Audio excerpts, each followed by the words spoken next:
He spent his whole life being told what he was not.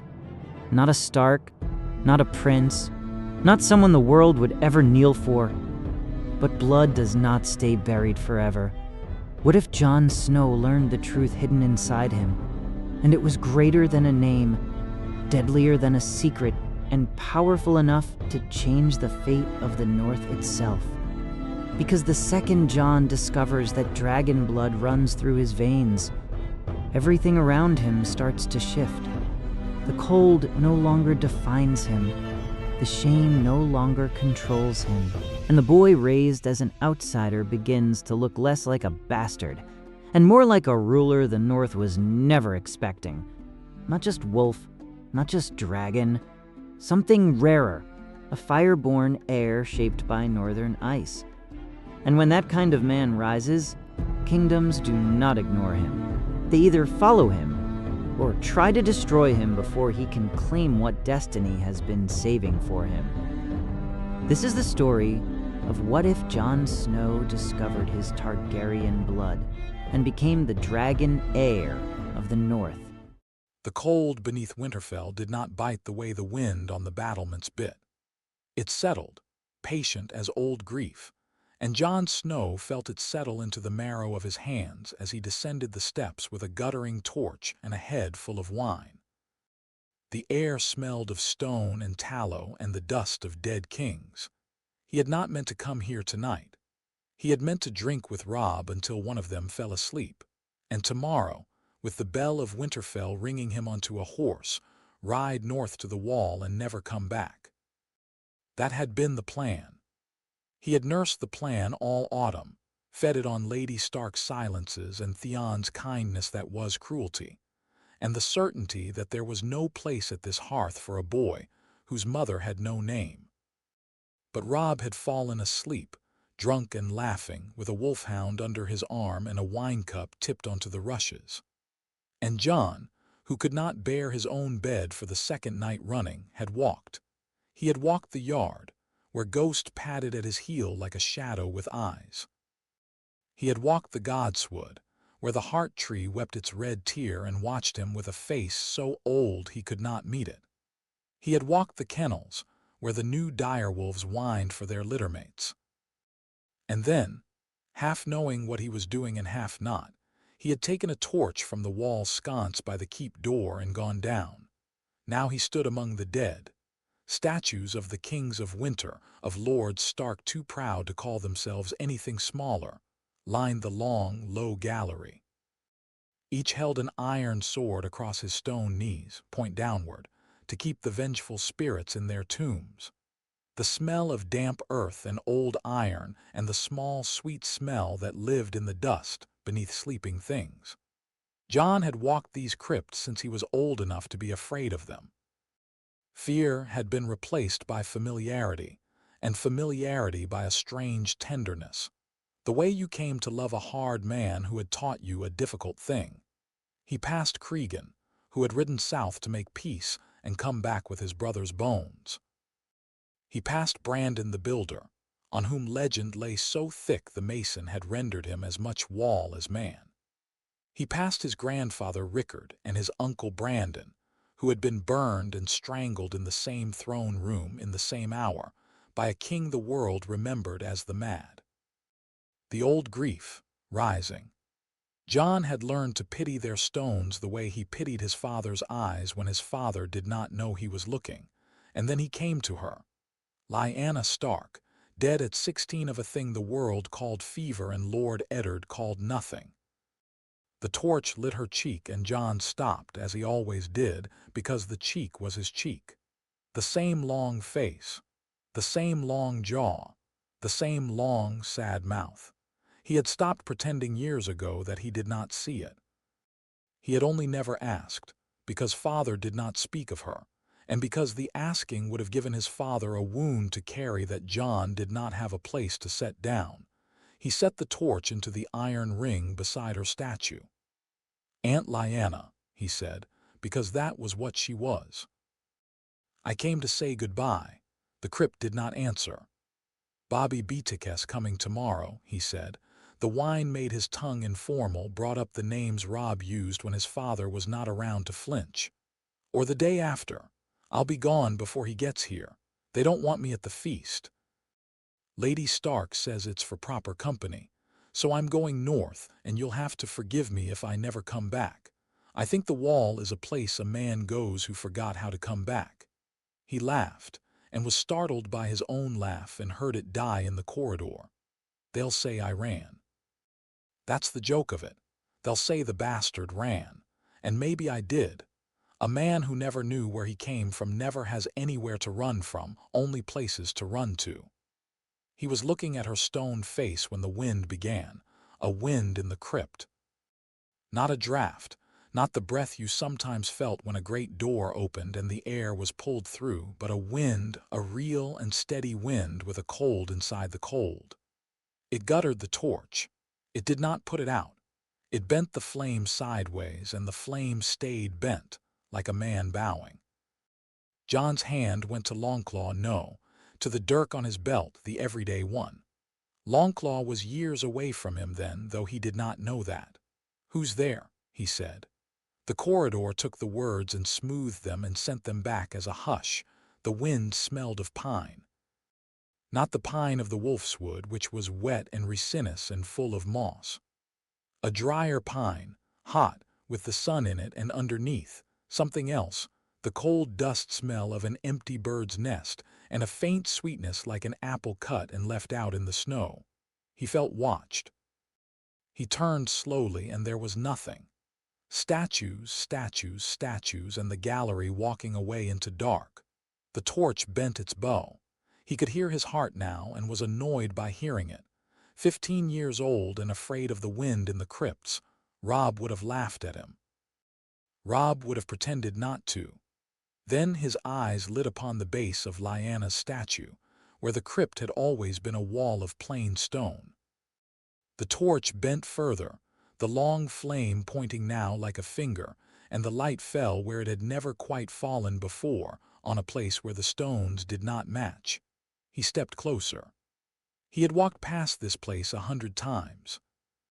He had laid his hand on Lyanna's stone foot every time he came down here, the way a child lays a hand on a mother who is sleeping, just to feel that she is there. He had never seen this. The stones did not match. The mortar was older. One of the blocks at the base was set very slightly proud of its neighbors, by the breadth of a fingernail. He laid his hand against it. Cold, very cold, colder than the rest of the wall, as though the stone behind it carried a draft from somewhere that was not the crypt. Father knew. He said aloud, and did not understand what he meant by it. He took out his dirk. He worked the point into the seam. The mortar crumbled to dust under the blade, very fine and very old, and the stone shifted with a small dry sound. And Jon Snow, who had come to the crypts to say goodbye, knelt and pulled the stone from its bed. There was a hollow behind it, the size of a man's 2 fists. Inside the hollow lay a thing wrapped in oilcloth, and beneath the oilcloth, a thing wrapped in soft black leather, and beneath the leather, a thing of glass. Jon held it in his torchlight. It was a casket. That was the only word, of dragonglass, palm-sized, dark as a starless lake, hinged with a thread of silver. The hinge bore a sigil he did not at first recognize. A wolf and a winged thing twined. He sat down on the cold stone. He sat for a long time. Above him, the great keep slept. Outside, the king of Westeros slept somewhere on the King's Road with his fat retinue and his strange wife and the bones of his father's enemies a long way south. Below, in the dark, a young man sat with a casket in his hand and did not yet open it. He thought, I should bring this to father, he thought. He hid it. He hid it from me, he thought, from everyone. Not only from me. He thought of the godswood and of his father's silences and of the way his father's eyes had looked all his life when his father had looked at him too long. He opened the casket. Inside, on a fold of red silk, lay a single sheet of vellum, folded, sealed in dark wax. The seal, a 3-headed dragon. He had seen this seal 100 times in Maester Luwin's books. Targaryen, House of the Dragon, lost, his hand trembled. He hated his hand for trembling. He broke the seal. The hand that had written the letter was a woman's hand, neat and round, but the lines came at the end of it slanted and weakened, the quill held by fingers that were not strong. He read in the bent torchlight while the wind in the crypts that should not have been a wind kept its long bow over the flame. To Eddard of House Stark, my brother in heart if not in blood, when this finds you find me already gone. Promise me, Ned. You said it once already. I make you say it twice now in writing, because I will not be there to see the moment you tell my son his name. You will tell him. You will tell him when he is a man and not a boy. You will tell him when he can carry it, and you will tell him true. He is mine. He is also Rhaegar's. We loved one another. The world will tell other stories. Let it. Let our son have one true thing when his time comes. His name I gave him is Aegon after his brother who is gone, but he will go by whatever you give him. Give him a name that will keep him hidden. Give him a name that will not make him beautiful or cursed. He is a Stark on his mother's side, and the wolf will hide the dragon. Promise me. Promise me you will not let Robert know. Promise me you will not let your wife hate him too long. I am tired, Ned. The Maester says I will not see the sunrise. I have seen too many sunrises already. There is no joy left in them. Only him, my son. He is sleeping. I have been kissing his head all night. When you tell him this. Tell him his mother loved him. Tell him his father loved her. Tell him there were songs about it, before the songs were forbidden. Tell him he is a wolf and a dragon and the winter is in him. Tell him he can be either. Tell him he can be both. Tell him I would have given him my name if my name had been my own to give. Promise me, Ned. Promise me again. There were no songs at my wedding. Let there be one at his. Lyanna of Winterfell, he read it. He read it again. He sat in the crypts with the letter in his hand and did not breathe. He did not feel the cold. The wind had stopped, the way you only knew a wind had been blowing when it stopped. The torch came up straight. The flame, freed of its bow, gave a little crack like a flag. It made the only sound in the world. I am not Eddard Stark's son. I am Lyanna's son.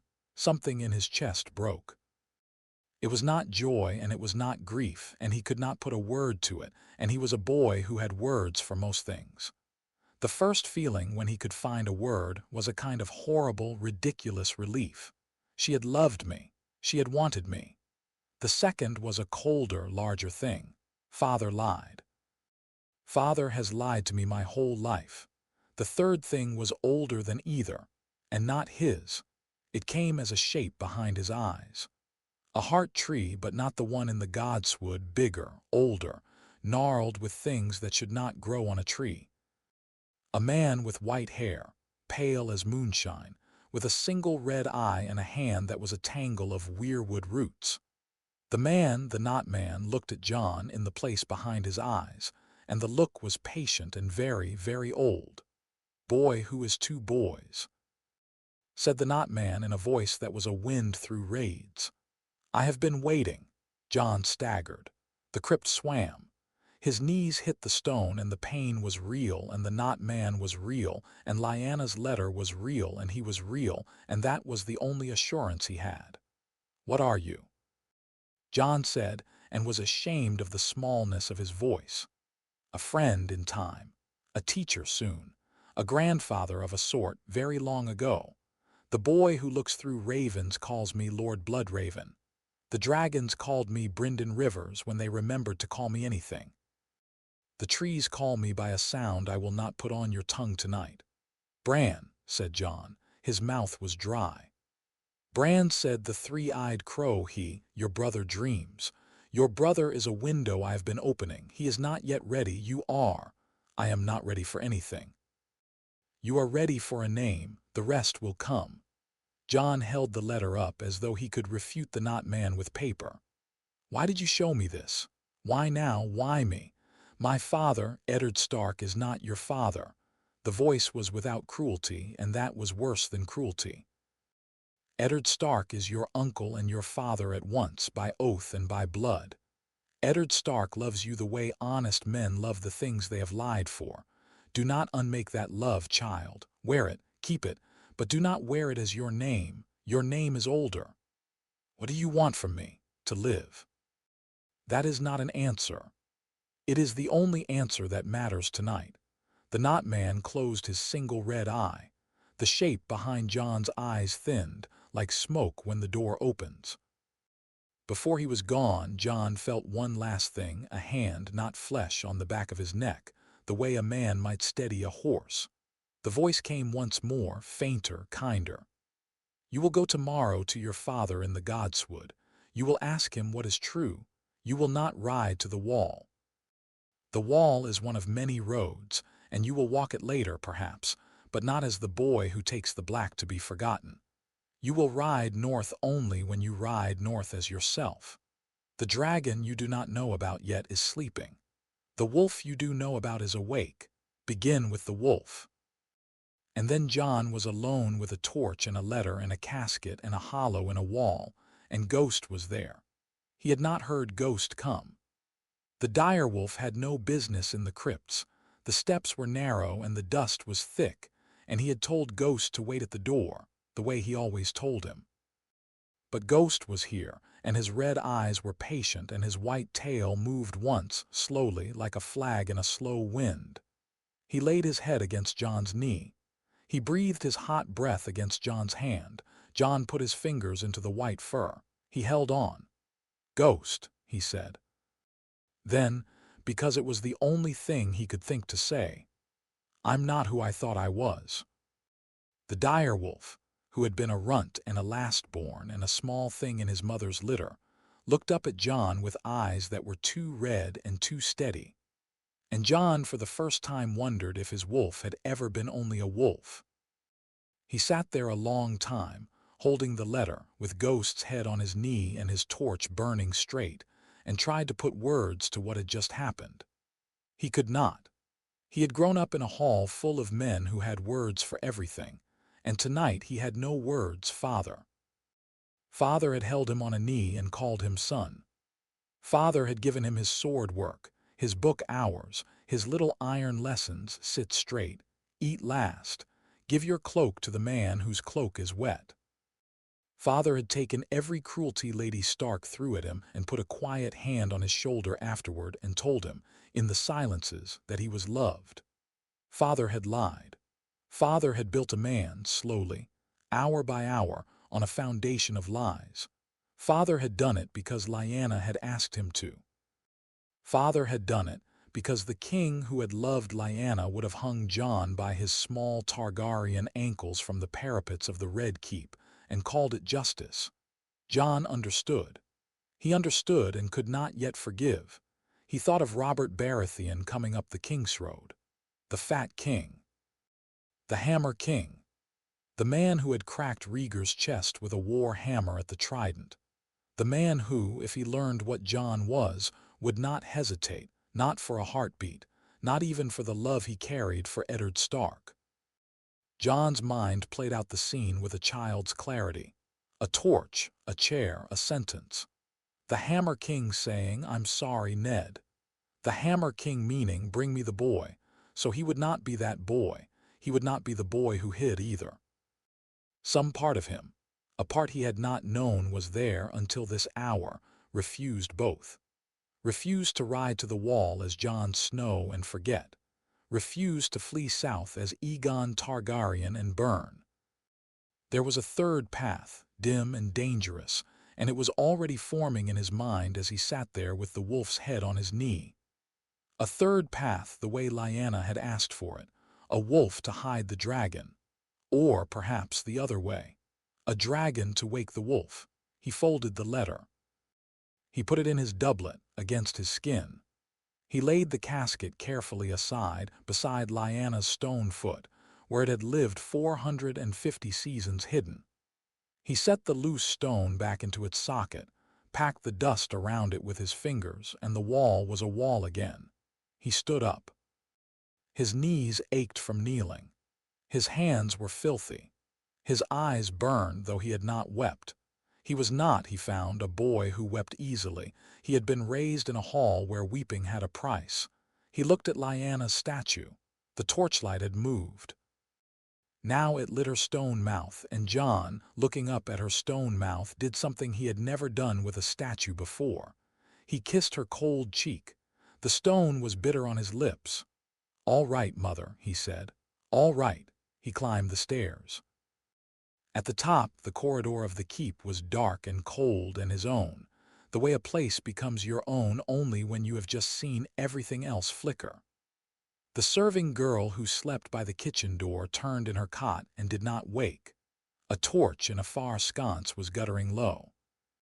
The wind off the courtyard came in under the door with the night smell of horses. Jon did not go back to his chamber.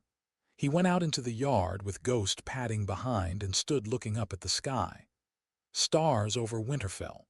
The ice dragon, low in the north, blue-eyed and bright. He found himself laughing, very small, very dry, a dragon. In the sky, watching me, the laughter died in his throat. He walked across the yard to the godswood, past the kennels, past the kitchens, past the broken tower where Bran had not yet climbed. He walked into the hush of the trees, where the heart tree waited with its old red weeping face. He did not pray. He had never quite learned the trick of praying. He stood in the cold and looked at the carved face on the bone-white trunk and felt, for the first time, that the face was looking back. That it had always been looking back. That there were eyes in this wood older than crowns, older than realms, older than the man who had built the wall to keep something in or out. "All right," he said again, and now it was a vow. He was not sure to whom. "I'll find out what I am. I'll find out what's mine, and I won't run." The wind moved in the high branches. Old leaves, the few that clung to the weirwood through winter, made their small dry rustle. Ghost sat down in the snow at his side and looked at the heart tree the way Jon was looking at it, and for one long, strange moment Jon could not say which of them had thought the words. "Tomorrow," he said. "Father. Then Robb. Then everything." He turned and walked back across the yard, and in his doublet against the skin over his heart, the letter from his mother lay folded and warm, and the wind from somewhere that was not the night closed quietly behind him as he went. Eddard Stark woke before dawn, as he always did. The bed beside him was warm. Catelyn slept turned away, her hair a dark river on the pillow, her breathing deep and trusting.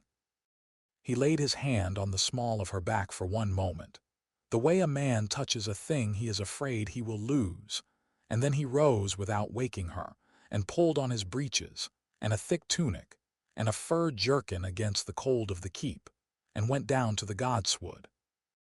The Kingsroad would bring Robert tomorrow, or the day after. Today there was only the work of a great house preparing for a king, and the small private hour before the work began. The godswood was where Ned thought best. It had been his father's. It had been his father's before him. The heart tree was older than any Stark. The carved face on the bone-white trunk had seen the last winter and the winter before that, and would see all the winters yet to come. Ned came to it because his father had come to it, and because in the cold dawn under the red leaves a man could keep no lies. The trees, the old men said, watched and remembered. He knelt by the still pool. He laid his ungloved hand into the black water, and the cold went up his arm to the bone, and he held it there until his fingers ached, the way penance was supposed to ache. Then he dried his hand on his thigh and looked up at the carved face. He had been keeping a lie. He had been keeping it for 15 years. Some mornings he could not remember the truth himself. Some mornings the lie was so worn into the bones of him that he had to chew through layers of habit to taste anything underneath. Lyanna was a wound that scabbed over but never closed. The promise was a stone he had swallowed. He breathed in the cold, and the cold tasted of fur and old leaves and the faint sweetness of the snow, and somewhere across the yard a horse stamped and a hound barked, and the kitchens woke. The keep was beginning. Then Jon stepped out from the trees. Ned did not start. He did not turn his head. He had heard the footsteps a moment before, a young man's footsteps, too direct for stealth, and he knew the particular rhythm of Jon's stride better perhaps than the rhythm of his own true son's. He had taught it to him. He had made it. He thought, he's come to say goodbye. Then he looked at Jon's face, and his hand, against his will, made a small fist on his thigh. Jon was white as the heart tree. His eyes were red, but not from weeping, from a long night without sleep. His hair was wet at the temples, like a boy who has been outside in the snow without a hood. He wore the same doublet he had worn at supper. There was old dust on the knees of his breeches, the gray dust of the crypts. "Father," Jon said. His voice was quiet and very level. He carried something against his chest. He had folded both his arms over it the way a man holds an injured hand. "I need to ask you something. Then I'll go if you tell me to go." Ned did not stand up. He stayed kneeling. It was a strange instinct. He could not have said why he obeyed it. Perhaps because rising would have been answering before he had heard the question. Perhaps because he was afraid his knees would not yet hold him. He kept his eyes on Jon's eyes. "Ask," he said. Jon took a single deliberate step forward, then another. He stopped a few paces from his father, close enough that Ned could see the dust in the boy's hair was very fine, the dust of an old place. The boy's breath made small clouds in the cold. "Who was my mother?" The pool, the pond, the pale tree. The heart tree's carved face wept its red tear and watched and was no help. Ned felt the lie inside his mouth, where it had lived for 15 years. He tasted it, and for the first time in 15 years, he could not bring himself to spit it out. He looked at Jon a long time. He looked through Jon to a tower in the desert with summer roses on the bed. And he looked through that tower to a stable in Harrenhal, where a girl had laughed at her brothers and danced like a flame on a windy night. And he looked through her to a hall in Winterfell where a child had been raised on songs. "I owe you a true answer," Ned said. The words sounded thick. "I have always owed it. I am sorry it has taken so long for the asking." Jon swallowed. The silver thread of the seal on the casket had drawn blood from his thumb at some point in the night. There was a small red crescent on the pad of it that Ned, who had taught him to handle a knife, noted and did not remark upon. "Tell me," Jon said. Ned closed his eyes. He found, behind his eyes, that he had no preparation for this. He had imagined the moment 100 times. It would come at the wall, perhaps, or in the woods, or on a deathbed, his deathbed. He would be careful with it, choose the words like stones for a cairn. None of his imaginings had been here in the godswood with the boy looking like he already knew. "You came up from the crypts," Ned said. It was not a question. "Yes. You found something?" "Yes. Show me." Jon moved one of his arms slowly and brought out the folded letter. He did not give it to Ned. He held it out the way you hold a thing that is too important to be passed. Ned opened his eyes. He looked at the parchment. He looked at the broken seal. He recognized the wax color, the size of the disc, the little asymmetry of the dragon's wings where Lyanna's hand had pressed too hard on the seal, stamped the morning of her marriage that was not a marriage. He had not seen this letter in 15 years. He had hidden it where he had hidden everything that could hang the boy. He had hidden it where, of course, the boy would one day find it. "How?" Ned said. A wind blew the torch sideways. A stone moved. A man with white hair and a red eye spoke to me. Jon laughed once, short and broken. "I think I am going mad. Tell me I am going mad. Tell me I dreamed it. Tell me you don't know what these words say." Ned's throat closed. He could not speak for a moment. He stood up. His knees were stiff with the cold. He felt his age, all of it, in that one motion. He stood and faced his nephew and his son and looked into his sister's eyes. Lyanna had given her eyes to her boy, the long gray eyes of the wolf, and he felt the old wound in him open, and he said, "Your mother was Lyanna of House Stark. Your father was Rhaegar Targaryen, Prince of Dragonstone. They wed beneath a heart tree in a place I never saw. She died of childbed fever in a tower at the end of a war. I held her hand. She made me swear an oath. I have kept it. I have kept it badly. I have kept it long." Jon did not move. "Say it again," he said. "You are Lyanna's son. Say his name." "Rhaegar Targaryen. He killed your sister. He took her. The histories. The histories are written by men who were not there. He did not take her. She rode south to him. She loved him. There were songs at their wedding. They sang a song, and a witch laid a circle of weirwood roots upon them, and a maester from a quiet sept said a prayer for the seven, and they were married before the old gods and the new. I do not know if she was a fool. I know she was loved. I know she loved. The world tells another story because Robert needed another story. Robert. He would have killed your father with his own hands if your father had not died before they met on the Trident. He killed him anyway. He killed your father's other children. Aegon, the babe, Rhaenys, the girl with the kitten. He praised the men who killed them. I knelt in the throne room with my sword still bloody from the war I had fought for him, and I called his praise a foulness, and we did not speak to one another for a year. Robert is my brother and my friend. Robert is also Robert, and what Robert would do to you if he knew." He did not finish the sentence. He had said it 1,000 times in his head.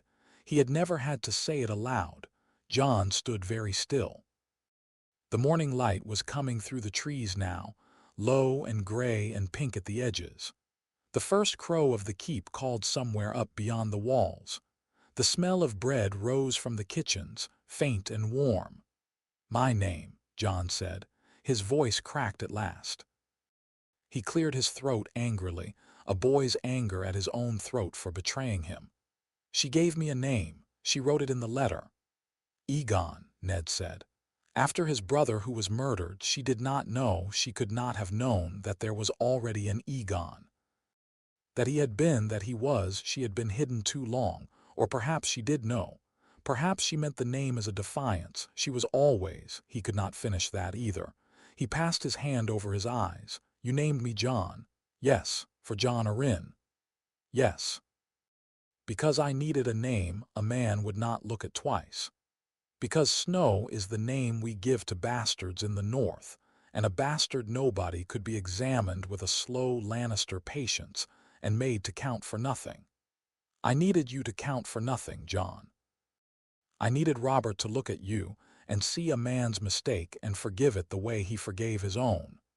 I needed Cersei Lannister to look at you and see something beneath her, some reason for her contempt. I needed Catelyn." He caught himself. The next word would have been a betrayal he had no right to commit even now. "Catelyn," Jon said. His voice was different again. "She knew she thought I was your son, by another woman. Yes, she has hated me. Yes, she has hated me my whole life because of a lie. Yes." Ned's mouth was bitter. I let her, Jon. I sat across from her at a long table for 15 years, and I let her think I had broken our vows. I let her think the worst of me. It was the only price I could pay that the boy would not pay. I told myself it was honor, letting her hate me, letting the lords whisper. It was not honor, it was cowardice. There is no honor in a lie that lives this long. Only wait. Jon stood with the letter in his hand and looked at his father, and Ned saw, very clearly, the hour the boy had become a man. The hour was now. There was no triumph in becoming a man. There was only the look in the eye of a boy who has been told by the only person he ever trusted that the world is not what he had been told. Jon said, "Why would you tell me now?" You asked. I might never have asked. I might have ridden to the wall this morning and never asked. I would have called you father all my life. I would have died at the wall calling you father and never known. Why now? Ned was quiet. He looked into the pale tree. The carved face in this light almost smiled. Because the gods are old and clever. Because Lyanna hid the letter behind a stone she knew you would touch. Because my son, and the word was a small breaking, a small splintering, is not a fool and not a coward, and was never going to live his life sleepwalking. Because. And now Ned said it slowly, because he was thinking it for the first time as he said it. I have prayed for 15 years that this hour would come and I would not have to choose it. I prayed it would happen to me. The gods, in their patience, have made it happen to you instead. I think they are kinder to me than I deserve and unkinder to you than you do. Jon nodded once. The nod was small. It was somehow an old man's nod. What do I do? He said. It was not a question Ned had expected. He had expected fury. He had expected demands. He had expected a young man's outrage, a young man's flight, a young man's shouted accusations. The boy in front of him was none of those things. Jon's eyes were dry and very thoughtful. He had spent the night, Ned realized, doing all the shouting and weeping in his head. He had come down to the godswood with the work of grief already done and only the work of decision left. You ride to the wall, Ned said, but he heard the words and knew, even as he said them, that they were the answer of fear and not of love. You take the black. You put on the cloak. The Watch takes no part in the wars of the realm. The Watch does not care who your father was. At the wall, I am safe, Jon said. At the wall you are safe. Yes. And at the wall I am buried. Ned did not answer, Father. Jon swallowed. The word came out strangely now, but he said it anyway. Listen. I will not ride to the wall, not now. Not in the way you mean. I will not run south either. I will not go to Dragonstone or to Essos or to whoever it is that thinks they have a claim on me. They don't. I am Lyanna's. I am yours. I am Robb's brother.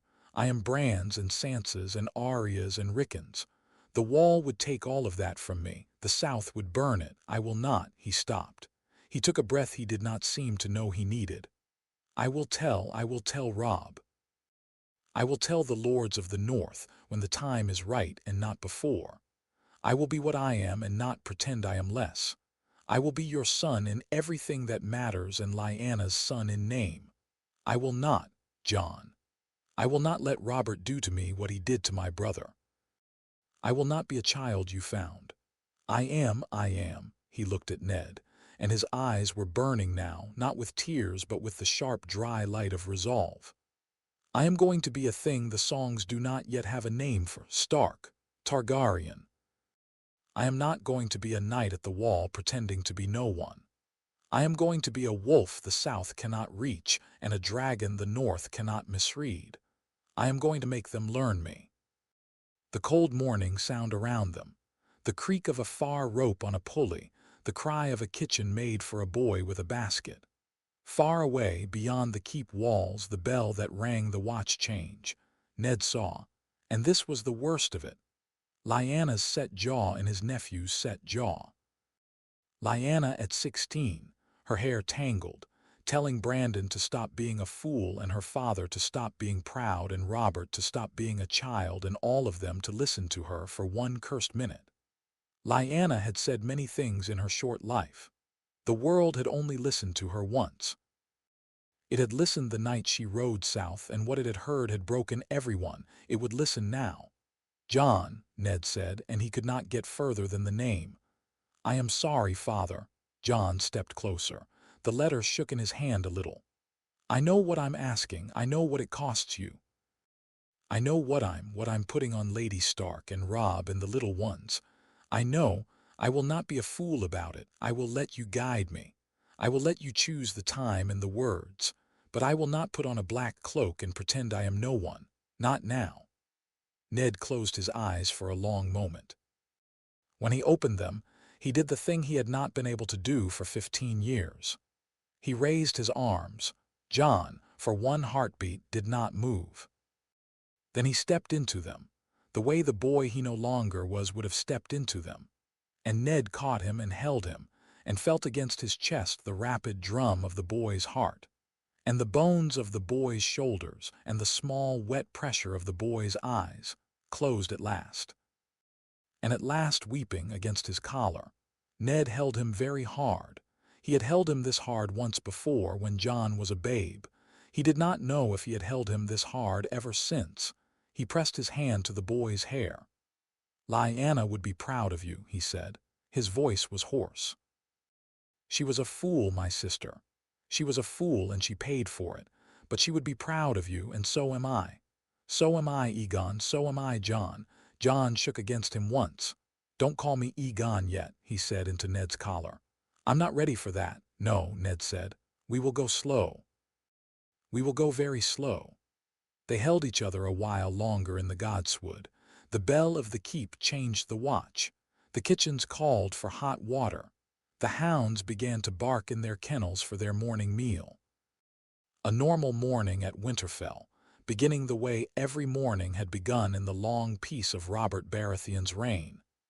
Except that beneath the heart tree, two men were holding each other, and at the foot of the tree behind them, a great white direwolf had come noiselessly out of the brush and lay down in the snow, and was watching them with red eyes that were too steady for any beast.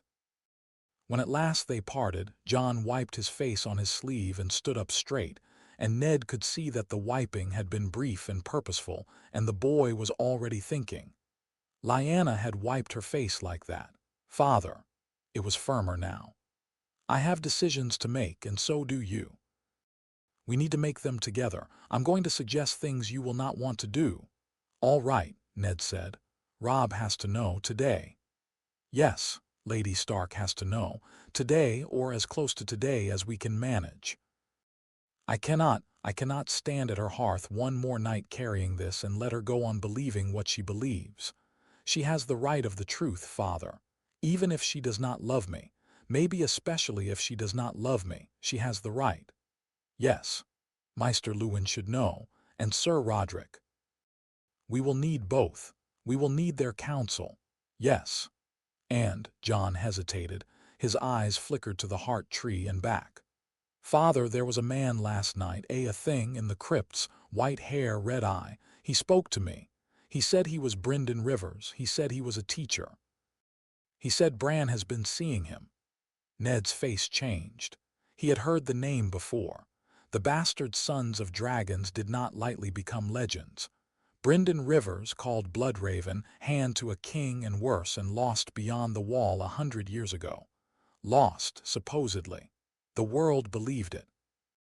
Ned, who had lost an aunt in the snow once and dreamed of her dancing in a black tree, had never been so sure.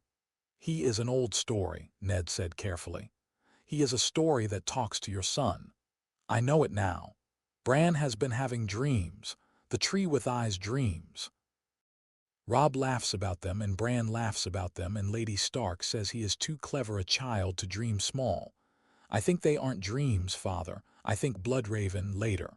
Later, Jon. We will speak of this later. The first work first. Robb, Catelyn, Lewin, Roderick, then the rest.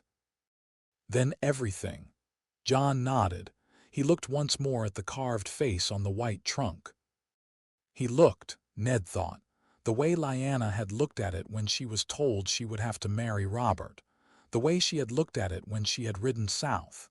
The way, surely, she had looked at it the day she had carried his swaddled body in her arms north and known she would never see Winterfell again. The look was older than her years had been, and older than his were. It was the look of a Stark who has chosen. Then Jon turned, and the white wolf rose from the snow, and they left the godswood together, the boy and the beast, walking back through the gray dawn toward the kitchens and the keep. Ned watched them go. He stood for a long time afterward by the still pool, with the letter in his hand. He knelt again, and he laid the letter into the black water, and the cold went up his arm to the bone, and the parchment darkened and softened and was quiet, and the ink that had told the truth ran out of it into the godswood pool, where the trees would carry it down through their old and patient roots, into the earth, into the place where the gods of the Starks had lived since before kings were a word. Then, only then, did Ned weep. He wept once and very quietly, with his face in his hands, kneeling in the snow with his knees gone numb. He did not weep for the lie. He did not weep for the boy who was a man now.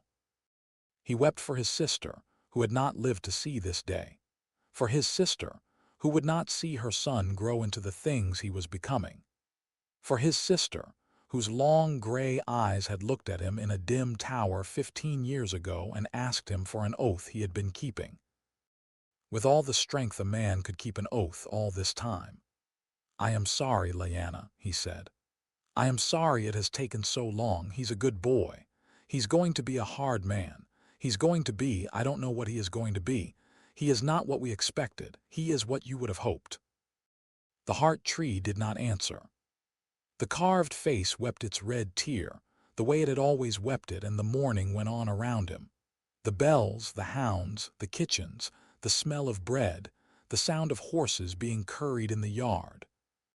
The work of the keep, which would not stop for any private grief, and which a man like Ned Stark had always found, in the end, to be a comfort. He rose at last, and dried his eyes on the back of his hand, and walked back across the yard to find his wife and his sons and his maester, and to begin the only work that mattered now, keeping the boy alive long enough to become whatever he was going to be. Behind him, in the still pool, the ink that had been his sister's last words sank into the dark like a thing finally laid to rest. Maester Luwin was the first man Ned spoke to. He was an old man, by the soft measure of the South. In the North, he was only weathered. He had served 3 Stark generations, and would have served a 4th had the gods given him another 20 years, which they would not. His chains hung at his neck the way ropes hang from a bell, and one of those chains, Ned knew, was a link of Valyrian steel, the sign of a maester who had studied things that were no longer studied. Luwin would not have spoken of that link. Luwin spoke of the things that needed speaking. He came to Ned's solar shortly after sunrise, summoned by a single boy carrying a single word now, and he came without complaint and without questions, his old gray robes brushed clean, his cap straight, his manner careful. He had served Ned a long time. He knew the difference between Ned's many silences. The silence behind this summons, he could see at once, was not the silence of an angry lord or a tired one. "My lord," he said. He stopped just inside the door. He looked at Ned's face, and his own face stiffened in the practiced way that meant he had read what was coming and was bracing himself to receive it. "Sit down, Luwin." "I will stand, my lord, by your leave. I sit ill these mornings." "As you wish." Ned sat at his own table. The morning light from the eastern window fell on the table and on the hand that lay there, palm down, holding a strip of soft black leather, the inner wrapping of a casket that no longer existed. Ned had taken the wrappings out of the godswood pool with him. He had laid them on the table, and he had not yet been able to put them away. "I am going to tell you something I have told no one alive," Ned said. "I will tell you because I trust your discretion, and because I will need your counsel before this day is ended. I am going to tell my wife next, and my heir after, and Sir Roderick when the lords of Winterfell can no longer be allowed to drift unread. The thing I am about to say cannot leave this room until I say it can. If you swear that, Luwin, then I will speak." Luwin's hands joined at his belt the way a maester's hands joined when a maester was preparing to receive a body for the last reading. "My lord," he said, "I have served 3 Starks, and not one of them has asked me to swear before they spoke. I will swear it now if you wish it." "I would have kept the silence had you not asked." "I know," Ned said. "Swear it anyway." "By the Citadel's 7 oaths and the chain at my neck, I will not speak of what is said in this room until you say I may. I swear it on the blood of the maester who taught me, and the blood of the maester who taught him." "Thank you," he told him. He told him plainly, without the slow Stark indirections that lordship required. He told him of the Tower of Joy and the bed of blood and Lyanna's hand. He told him of the boy he had taken from her, and the name he had been given, and the name he had given.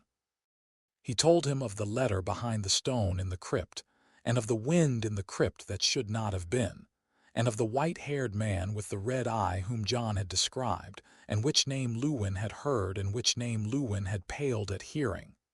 Luwin listened. Throughout, he did not move. When at the end Ned was done, the Maester laid one veined hand on the back of a chair, and now he sat down slowly, with the careful weight of a man who had learned not to sit too quickly because his hip would no longer permit it. He folded his hands. "My lord," he said, "forgive me." "I am not entirely surprised." Ned looked up. "You were a young man when you returned from the tower," Luwin said. "You came home with a swaddled babe. You did not bring his mother's body. You did not speak of his mother's name. You did not. And this, my lord, I marked at the time and let pass. You did not weep over your sister's empty grave the way a man weeps over the grave of a sister. You wept like a man who had buried her in a place he could not say. And the babe, forgive me. The babe was brought to a Maester for his first chain's care, and the babe had your sister's eyes, and the babe had a small mark on the back of his neck." "What mark?" "A small dark mark, 3 points, very faint." "I have seen the mark before, my lord, in books that the Citadel tells us are no longer reliable, on a sketch of an old prince of the south. I did not say so. I told myself I imagined it. I did not look closely. I have known, in the back of my mind, for 15 years that I was not looking closely. I am ashamed." Ned blinked. He had not known about the mark.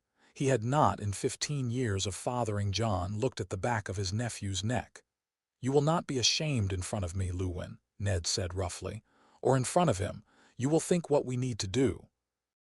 And you will think it without ceremony." "Yes, my lord. Forgive me. Begin." Luwin breathed in slowly through his nose. It was the gesture of a man assembling thoughts in the order in which they would be needed. Ned watched the long-known face and was struck again by how much of his lordship had been carried by this man's arithmetic. "First," Luwin said, "we cannot prevent the thing being known. We can only choose by whom it is known and in what order and with what guards in place. If your son has been told, then your son cannot be untold. The body of a secret is in the head of every man who knows it. If 5 men know, then the secret is in 5 heads. If 10 men know, the secret is in 10. The arithmetic is brutal. We must keep it small." "Robb," Ned said. "Catelyn." "Lord Robb, certainly. He is your heir. He is the boy's brother. He is, and you will forgive me, my lord, for speaking plainly, Robb is not a deceiver. If we tell Lord Robb in the morning, then by sunset Lord Robb will have done one of 2 things. He will have been kind to Jon in such a way that anyone watching will say, 'The heir was kind to the bastard. That's a wholesome boy.' Or he will have been so awkward in attempting to be cool that some man with a fast eye will have seen the awkwardness. Robb cannot dissemble. He must therefore be told only when the choice we have made about Jon is firm enough that Robb's response will be the response of a man supporting a brother in a known thing, not the response of a man trying to keep a secret. Otherwise his very face will give us away. That is sound. As to Lady Catelyn," the Maester paused, "my lord, if I speak too plainly, tell me to stop. Speak. Lady Catelyn must know today we cannot continue. She has been wronged for 15 years. She has hated a child who was not the child she was told he was, and she has hated for reasons that were not reasons. The keeping of this secret has cost her more than she will ever, than perhaps any of you will ever, entirely understand. To withhold it longer would be to compound the wrong. But, my lord, and this is the harder thing, Lady Catelyn is also a Tully, and the Tullys are not a quiet house. If we tell her in the great hall, or in her chamber while her ladies are dressing her, or before she has eaten, or after a poor meal, or in any way that allows her humors to break. Then within a 10-day her mother in Riverrun will have a letter, and the Eyrie will have a letter, and the boy will be dead. We must tell her here. We must tell her in this room. We must tell her with you and me and only us. We must tell her in such a way that she has no audience to play to and no maid to weep at and no time to compose a letter. She would not write the letter. She would not, my lord, if she had time to think. She would, my lord, in the hour when she stopped thinking. She is grieving today before she knows she will be grieving. We will be merciful. We will give her the room to weep. We will not give her a quill. Ned put his hand over his eyes. Send for her, he said. Luwin rose. He went to the door, opened it, spoke a quiet word to the boy waiting in the hall. The boy was Paul, whose father had been a hostler under Rickard, whose mother had died in childbirth and whose lordship Ned had personally seen to. And Paul bowed and slipped down the corridor. While they waited, Luwin came back in and stood by the cold hearth. My lord, one question, may I? Ask it. The boy, Jon, what does Jon want? Ned's hand came down from his eyes. He wants to be himself, both of himself. He has refused the wall, he has refused the south, he has named no claim. He has asked for time and counsel and patience. He has surprised me, Luwin. He has been more measured this morning than I expected to be at my own death. Luwin's old gray eyes glimmered. He has had Lyanna's blood in him a long time, my lord. It runs hot. It also runs deep. A boy who has carried a sad name well does not thrash when at last the name is taken from him. He has practiced patience under the weight of much smaller cruelties. It is the children who have had it easy who burn fastest when they discover what fire is. You are full of small wisdoms today, Luwin. It is one of the few advantages of being old, my lord. The small wisdoms come and the small bones go. Ned almost laughed. He found that he could not quite manage it. A knock at the door. It was not Paul returning with Catelyn. It was Robb. He stood in the doorway with his cloak still flung about his shoulders, his cheeks red from the morning yard, his hair damp from the trough where he had splashed his face. Gray wind followed him in soundlessly and lay down at his feet. Robb looked at the Maester. Robb looked at his father. Robb did not bow. Father. Robb came in and shut the door. Jon won't tell me what's wrong. He's white as the godswood tree. He's been weeping. He wouldn't even bait me about it. He keeps saying I have to talk to you, so I'm here. Ned glanced at Luwin. Luwin spread his hands minutely. The decision belonged to Ned. Robb saw the look. What? Sit down, Robb. I won't sit down. Tell me what's happened. Sit down. It's a long telling. Robb sat down. Gray wind settled across his boots. Robb looked at the wrapping of black leather on the table and at his father's face and at Luwin's face, and his mouth tightened. Has someone died? No. Then, Robb, I am going to ask of you the thing it is hardest to ask a man your age. I am going to ask you to listen to me without interruption for as long as it takes me to tell. Then I am going to ask you to think before you speak. I will try not to be slow. I will try not to be unfair. Do you swear it? Robb's jaw worked. He looked very young and at the same time more like the man he would be than Ned had ever seen him. I swear it, father. Ned told him. He told it more briefly than he had told it to Luwin, because the scaffolding was now built. He had only to lay the truth across it. He told Robb of Lyanna and Rhaegar. He told Robb of the tower. He told Robb of the promise. He told Robb of the letter behind the stone.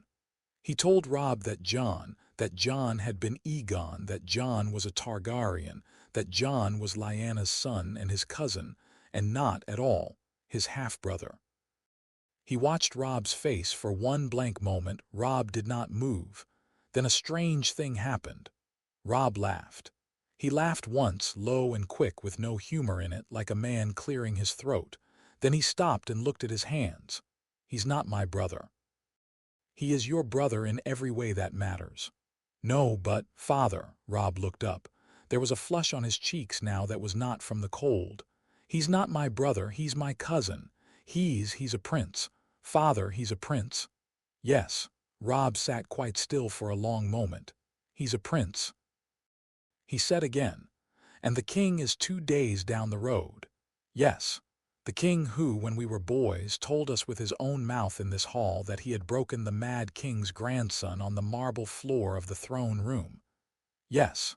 "The king who would, yes." Robb stood up. He did not pace the way some men paced. He walked once to the window, looked out at the yard, and turned back. His face was a hot, white color now. His eyes were, Ned was startled to see, wet. Robb wept rarely. "Father," Robb said.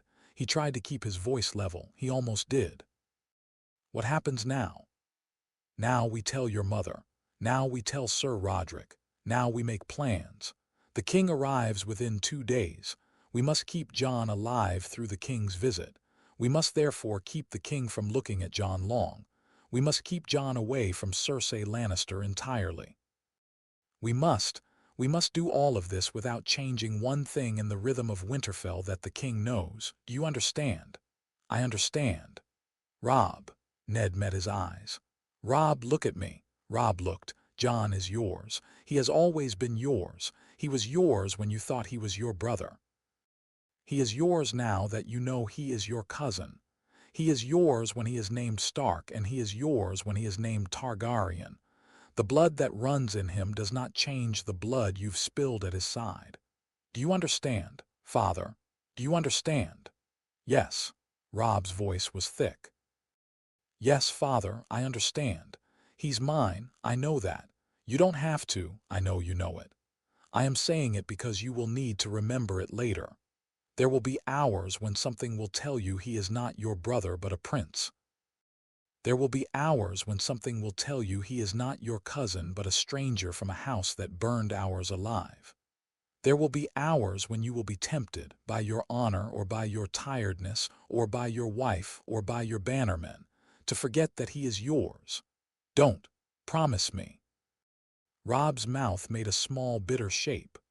"Are you going to ask me to promise things now, father? You who have just told me your whole life is a promise." Ned felt the knife of that and let it stand. "Yes, Robb." Robb stood for a long moment with the knife of his own words in his own hand. Then he laid it down. He put his hand on his sword hilt, the boyish reflex of an oath in the north. He said, "I promise, father, he is mine. I will not forget it. Whatever they call him, whatever he calls himself, however many crowns or no crowns he wears, he is mine. Thank you." Robb opened his mouth to say something more. Ned could see the something more burning behind his eyes. But at that moment the door opened, and Catelyn Tully Stark walked into the solar with her hair freshly braided, and her gray morning gown whispering on the rushes, and Paul the boy hovering pale-faced at her shoulder. She had seen Robb's face. That was the first thing. Her eyes went to him and stopped. "Robb, what, mother?" Robb went to her. He was a head taller than her now, and he had been for a year, and the difference still surprised him. You could see it in his eyes. He reached out as a son reaches out and put his hands on her arms and stopped her in the doorway. "Robb. Robb, what is wrong?" "Mother, sit down. Father has to tell you something." She did not sit down. She looked past Robb to Ned. Ned's face confirmed everything. Catelyn had been a Tully wife and a Stark wife long enough that she could read a husband's face the way Ned could read a grain of weirwood. She did not weep. She did not flinch. She set her shoulders the way her father, Hoster Tully, had set his shoulders before battle, and she walked to a chair, and she sat down in it as a queen sits down upon a throne. "Send the Maester out," she said, without looking at Luwin. "My lady," Luwin said quietly, "I cannot leave. Lord Stark needs me here. I have sworn." "Send him out, Ned." "Cat, he stays. There are things he knows and things he must witness." Her hands joined in her lap. "Then say it. Say it quickly." "I cannot bear preludes." He said it quickly. He said it more quickly than he had said it to anyone. Luwin had had craft. Robb had had youth. Catelyn would have neither indulgence. She would have only the truth. He said Lyanna's name. He said Rhaegar's name. He said the tower. He said the bed of blood. He said the promise. He said Jon's true name. He said the words. He is not my son, he said. He is my sister's son. He said, I let you hate him because there was no other shield I could put between him and Robert. Catelyn did not speak. She did not weep. She did not move. She sat in the chair with her hands folded in her lap and her chin lifted. And Ned saw all the colors leave her face one by one, the way colors leave a sunset until only the gray of the night is left, and at the end of it, she was the color of the snow on the heart tree. She looked at no one. Not at Ned, not at Robb, not at Luwin. Her eyes were on a point in the middle of the room that did not exist. After what felt like a great while, she stood, she crossed the solar. She did not hurry, she did not hesitate. She passed Robb, who half reached for her, who stopped himself, and she passed Ned, who half rose, who also stopped, and she passed Luwin, who bowed his head. She opened the door of the solar with her own hand. She closed it behind her with her own hand. The door clicked. Her footsteps went down the corridor and were lost. Robb half rose from his chair. Should I? No, Ned said. No, leave her. But leave her, Robb. The next thing she does is hers, not yours, not mine, hers. Robb sat down again. Gray Wind, who had risen with him, lay down. Luwin cleared his throat softly. My lord, with your leave. I had a thought. It came to me as you spoke. It is a small thing, but if Lord Robb might agree, speak it, Luwin. The boy must not be cornered by the king's people if the king comes in 2 days. We need to keep him away from Cersei Lannister entirely. She has her father's eye for likenesses, and she has reason, more than reason, to hate Targaryens. A bastard at the table is unremarkable. Even the fat king will pay him no mind. We must be sure he is the bastard at the table. He must wear plain clothes. He must sit at the end. He must not speak to the king. If the king beckons him, he must come, but he must come slowly, and he must look at the floor, and he must say less than the bare courtesies. He must, in short, behave like Jon Snow and not like the prince he has become this morning. Can he do that? Robb nodded slowly. He's been doing it his whole life. Yes, Ned said, but last night he stopped. We will need him to do it for 2 more days, then 1 feast. Then the king goes south with his dwarf brother and his half-mad children, and we have the winter and time. And after the king goes, Ned said, we do what the boy has asked us to do, slowly. We tell Sir Roderick, we tell only those who must know. We watch the lords. We watch the small folk. We listen to the rumors. We see what shape is taking. We do not name him anything yet, not Targaryen, not Stark. We are buying time. Time, Luwin, is the only currency we have. Luwin nodded. Yes, my lord. Ned looked at his son. Robb, you will go to him. You will not wait to find an unwatched hour. You will go now, you will find Jon. You will look him in the eye, you will say to him whatever you need to say. You will not be polite, you will be true. He needs his brother now, not a prince and not a stranger. Do you hear me? Go. Robb stood up. The flush was gone from his cheeks. The white had gone from his eyes. What remained was an even, steady, very young hardness, the hardness of a young man who has just been given a duty and has accepted it. He nodded once to his father and once to the Maester. He went out without speaking. When the door closed behind him, Ned put his elbows on the table and his face in his hands. He sat that way for 1 long moment. Then he raised his head. Luwin, my lord. Find me Sir Roderick. Find me the captain of the guard. Find me the man who watches the gate. Doublings on every watch from now until the king is gone. Quiet doublings. I do not want a stranger to see them. And I want a quiet word with the man who reads our mail.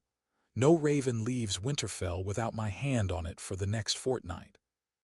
And the rookery, I want a man at the rookery night and day. At once, my lord. Luwin bowed and went. Ned sat alone in his solar with a strip of black leather on the table. A long way off, somewhere in the keep, he heard the small, distant slam of a door. That would be Catelyn's, he thought, the door of her own chamber closing. He did not go to her. He waited. By and by he heard another sound. Slow boots on the stair beyond the solar door, and a small whining, gray wind had not gone with Robb after all. Gray Wind was sitting at the door of Ned's solar and would not move. Ned knew, without seeing, the wolf's shadow under the door. He almost smiled. Ghost on him and Gray Wind on me. He said into the empty room, "Aye, it's a wolf's morning." The morning went on. The keep went on. Somewhere in the great gray bones of the castle, his wife shut a door and would not open it for a little while. His eldest son walked through the cold to find his cousin and tell him a thing that was not yet planned to be a thing. His Maester moved on quiet sandals to set guards no man would see. And below the keep, in the dust of a place where dragons and wolves had been buried together a long time ago, 3 eggs that were not eggs slept on, and dreamed, perhaps, of a sound like a hammer on stone, and a heat like the breath of a thing waking up. Catelyn did not come to dinner. When evening came, and the candles were lit, and the kitchen sent up bread and salt fish and a clear broth for the Lord and his children, and Ned came down to his hall and found his daughters chattering at table, and his small son drowsing in his trencher and Robb at his right hand grim and silent. Ned looked at the empty seat where his lady wife should have been, and he did not ask after her, and the household quietly did not ask after her. And in the little muttering halls of the household, 1,000 small wrong stories began to be told in whispers. By the time the broth was cooling, Catelyn had not come. By the time the candles had burned low, she had still not come. By the time the keep was quieting toward sleep, the boy Paul came back to Ned and bowed and said, "My lord, I went to her chamber. The door is shut and bolted. She does not answer." Ned set his tankard down. "Bring me my cloak." He went out alone, in the falling dusk, with the cold biting up under his cloak and the snow squeaking under his boot.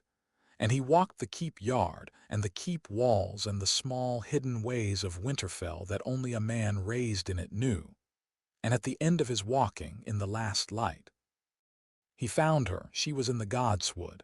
She was sitting on the cold stone bench that nobody used. She had her cloak pulled tight. Her braid was coming loose. There was snow in her hair. Her face was wet, but not with weeping. The snow had melted on her cheeks in clean lines. He sat down beside her. He did not speak. She did not speak. After a long time, when the cold was beginning to enter both of them in earnest, she said, 15 years. Yes, 15 years I have hated him. Yes. I thought you had. I thought you had broken our vows and brought your shame to my hearth. Yes. You knew I thought it. Yes. You let me think it. I did. Why? Because if I had told you the truth, my love, you would not have hated him. You would have feared him. You would have wanted him hidden. You would have wanted him sent to a sept or to a maester's chain or to a far-away place. And you would have been right in your fear. But Robert would have noticed all of those. The hatred you carried, the resentment in the household, that was the only mask large enough to hide him. I am sorry. I am.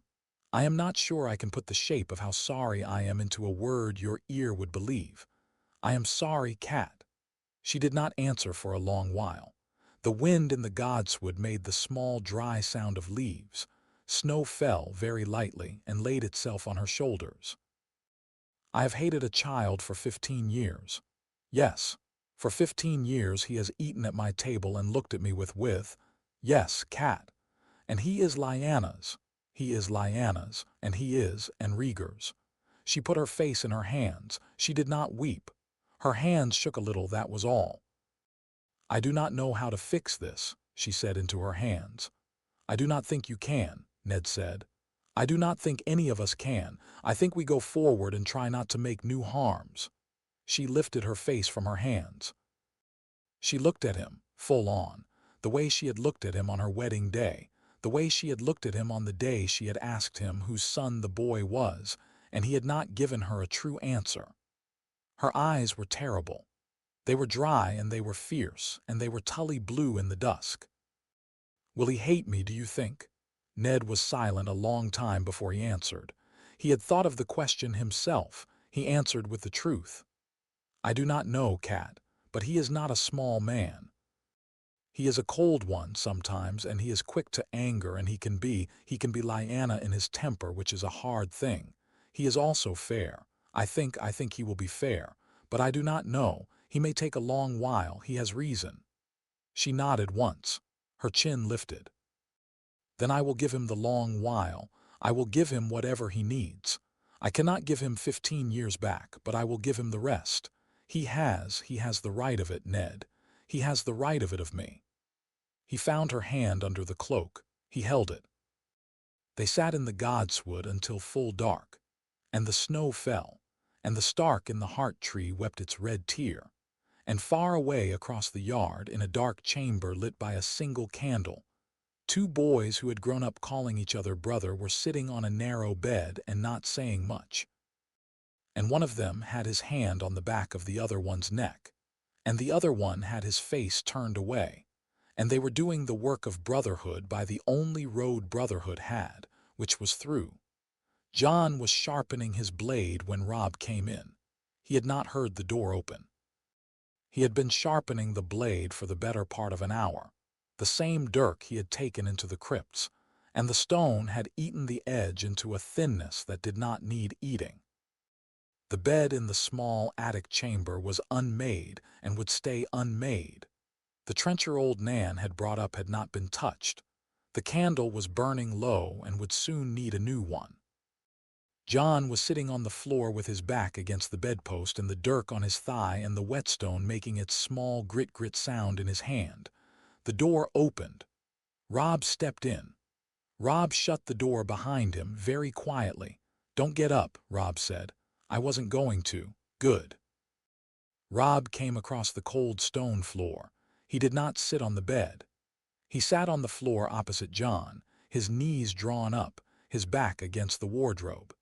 He had taken his cloak off in the corridor. He was in his tunic and his belt and his boots and nothing else. The little chamber had no fire. Their breath made small clouds. For a while Robb did not speak. Jon went on with the whetstone. The grit-grit sound was a kind of language. They had used it before, when Sansa had hit Jon with her doll the year she had been 11, and Jon had been kept out of supper for the slap he had given back. And Robb had come up to him and said nothing at all and sharpened a knife with him in stubborn brotherly silence until old Nan had come up with apples. After a long while Robb said, "I don't know what to call you." Jon stopped the whetstone. "You can keep calling me Jon," he said. "I haven't decided to be anything else yet." "All right. And I'm still your brother. You're my cousin. In the law, Robb, I'm still your brother. I was raised in the same hall as you. I was sworn at by your mother, and slapped by your sister, and beaten by your master-at-arms, and dragged out of the Wolfswood by your captain when I was 8. I was wet-nursed by the same woman as your sister Arya. Cousin is a word that fits the marriage role. It does not fit who I have been to you or you to me since we could walk." Robb almost smiled. It was a sad smile, but a true one. "Father said you would be measured about it. He said you'd already done all the shouting in your head." I had not. I know." Robb looked at the floor between them for a long while. He picked at a hangnail. He stopped picking it. He looked up. "Jon, the man was a bad man who, he carried father's sister off. He started a war that, Robb, I know what father said. I don't care what father said. I know what every man in the North has said since I was a boy. I know what the great Jon says about him and the Glover men and the Karstarks. I'm not saying I'm against you because of your father.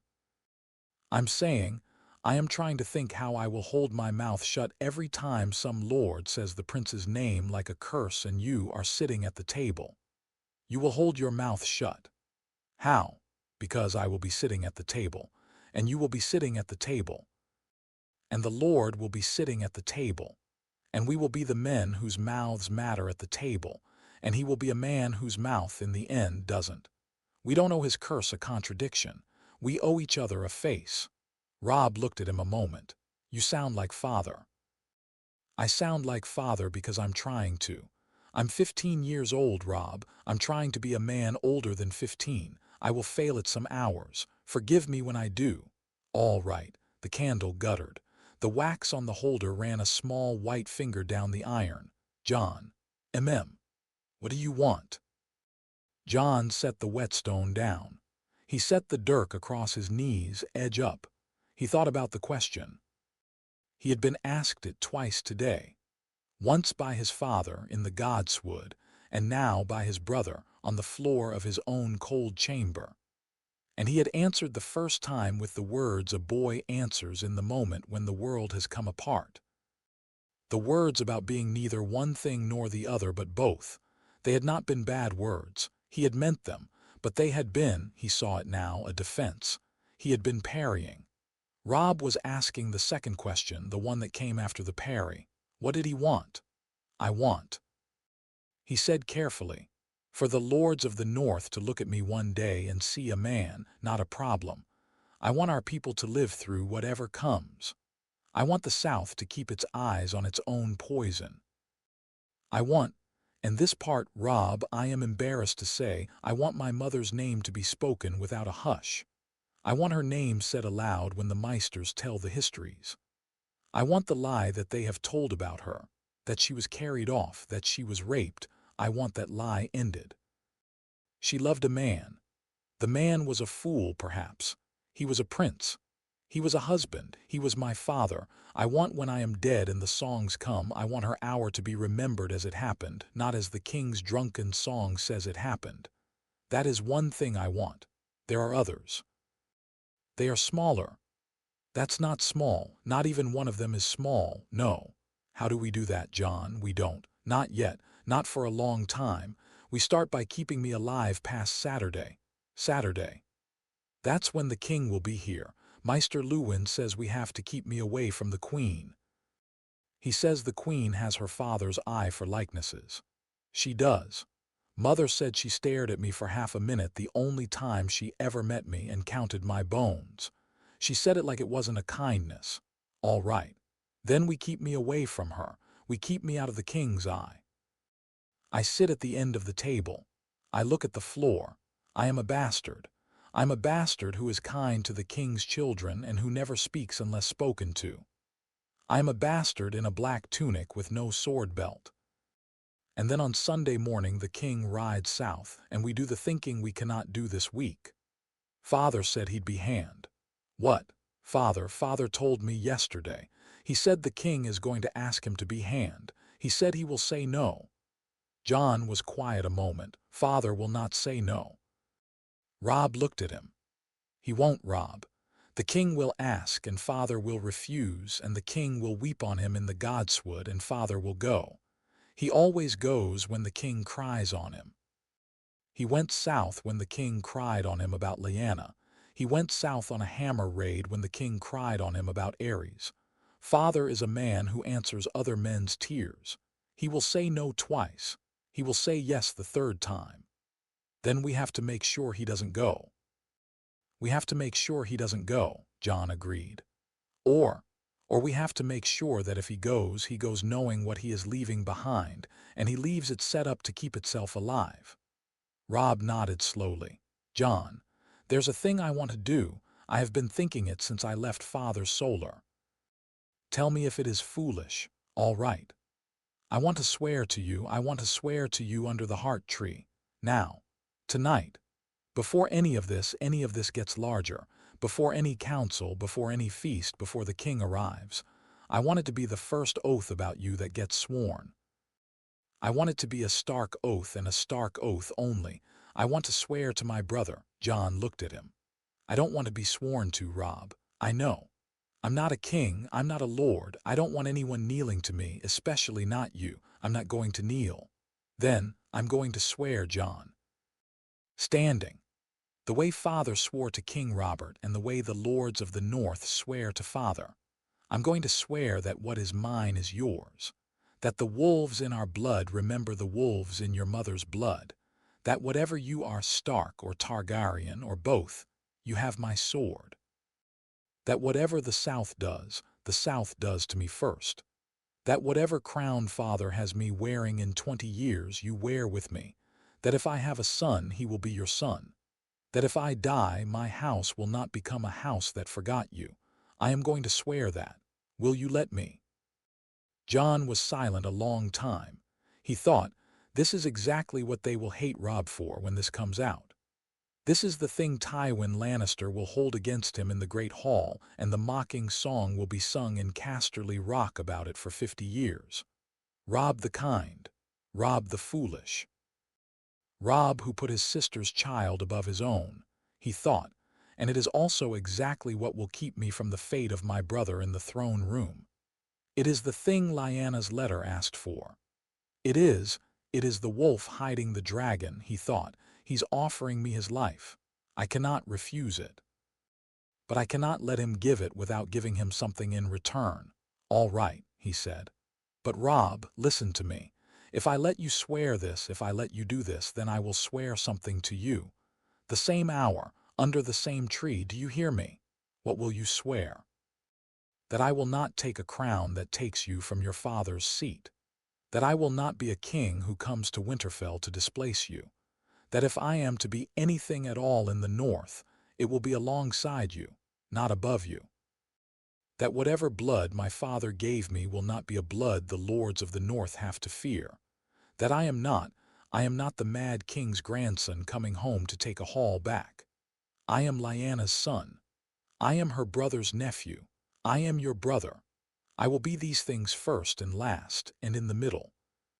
The dragon will not eat the wolf in me. I will not let it. And if you ever see me letting it, Robb, you draw your sword and you put me down, and you do it without weeping. Do you hear me? That is the price. If you swear what you are going to swear, then I swear that. Otherwise, we don't do it. Robb looked at him a long time. That is a hard oath to make me a part of. It is the only fair one. All right. Now. They went without cloaks, both of them, for the urgency had taken hold.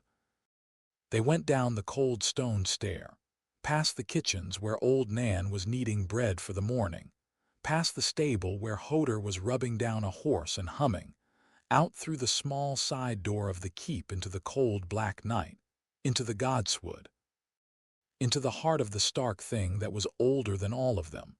They went without lanterns. They knew the way. The half-moon was up beyond the thin clouds. The snow on the path was packed hard from the day's traffic. Their boots barely sounded. Ghost was waiting at the heart tree. He had not been told to wait there. He had come on his own. His red eyes glowed faintly in the dark, the way only a thing that knew it was being watched would let its eyes glow. Gray Wind, slipping out behind Robb at the side door, paced after them. And as they came into the wood, he and Ghost greeted each other the way wolves greet, a small nose touch, a half circle, a sit. They sat together at the foot of the tree, side by side, and turned their pale and gray heads toward Jon and Robb. The two boys came to the still pool. The water was black and quiet. There was no wind. There was no other sound. The keep was a long way off. The world was a long way off. All right. Robb said, "Will you swear first, or shall I?" "You go," Jon said. "It was your idea." Robb laughed, almost. He drew his sword. He laid it on the snow at his feet, hilt toward Jon, blade north. "In the sight of my father's gods," he said, in a voice as steady as he could make it. "And the trees that hold their faces. By the blood that runs in me from my father's father, and from his father, and from every Stark who has ever set foot in this wood. By my own honor, which I will spend or save in this matter as I see fit. By the sword at my feet, a Stark sword, made in the north, given to me by my father in this same wood when I was 12. I swear an oath this hour to my brother Jon. I swear that what is mine is his. I swear that the wolves in our blood remember the wolves in his mother's blood.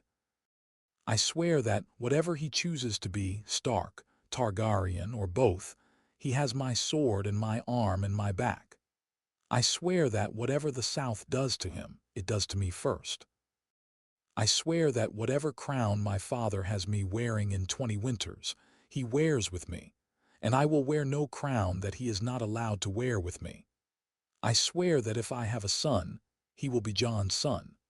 I swear that if I die, my house will not become a house that forgot him. I swear that on the gods of my father, the gods of my mother, and the bones of my grandfathers.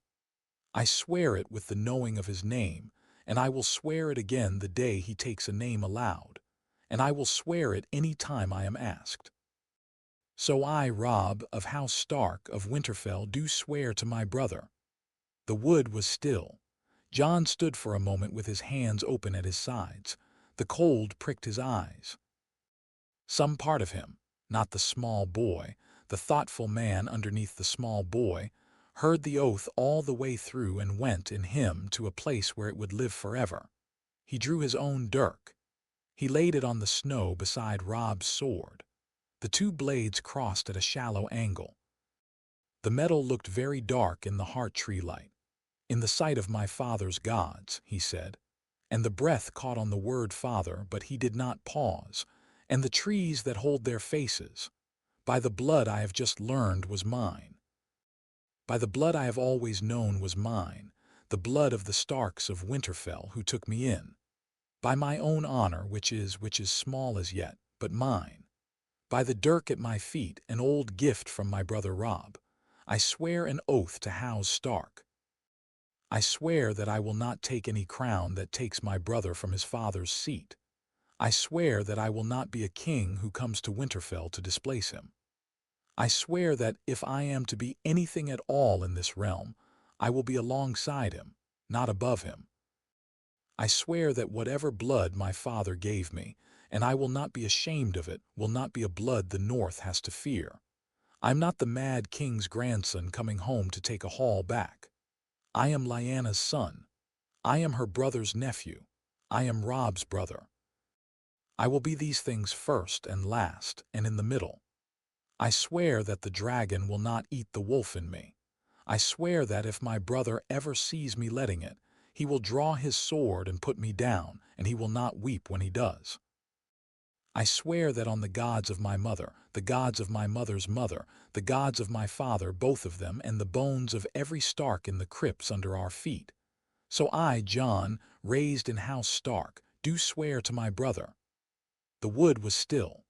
Then Ghost rose. He padded forward. He came to where the blades crossed in the snow. He laid his great white head down on the iron, very gently, and he closed his red eyes and held the touch a long moment. And gray wind came up beside him and laid his gray head on Robb's blade in the same way. And the two wolves were a witness with their muzzles on the steel. It is bones old, Jon thought. This is older than Aegon. This is older than the wall. This is what they used to do. Robb's eyes were wet. He swallowed hard. All right, he said. All right. Jon put a hand against Robb's neck. He pulled him in. They put their foreheads together for a moment, the way men did in the Old North, in the way that did not require words. Then they parted. Jon picked up his dirk. Robb picked up his sword. They sheathed them. They sat down together on the bench by the still pool, the same bench where their mother, Robb's mother, had sat earlier in the day with snow in her hair. Now what? Robb said. Now we go inside and sleep. I'm not going to sleep tonight. Try, Jon, I have to ask you one more thing. It is a foolish thing, but I have to ask. Will the lords, when this is told properly to the lords, will they let me wear a crown if you are alive? Jon thought about it. Yes, he said, because you and I will give them no choice. We will tell them the way we have just told each other. We will tell them with the blades on the ground and the wolves on the blades. We will tell them that this is what was sworn first and what will be sworn last, and that whatever comes between is foolishness. The lords are not a stupid people, Robb. They are a hard people. They have respect for a hard thing. We will give them a hard thing. Jon, MM. What will you be? Jon looked into the still water. The stars were moving very slowly over the black surface, the way stars moved on still water. He found in the long looking the words he wanted. "I will be the dragon heir of the north," he said. "Not a king, not a lord, not a prince in exile. I will be a thing the songs do not yet have a name for. I will be the man who keeps the Targaryen blood that is in me from being a poison to the north that fed me. I will be the one who, when Daenerys Targaryen comes, and she will come, Robb. Every old Meister says she will come, and father has been afraid of it half my life. I will be the one who can stand between her and the people. I will be the wolf that hides the dragon and the dragon that wakes the wolf. I will be useful. That is what I will be. I will be useful first. The other names will come or they will not, and either way the use will be enough." Robb was quiet for a long time. "That's a heavy name to have made tonight, Jon. I have been making it all day. It's been making itself, perhaps. I do not know who first thought it. I do not know if I thought it or if the man with the white hair thought it for me. Perhaps the heart tree thought it. Perhaps my mother in her tower thought it before either of us were born. It does not matter. It is the name. Dragon heir of the north. Robb laughed very softly. It was a strange laugh. It had no mockery in it, but it had something almost wondering. "We are mad, brother. We are both mad." "Probably. And we will tell the lords this name, in time, not yet, and the king, never, and the queen across the sea, when she asks, not before, and our wives when we have wives, at the bedding." Robb laughed again. It was a real laugh now. He shook his head. "Aye. At the bedding. The day a Stark wife learns her husband has a brother who is a dragon, mother will faint. Mother already knows, she does. Aye, and she's all right. I don't know if she is all right, Robb. She is. She was sitting in the godswood at dusk with snow in her hair. Father went out to her. I did not go. She has not spoken to me. I am not asking her to speak to me yet. I think she will. I think when she does it will be soon and it will be hard for both of us. But I will go to her when she asks. I owe her that." "You owe her nothing, Jon." "She owes you." "Robb, I'm sorry. It's not as simple as owing. We will not be served if it is simple. Let me handle her in my own way. You will not push it. All right." The night had grown colder. The breath of both of them was steaming. Up on the keep walls a sentry was singing, low and out of tune, an old song about a girl who had married a fish lord. The song was a comfort. Old Garth always sang it on the walls. The world was still going. "Bed, brother," Robb said. "Aye, brother." They walked back arm in arm with the wolves padding at their heels, like boys returning from a long swim. At the keep door, Robb stopped. He took Jon's wrist. He did not let go for a moment. "Jon. If you decide in the next year, the next 10 years, that you have to leave to go south, to go east, to go to Daenerys Targaryen, to go anywhere, you tell me first. You tell me before any other man. Promise me." "I promise." "And if you have to fight us, promise me you will do it with kindness. That you will warn me. That you will not become a thing that, Robb." Jon caught his brother's arm. "Robb, look at me. The oath was for that. The oath has it in it. I will not become a thing the North has to fear. If I see myself becoming such a thing, I will come to you and lay myself down. You will not have to fight me. I will not put you in that hour. I promised it under the tree. The tree heard. So did the wolves. So did I. So did you. We are good, brother. Sleep. I'll try. They parted at the corridor. Robb went up the stair to the Lord's wing. Jon went up the stair to the small attic chamber. Ghost came up after Jon. His nails clicked on the cold stone. In the chamber, Jon did not light a new candle. He stood at the window with the cold leaning in on him, and looked out across the yard at the keep where Robb was already in his rooms now. And his father was in his rooms now, and his sisters were sleeping, and his small brother was sleeping, and his lady, his Aunt Catelyn. His lady was lying awake in a chamber whose door had been bolted all afternoon. He looked at all of them, lighted and unlighted, and he thought, "This is mine. All of it. Every stone and every fire and every face. Whatever comes, I will not let it go. Not for any name, not for any throne, not for any father in any tower." Behind him, on the cold floor, Ghost was already lying down. He had laid his head across his paws. He was watching Jon. His red eyes did not blink. "Tomorrow," Jon said to the wolf, "I begin the rest of it." The wolf did not answer. Down at the foot of the keep, in a place neither of them yet knew about, older than the crypts, older than the keep itself, older than any wall the first men had ever raised on these stones. 3 eggs were not eggs, and one of them, in the dark, was just a little warmer than it had been the night before. The king came on the 3rd day, an hour after midday, and the sky over Winterfell had cleared just enough to let his banners stretch in their colors against a sun that did not yet have any warmth. Stags rampant on a yellow ground. Lions in red on white.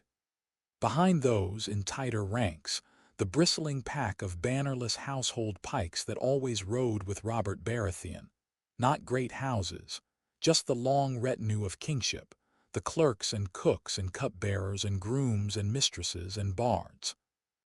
The whole road from the south kicked up a wide tongue of dust against the gray rock of the King's Road. The dust came over the crest of the hill before the king did.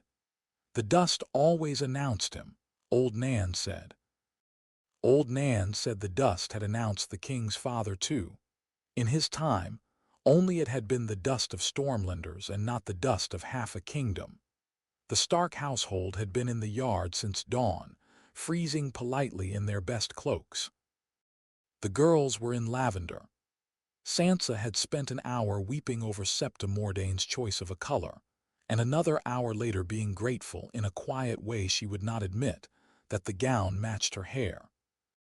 Arya was in a thing the color of bruised plums.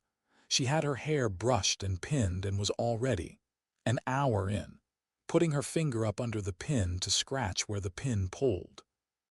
Bran was in a doublet a size too large for him, because Bran grew on a schedule that did not align with the ordering of cloth. Rickon was being held against Old Nan's hip and was, for the moment, asleep. Robb stood at his father's right hand. Catelyn stood at her husband's left. Jon stood 3 places behind Robb in the second rank, where the sons of household knights stood. He was in plain black wool, no sword belt, his hair brushed flat. He had stood there for hours and would stand there for hours more, and his face was the face of a boy who has been told to be a boy and is doing his work. Maester Luwin had drilled him last night until midnight.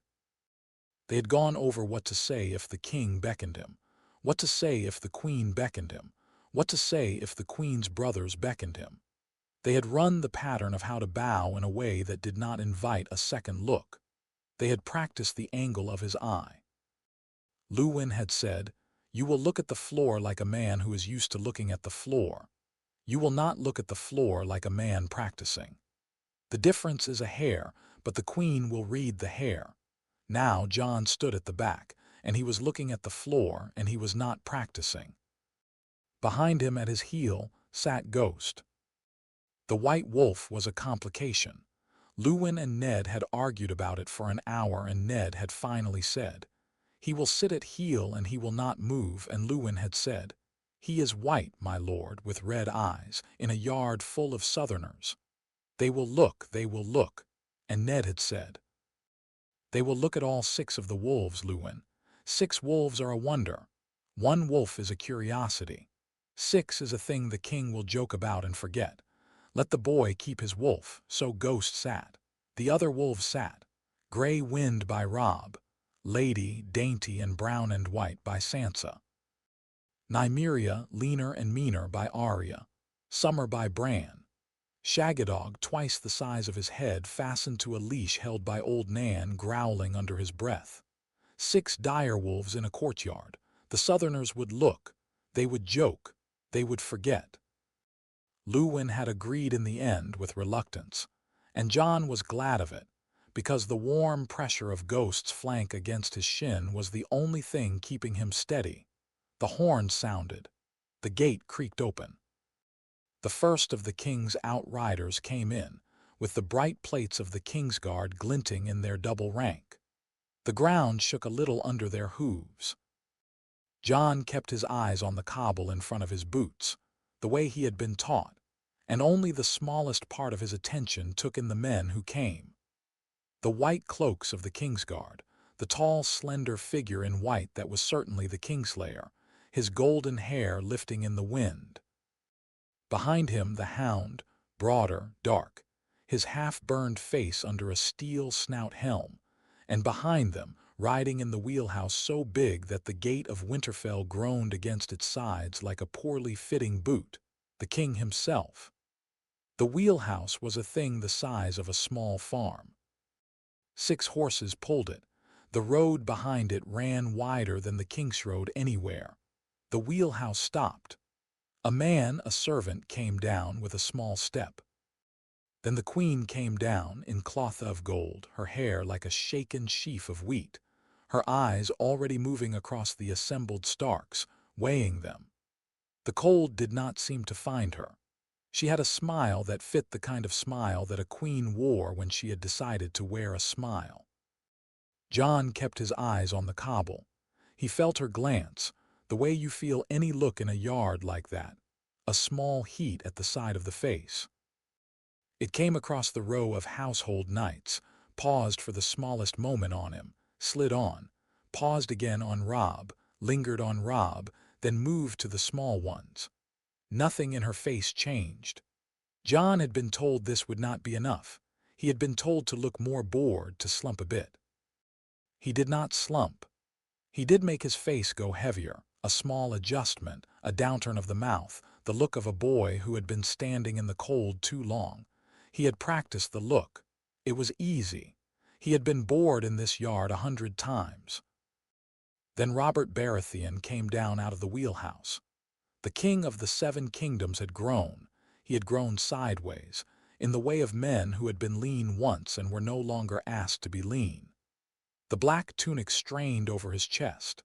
His belly pushed out against the broad sword belt. His beard was iron and gray. His eyes, though, Jon found, against his will, that his eyes had moved up from the cobble in spite of everything, and were on the king's eyes. Robert's eyes were still the eyes of the man who had come to Winterfell, as a boy of 14 for fostering with old Lord Rickard. The eyes old Nan said had stolen Lyanna from her duty in the first week of his stay. They were deep and blue and laughing. They had not been beaten out of him by 20 years of kingcraft. Jon had not expected that. He had expected the man to have small, piggish, drunk eyes by now, the way Theon, when he was being malicious, said the king had become. "Ned," the king said. "Your Grace," Lord Stark said and bowed. So did all the Stark line.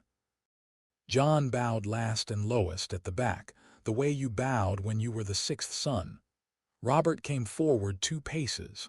He stopped. He looked at Lord Stark. He did the thing he had always done. The small particular thing only Robert did with Ned.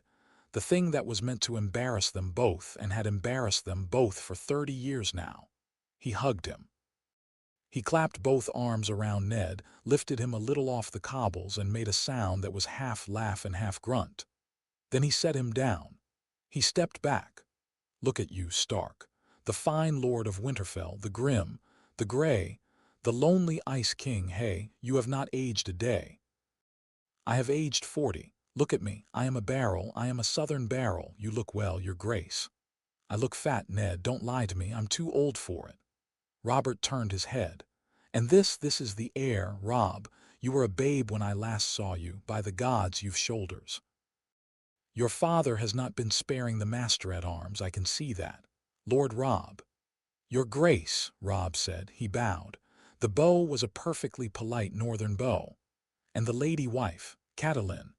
You are, by the gods, Cat, you are still beautiful. Tully blue is it? I had forgotten how blue. Stark, you fortunate dog. Aren't you cold, woman?" The north gives me a chill straight through the marrow. I don't know how you stand it." "Your Grace," Catelyn said, smiling. She had had time to find her smile. She had used the night to find it.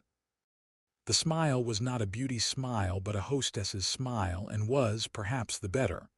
"You will be warmer in the hall. The hall, the hall, the hall first. Then, Ned, the crypts. I want to go to the crypts." There was the smallest pause in the line of Stark dignitaries. Catelyn's smile did not falter, not by a hair.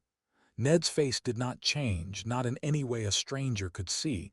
Only Jon, who had spent 15 years reading Ned's face, saw the moment of it.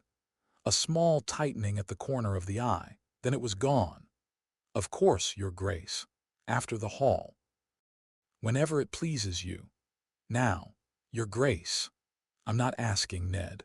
I'm walking past my horse on the way to the door of your hall. The hall can wait." The hall was always waiting. "The hall and I have an old grievance, and we will not sort it out before I have done what I came north to do." "Take me to her." Ned stood for one long beat. Then he bowed his head. "As you wish, my lord," Catelyn began. She did not finish. She looked, without quite turning, in Jon's direction. She did it so smoothly that no man who did not know what to look for would have noticed. Jon felt the small flash of her eye, and felt, in spite of himself, a strange small warmth, because that was a Stark wife protecting a Stark son and not a Tully lady protecting a king's mood. It was, well, it was new. Then Catelyn touched Ned's wrist. He turned to her. She said, very low, "Take Robb." Ned glanced once at Jon. Jon kept his eyes down. The order of the morning had changed. Nobody had planned for it, but they had drilled in case of just such turns. "Take Robb. Take Robb to the crypts. Take Robb so that the king, when he stood beside Lyanna's statue, would have the heir of Winterfell at his shoulder, and not the boy 3 rows back with Lyanna's face." It was the right call. Jon knew it the moment Catelyn said it. He felt a small, ridiculous gratitude that the call was hers and not his. "Robb," Ned said. "Yes, father. With me." Robb glanced at Jon over his shoulder. The glance was 1,000 things in a hair's width. "Sorry. All right, hold. Watch." And then Robb followed his father and the king around the curve of the keep, in the direction of the crypt entry. Jon stood in the cold yard in the back rank with Ghost against his shin, and listened to the king's bootfalls going away. "My lady," he heard the queen say brightly, "I confess I am perished. Will you take me indoors? I will not survive this courtyard another minute. The wind here is, well, it is the wind here." "Of course, Your Grace," Catelyn said. "Our hall is laid with fires from end to end. The girls and I would be honored to. Sansa is it, and Arya. Lovely, lovely. How old?" 11, Your Grace, and 9. 11. I have a daughter that age." She is taller than yours, I'm afraid. Cersei's children are tall, it's the Lannister in them. But you must come south, my dear, you must come south and see her. Sansa is it?" "Yes," Sansa curtsied. Sansa had been practicing the curtsy for a year. Sansa's face when the queen looked at her was the face of a girl who had read every book about queens she could find. The queen smiled at her. The smile was perfectly civil. Behind it, Jon felt, across 2 paces and a row, the queen weighing the girl and finding her, perhaps, useful. The party began to move toward the keep. The queen at the head, the girls behind her, Catelyn flanking. Some of the lord's knights peeled off to attend to mounts.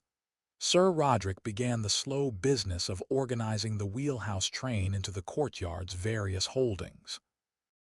The dwarf, short, oddly graceful, pale, came down out of the back of the wheelhouse last of all. Jon had been told there would be a dwarf. He had not been told what to make of him. Tyrion Lannister, second son of Lord Tywin, brother to a queen, half-uncle to 3 children, walked across the yard with a roll that was nothing like a drunkard's roll. It was the gait of a small man who had taught himself to take up the same space as a tall one, by the simple expedient of taking longer steps than his legs were built for. He was wrapped in a thick fur-trimmed cloak that gave him the silhouette of a small barrel. He had an open book under one arm. Of course, Jon thought, in this whole cavalcade there is one man arriving at a northern fortress with an open book.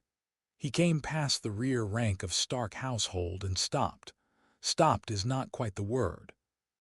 He paused, by the simple Lannister expedient of letting his short legs go on a step and then turning his head, so that the pause was a thing happening above the gate, and the gate went on, and the head was looking at Jon. Jon, whose eyes had been on the cobble, did not look up. He was good at not looking up. He had been not looking up for 15 years. "You," said the dwarf, who had stopped now properly. Jon raised his eyes. He raised them slowly in the way Luwin had taught him. He did not raise them to the dwarf's face.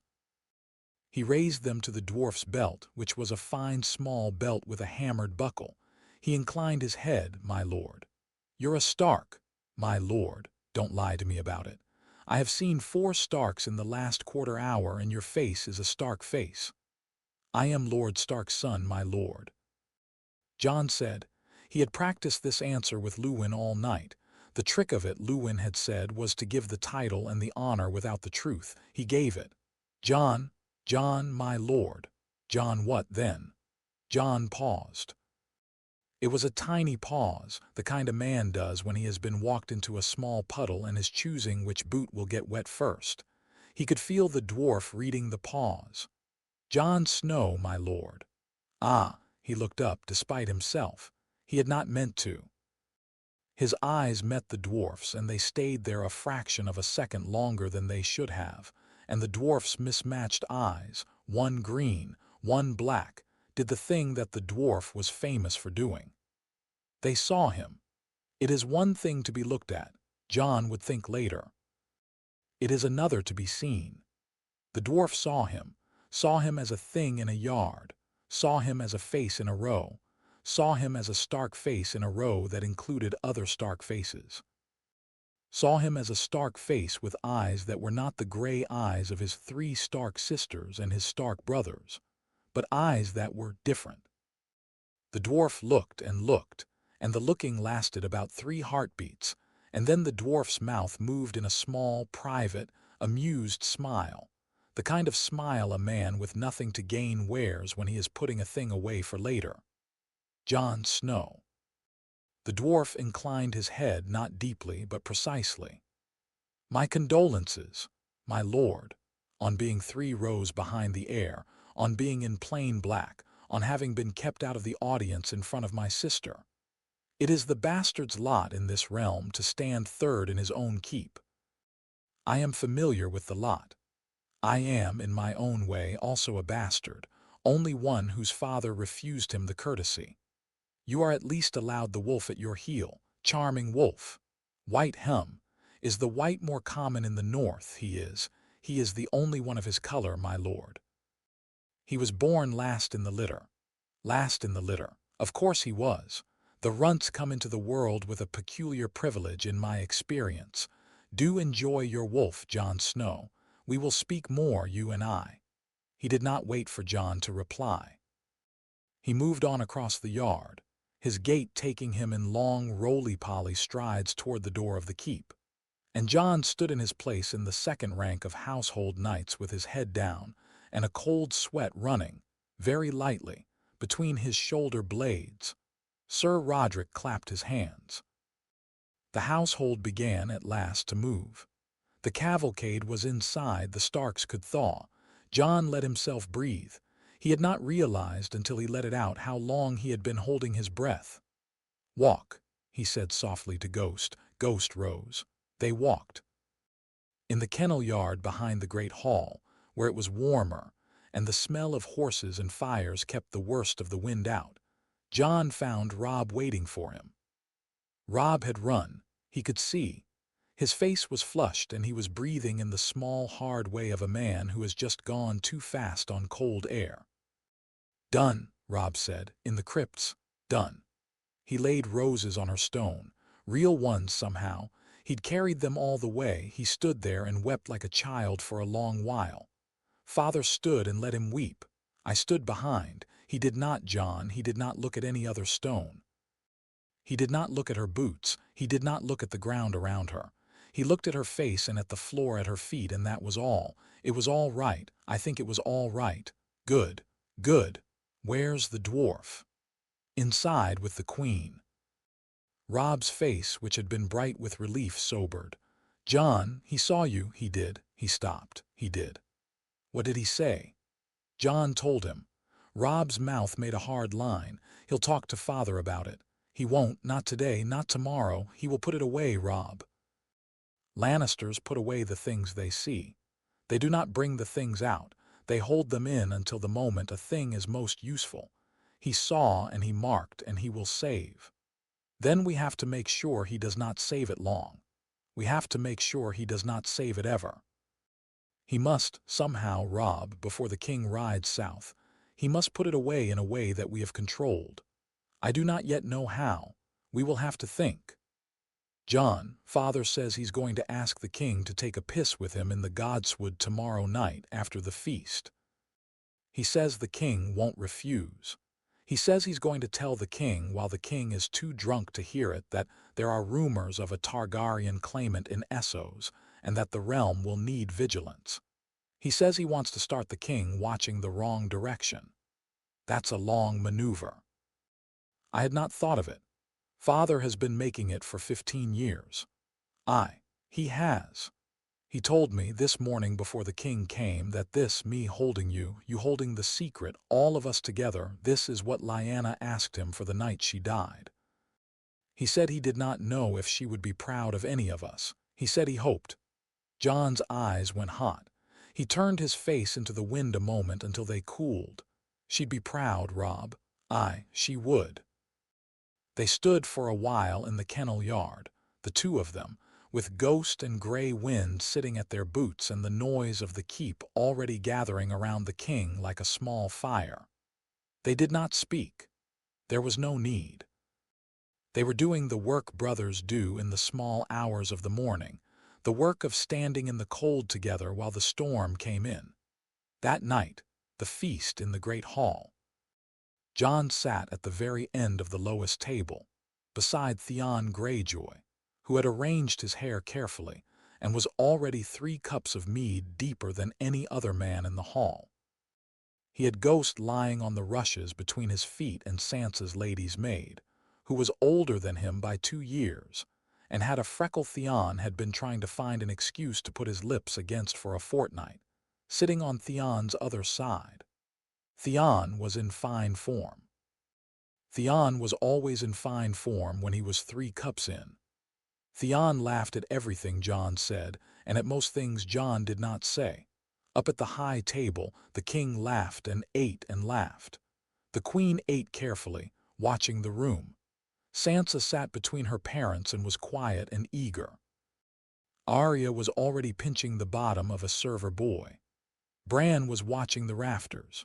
Rickon was asleep on old Nan's lap. Robb sat with the household knights, a respectful distance from the high table, and his face, Jon could see it across the hall, was very steady. Once, only once, the queen looked across the hall to the bottom of the lowest table where the bastard was sitting. Her eyes did not stop on him. They went over him the way they went over the wall behind him. Tyrion, on the queen's other side, had not looked at Jon at all. Tyrion was occupied with a wedge of cheese and a story about a brothel in Lannisport that he was telling in a careful low voice to the king. The king was laughing. The king's laugh shook the high table. Glasses clinked. Servants ran. The hall steamed with men and meat and song. Old Nan dozed in her corner. The hounds fought under the trestles for bones. Out in the kennels somewhere, a horse stamped. A guard called a watch. Snow began to fall on the high windows of the hall very lightly, the first true snow of the autumn that was almost the winter. Beneath the keep, in a place older than the crypts, 3 eggs sat in their dark, and one of them was warm. Lord Stark was Lord Stark. He stood up at the high table when the king roared for him to stand, and he raised his cup, and he gave the toast Robert had ordered him to give, the long Stark toast about the crown and the realm and the dead. He drank. Robert drank. The hall drank. Ned looked, just once, down to the bottom of the low table where Jon sat with Theon and the freckled girl. The look was a flicker. Jon caught it. He returned it with the smallest possible nod, a thing that meant here, fine, holding, and Ned, satisfied, returned to his cup. Then the king put a heavy arm around Ned's shoulders and dragged him into another laugh. And the moment passed, and the night went on. Late, very late, when the king had been carried snoring to his rooms and the queen had withdrawn with her ladies and the hall had thinned to the household and a few drunk nights, Theon turned to Jon, his face flushed, and said, "Snow, you're a strange one tonight." "How so?" "You're not drinking." "I drank. You drank water." "I drank wine and water." "I mostly water." Theon's eyes were a little glassy. "Snow, you all right? You've been quiet since I came back. The whole month." "I'd ask if some girl had a hand in it, only I know you don't have a girl, and Robb tells me you've turned monkish." "I've turned tired, Theon." "Tired and quiet, that's not Snow." "It's Snow tonight." All right, all right. No prying, just Snow. If anyone bothers you, you tell me." "I'm a Greyjoy, you know. I might be a hostage, but I am also a Greyjoy, and I have certain opinions about how a friend should be handled. You hear me?" It was the kind of speech Theon gave when he was 3 cups in and feeling generous. It was, Jon thought, a real speech. Theon meant it. Theon was a strange friend. Theon would betray him for a chance at a kingdom. Theon would also, on a winter night with no kingdom in front of him, fight for him in a yard. Theon contained both of these things in the same chest. Jon had grown up alongside the contradiction. He did not, tonight, hate it. He clinked his cup against Theon's. "Aye, Greyjoy, I hear you. Thanks for the speech, Snow." Theon leaned in a little. He was unsteady. "Tell me one thing, the dwarf. I saw him stop to talk to you in the yard. What did he say? Tell me." "Brothers in mead, brothers in news." Jon smiled. The smile was small. "He said he hoped I enjoyed my wolf. That all, liar." I, Theon, drunk, laughed and laughed. After a while Jon stood. He picked up his cloak. He whistled to Ghost, and the white wolf, who had been pretending to sleep under his feet all night, rose at once. The two of them went out into the yard, into the snow, into the cold, into the dark. He walked the yard once. He did not pray. He had not yet learned to pray. He looked up at the sky, at the few stars between the snow clouds, at the small, dim icon of the ice dragon low in the north, and he said to nobody, "All right, we got through it." In a window of the keep, a single candle burned. Jon could see, even from down in the yard, the shape of his father seated at his solar table, and another shape standing, Maester Luwin, by the cap. They were already at it. They would be at it all night. The king's visit was not ended, not by half, and there were 2 more days to live through. Up another window, smaller, the wing where the small council of the king's party had been put, the queen's window. The candle there was also burning. The queen, too, was not asleep. She would be writing letters. She always wrote letters. The dwarf, Jon thought, would not yet be asleep either. The dwarf would be reading. The dwarf had a book under his arm, and the dwarf would be in it. We have to keep the dwarf far from the king, Jon thought.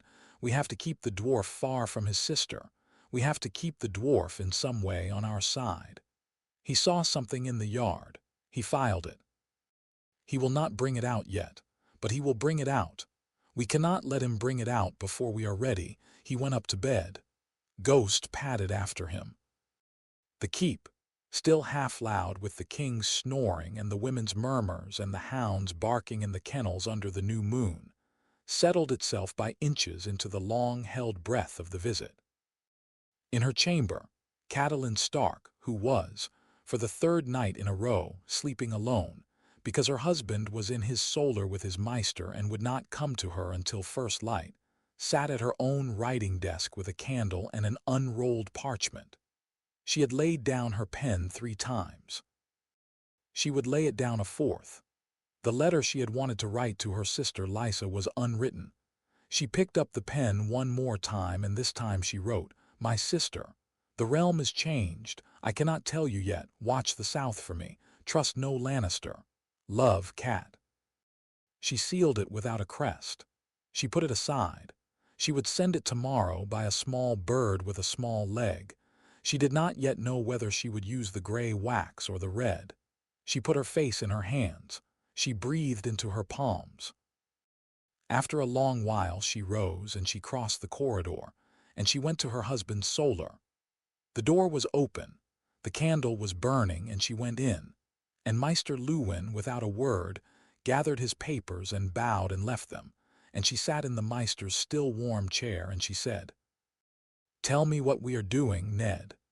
And Lord Stark, who was Lord Stark, told her, and the long night of Winterfell went on. The king stayed a fortnight. He was too tired to ride south, he said. He was too lonely for his old friend, he said. He was, Robert said.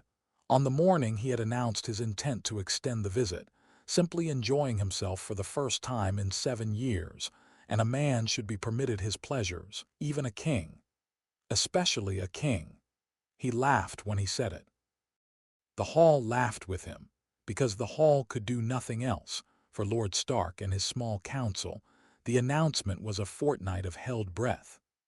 For Cersei Lannister, it was a fortnight of small smiles given to an increasing array of household servants whose names she remembered. For the imp, it was a fortnight of evenings in the Keep library, where he had found, to his evident delight, a Maester Luwin who could play Syvas passably well, and a small archive of books his father would have called frivolous, but which he, Tyrion, called sustaining. For Jon Snow, it was a fortnight of long days standing 3 rows back in courtyards and evenings sitting at the foot of the long table, and small careful hours in between when he was asked, by his father, by his brother, by Maester Luwin, by Sir Roderick Castle, to answer one question, then another. His mother, and that was a word he had now begun in his own head to use without flinching, had, she said, done all the loving she could from a tower. The doing of all the rest, she had said, was up to him. So Jon answered the questions. He answered Sir Roderick's questions about whether he had ever heard a man of his father's household speak ill of his Aunt Lyanna. The answer was no, and not because the men had been told not to, but because they had loved her. He answered Luwin's questions about the white-haired man with the red eye in the crypt. The Maester took notes. He answered his father's questions about which of the Southern Lord's boys he had spoken to in the yard, and what they had said, and how they had stood, and where they had stood. He grew to feel, by the end of the first week, that he was being kept under glass, that Robb went out to ride with the household knights and came home muddy and laughing while he, Jon, sat in a small bright window room making lists. He bore it. He had asked for the work. He bore it. On the 8th day of the king's stay, while the king was hunting boar with Lord Stark and a long, noisy party of northern lords, Bran climbed. Bran had always climbed. Bran was, in the household's quiet judgment, more a part of the keep than the keep was a part of itself. He had climbed every roof, every parapet, every chimney. He had climbed the broken tower in his stocking feet at the age of 6. He had climbed the high south wall at 7. He had been beaten for none of these climbs, because his mother could not bring herself, in the end, to beat the boy who looked at her with that small, frank Stark face and said, "There aren't any places I haven't been, Mother." Now Bran was 8, and he was climbing with the king's visit fresh and exciting in him, and he was climbing in the long wing on the south side that nobody used, because the masons had not been to it in a generation. The thing he saw when he came up over the lip of the high window in the empty wing. Bran, who had a clever child's keen ear and a clever child's keen lack of warning, was the queen of the 7 kingdoms in a moment that had, until that moment, happened in many beds and many corridors of many keeps, and never once been seen by another pair of eyes that mattered. Cersei Lannister and Jaime Lannister, brother and sister. Bran stared. Jaime, with the small, clean instinct of a man whose gift had always been the speed of his hands, came across the room and lifted the boy by his cloak. Bran, who weighed less than a sack of meal, did not even resist. He was 8, he had been startled. His mind had not yet processed the picture of his queen and her brother. Jaime looked once into Bran's face. He read in it, with a night's clarity, a small, unmistakable thing. The boy had seen, the boy had not yet understood, and the boy would understand. The reading took perhaps half a second. The decision took less. He let go. Bran fell. He fell from a height that should have killed him outright. He fell from a height that, in another version of the world, in the version that did not have a father in a solar working through nights with a maester, that did not have Bloodraven sending a small pale thread of his attention northward at exactly the wrong moment for a queen and the right moment for a child, would have ended a child's life on the cobbles below. He did not die. The old gods, the men of the north said, sometimes catch the children who fall. The old gods on the 8th day of the king's stay caught Bran Stark in a way that nobody saw.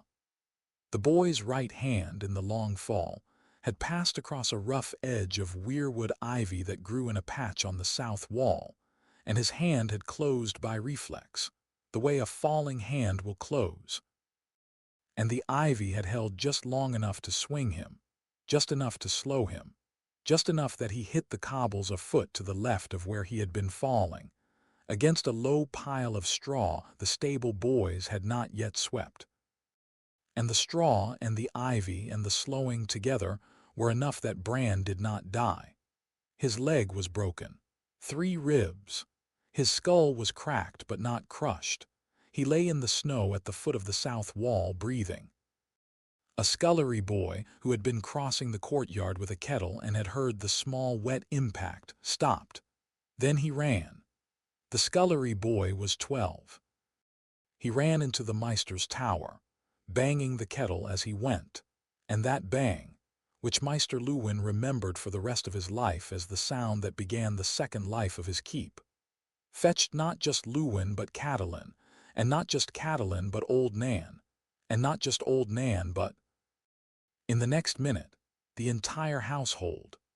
Lord Stark, who was at that moment 4 miles into the Wolfswood beside the king of the 7 kingdoms with a boar dog whining ahead of him, did not know for 2 hours.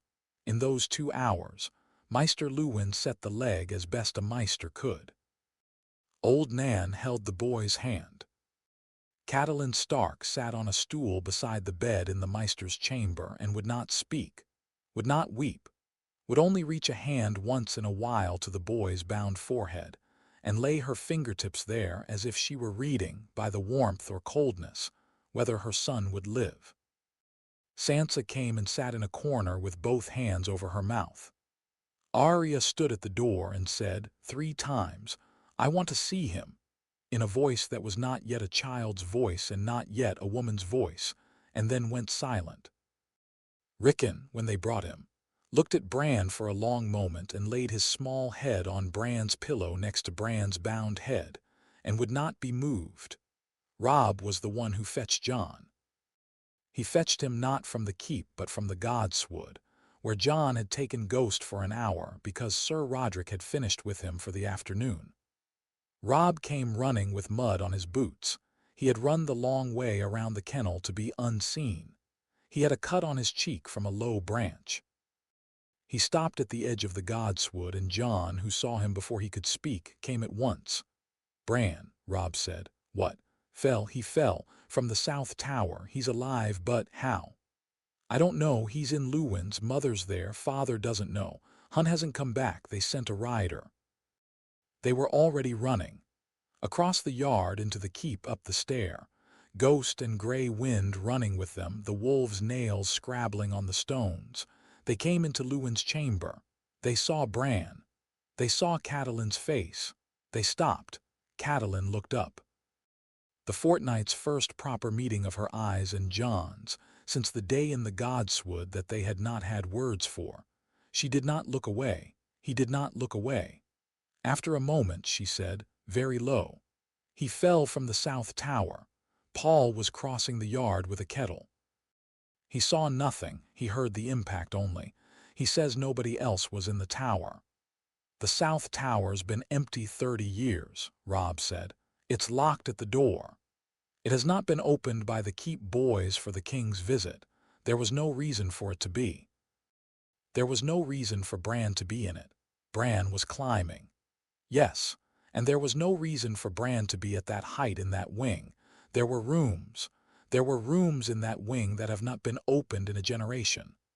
Jon's eyes went slowly, slowly to the Maester. Lewin's old face was tired and gray. Lewin looked at Catelyn. Lewin did not say what he was thinking.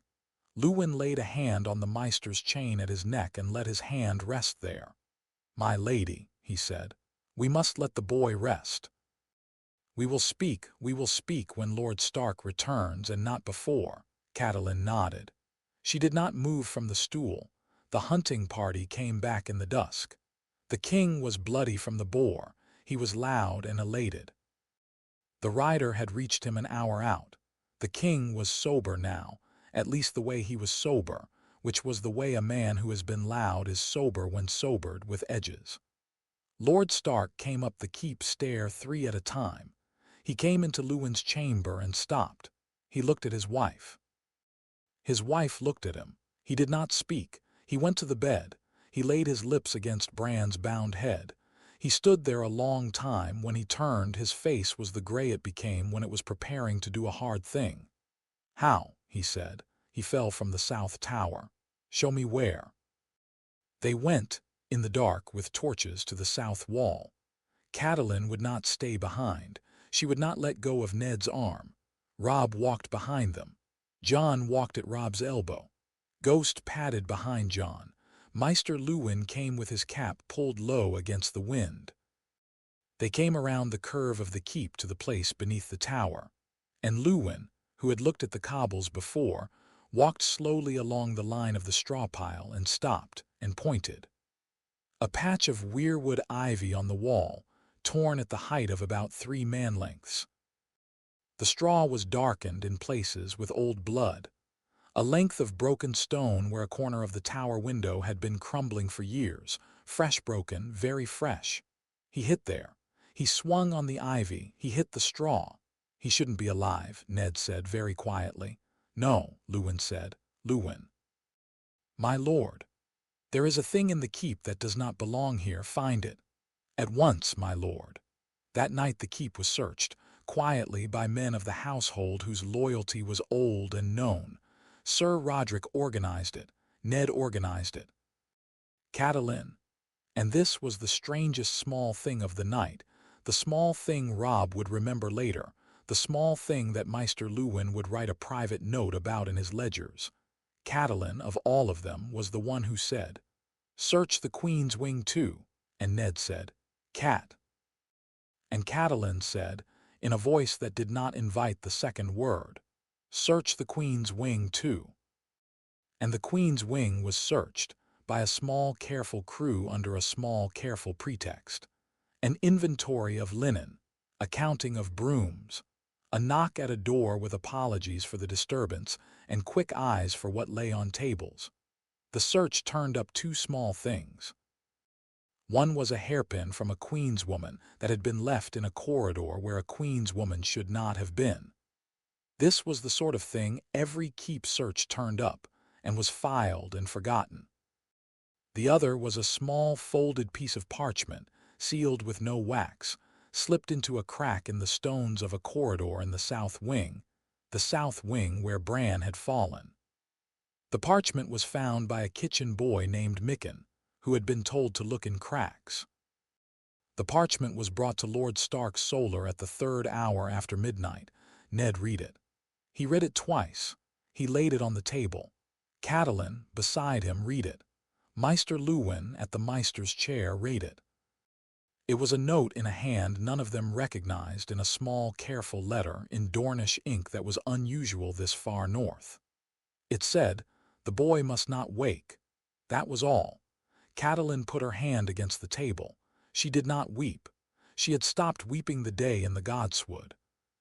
She had become in the fortnight since a kind of dry, hard wind. She said, "We will not let him sleep alone. No, Robb and I will sit the watch, from now until the king is gone. No, my love, you will not. We will set the watch with the men. You will sleep when you can sleep. You cannot sit a watch and run a house, and you cannot, Ned. Listen to me. We will set the watch with the men. I will also sit the watch. So will Robb. So will Jon, when his name can be made not to attract the queen's eyes. We will not let our boy be alone in any hour. He will not wake to nobody." Ned looked at her. He said, "All right."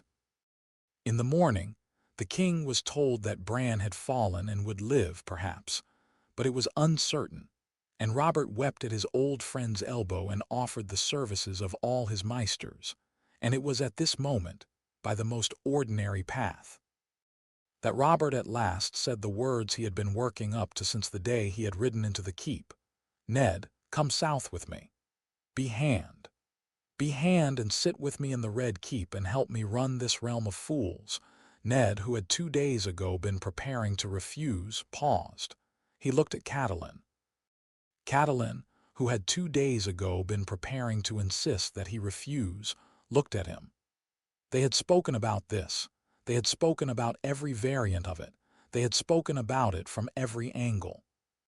Now there was the new variable, a note in a crack in the wall, a boy who would not wake, a queen's wing that needed to be watched. "Your Grace," Ned said, "I will think on it." "Think on it," the king said.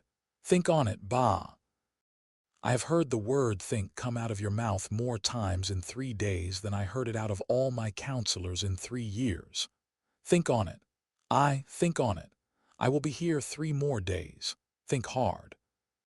Think with my dwarf brother. He tells me you and he had a very interesting conversation by the fire last night. Tell me, Ned, did my dwarf brother charm you? He charms everyone. He charmed me as a babe. He did, your grace. He'll charm more before he's done. Watch him. The little man has all the brain of all my brain together, and I don't say that as flattery for me. Stark, think on it." And Robert clapped Ned on the shoulder hard enough to make Ned stagger, and went off to find his queen and tell her, in a fond voice, that she should pray for the Stark boy as he himself had prayed.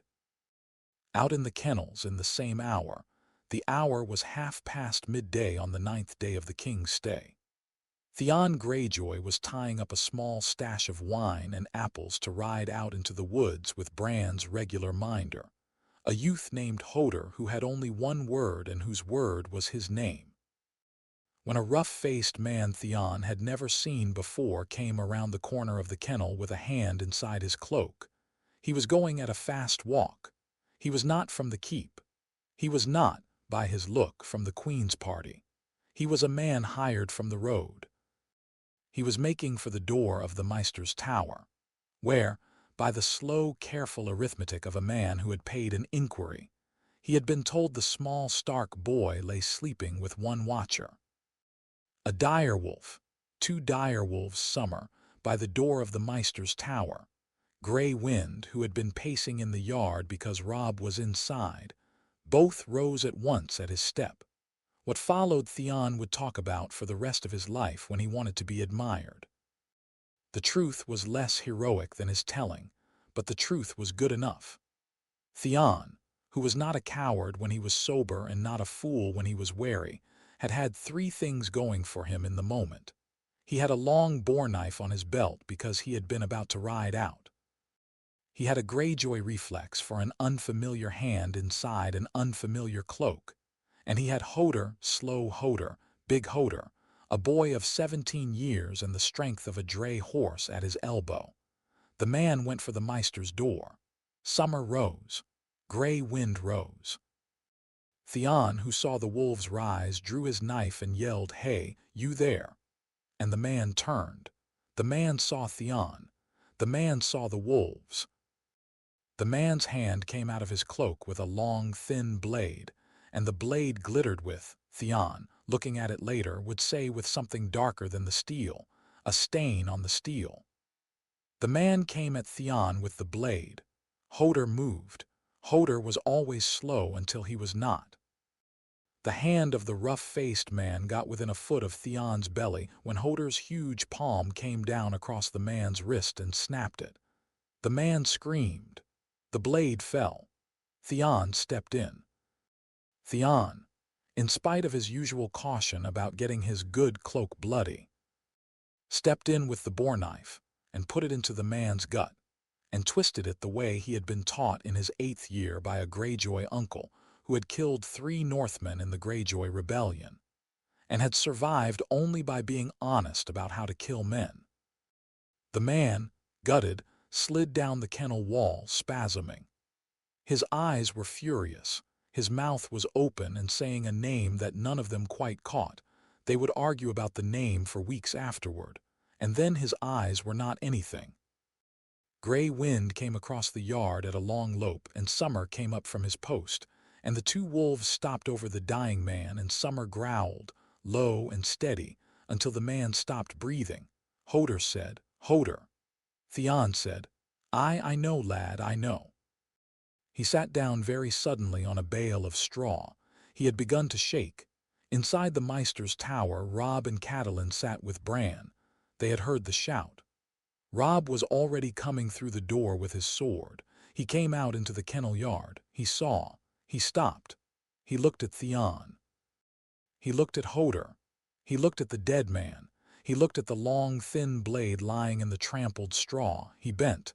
He did not pick the blade up. He looked at Theon. "Don't touch the blade," Theon said, breathing hard. "Don't touch the blade, Stark. I see it. Tell your father." "I will tell my father." Robb went back inside. He spoke to his mother.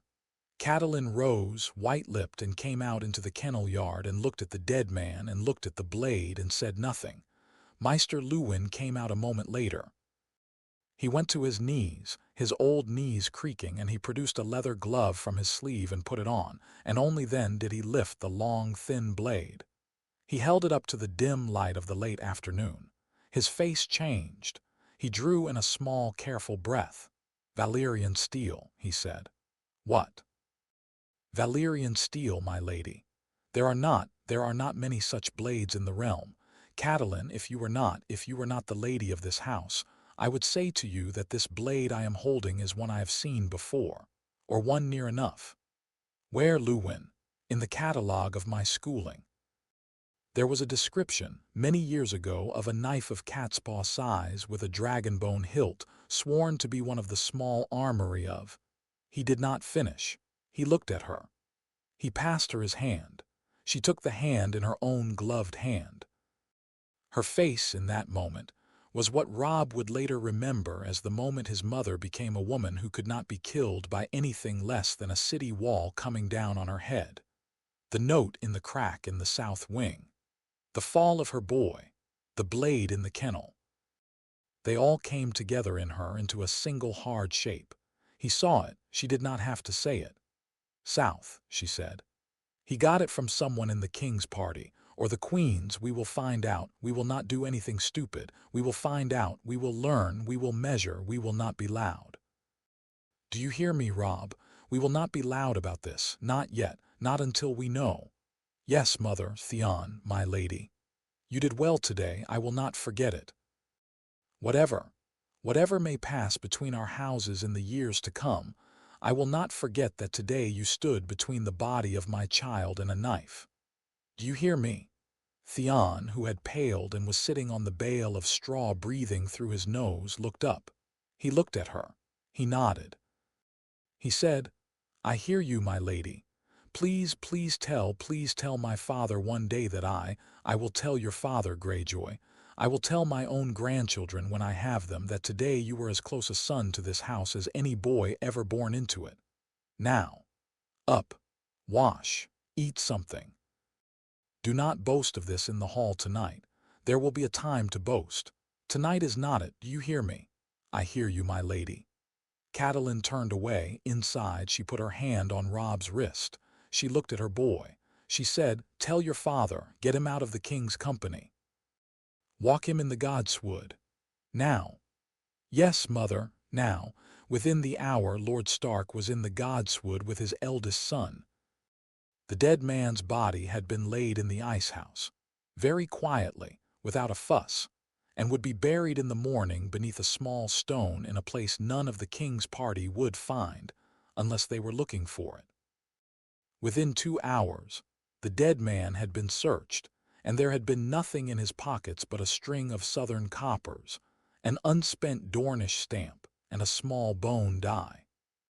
Within 3 hours, Maester Luwin was sitting at his desk with the long, thin blade in front of him under a clean cloth, and a very small private list of the dragon-bone-hilted Valyrian steel daggers known to the Citadel was laid out beside it.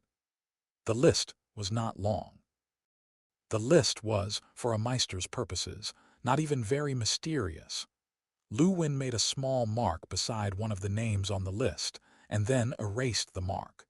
He would tell the lord and the lady. He would not write the name down anywhere yet. That evening, Jon was kept away from the kennel yard, and the Maester's tower both. He was sent on a small errand to the master-at-arms. He was sent to fetch a small thing from old Nan. He was, in short, kept on the far side of the keep all the long, bright hours of that afternoon. And no one told him about the man in the kennel, and no one told him about the blade. Luwin and Ned had agreed on this. The boy was already too close. The boy was already, in spite of all care, the center of a thing that the Queen of the Seven Kingdoms might or might not yet be circling. The boy did not need to know yet that a Dornish ink note had been found in a wall, and a Valyrian steel dagger had come out of a cloak, and a man had been killed in the kennel yard. Robb told him anyway. Robb told him at midnight in the cold yard, with their wolves at their feet and their breath in white clouds. Robb told him the whole thing in order, with no varnish. Robb told him because Robb had said in the godswood under the heart tree, "What is mine is yours," and Robb was a boy who did not break a vow. Jon listened. He did not interrupt. When Robb was done, Jon stood for a long moment with his eyes on the stars. "Robb, listen. I have to be the man who makes them stop looking at me. Or I have to be the man who's looking at gets them looking at the wrong thing. I can't keep being a piece on the board that other men play around. I have to begin to be a piece that plays. How? I'm thinking. Tonight I'm only thinking. But Robb, the blade, the note, the boy who fell, they are connected. Bran was climbing somewhere he shouldn't have been. Bran saw something. Bran was thrown or pushed or tipped. The note was a follow-up to make sure he didn't wake. The blade was a follow-up to the note. Whoever sent these is not sending them at me. They are not sending them at the keep. They are sending them at Bran. Then we have to find what Bran saw. We have to find it before he wakes, and we have to be ready when he wakes for what he will tell us. And we have to use the time between now and his waking to set our pieces. Mother is right that we should not be loud, but we should be ready. How long until he wakes? Luwin doesn't know. A day, a week, 2 weeks. He says the gods will choose. All right. And Robb. While I am thinking, while we are thinking, there is one more thing I want you to know. The man with the white hair, the crow. He spoke to me again last night in a dream, not as solid as in the crypts. He told me a thing. What? Jon looked at him. He told me to go down. Down where? Below the crypts. To a place that is older than the crypts. He told me there is a chamber there that has been sealed since before there was a Winterfell. He said when I am ready, I am to go down and to bring fire with me, and to bring my wolf with me, and to bring you with me, and to tell no one else. He said the keep is not what we think it is. He said there is a thing waiting beneath it that is meant for me. He said it has been waiting a long time. Robb's mouth was a little open. Jon, we aren't going down tonight. No, not tonight. Not until the king is gone and Bran is awake and the household is settled. But soon, Robb, soon. He said the time is shorter than I think. All right. They stood in the yard a while longer. The snow was falling more thickly now. The first true winter snow. The flakes caught in their lashes and on their cloaks and in the white of Ghost's fur, where the white of the wolf and the white of the snow blurred into one moving brightness in the dark. In a window of the keep above them, a single candle burned. Lord Stark and his lady were sitting up. Maester Luwin was sitting up. Bran was sleeping or unconscious or dreaming his slow boy's dreams of a falling, a falling, a falling, then a great red root catching him by the wrist. Somewhere, a long way away in a place none of them had ever been, an old man bound to a black weirwood smiled, very faintly, and turned a corner of his attention back across his great web of trees and his great web of birds, toward the small new candle of a boy he had been waiting for. The first blood had been spilled in defense of the secret. There would be more. They all knew it. They were ready, in the way that families in the North got ready, by drinking less, by sleeping in their boots, by setting out their winter things, by doubling watches, by writing no letters they could not afford to lose. The keep, that night, drew itself together. The walls grew thicker. The doors grew heavier. The corridors grew longer. Beneath the keep, a thing in a stone was warm. The king rode south on a clear blue morning 7 days after Bran's fall, with a tearful Robert clinging to Ned's neck for the better part of a quarter hour, and giving the impression, to anyone who watched from a window, that he was still trying to drag the Lord of Winterfell south by main force. The queen rode in her wheelhouse with the curtains drawn. The little princess and the little princes were lined in their wheelhouses behind hers. The hound rode beside Joffrey. Sir Jaime rode beside the queen's wheelhouse, his white cloak fluttering in the new winter wind. The dwarf, who had announced over the wine the night before that he would be detouring north to see the wall before riding south, was conspicuously not in the column. He rode in the little party that left an hour later, with Yoren of the Watch, with 2 of the king's outriders peeled off as escort, with a pony loaded down with books, the picture of a man on a holiday. He stopped his pony at the gate of Winterfell and turned in the saddle, and did the small, polite thing he had done with his eye in the courtyard when he had arrived. He looked, briefly, in the direction of the place where the bastard was likely to be standing, and he found him 3 rows back. At his usual post, holding the leash of a grey hound for a distracted servant, and he tipped his head 2 precise degrees in Jon's direction, and he turned his pony and rode off after the long road north. Jon, watching, kept his face still. Robb, beside him, did not. He'll be back, that one. Robb said, "Aye, on his way south. He'll come through here again. He'll find a reason. Aye, and he'll want to talk. Aye." The keep relaxed when the column was out of the gate. You could feel it in the air, the way you felt the long-held breath of a room go out. Servants began to laugh again. Old Nan came up out of the kitchens looking 10 years younger. Hoder, who had been on quiet watch at Bran's door for 3 nights in a row with no relief, allowed Maester Luwin to send him to bed. Catelyn closed her eyes for the first time all morning and let her shoulders drop and stood for a moment with her forehead against the cold stone of the courtyard wall. And only Robb, who had been watching her, came to her, and she put her hand on her son's wrist for 1 long second. And then she straightened and the morning went on. That night Bran woke, or, almost, he surfaced. He came up out of his long underwater dream long enough to open both eyes, look once at the ceiling, look once at his mother, look once at the white wolf, Summer. In the long days of his sleeping, Summer had become permanent in the Maester's chamber. Refusing all entreaties to leave, look once at Maester Luwin and to say 1 word very softly before he sank back. Eyes. That was all. It was all he had to give them that first time, but Catelyn took it. She took it the way a woman takes the first sound her newborn makes. She took it the way a captain takes the first sail on the horizon after a long becalming. She put her hand on her son's hand. She breathed out. She said, Eyes, my love. Yes, eyes, tell us when you can. And the boy was already gone again, into his undersleep.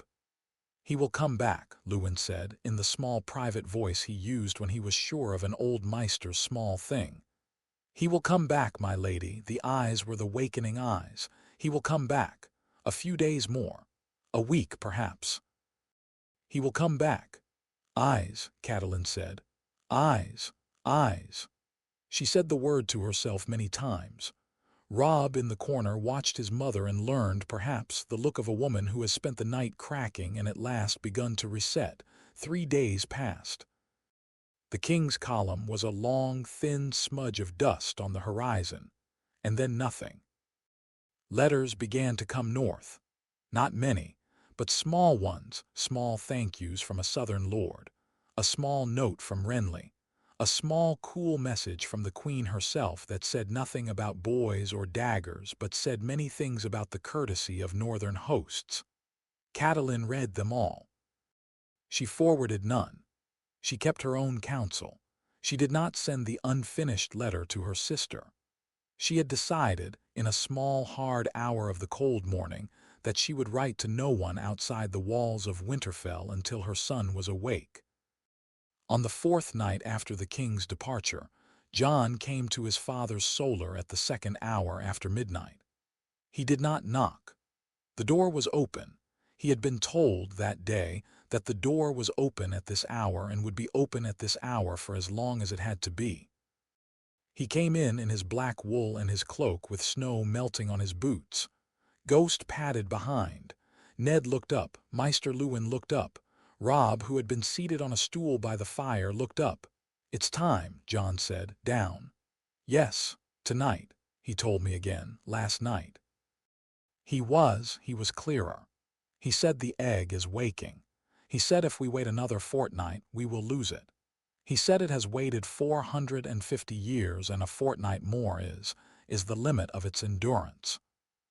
He said the cold of the stone will lay it down again, and we will not have another chance. He told you this in a dream. He told me this in a dream.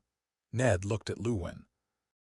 Lewin tilted his head, very slowly, the way an old man does when an old man has read all of the books on a topic, and the books have not been wrong, only insufficient.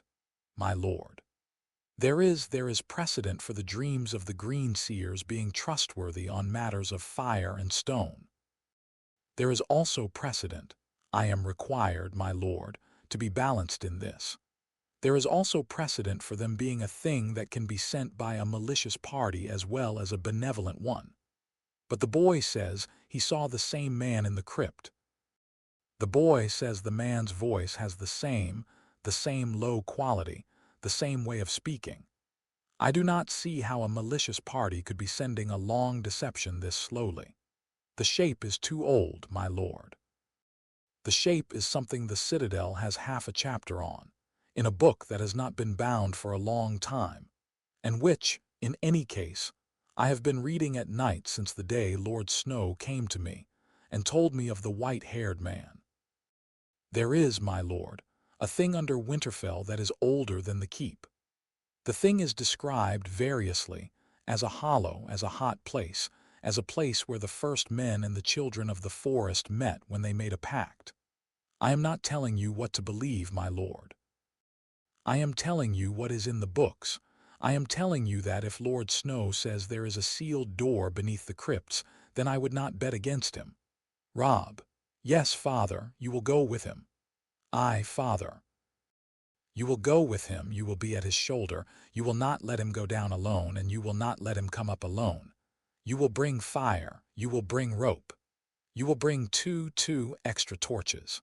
You will bring water, you will tell no one. You will leave by the small east door.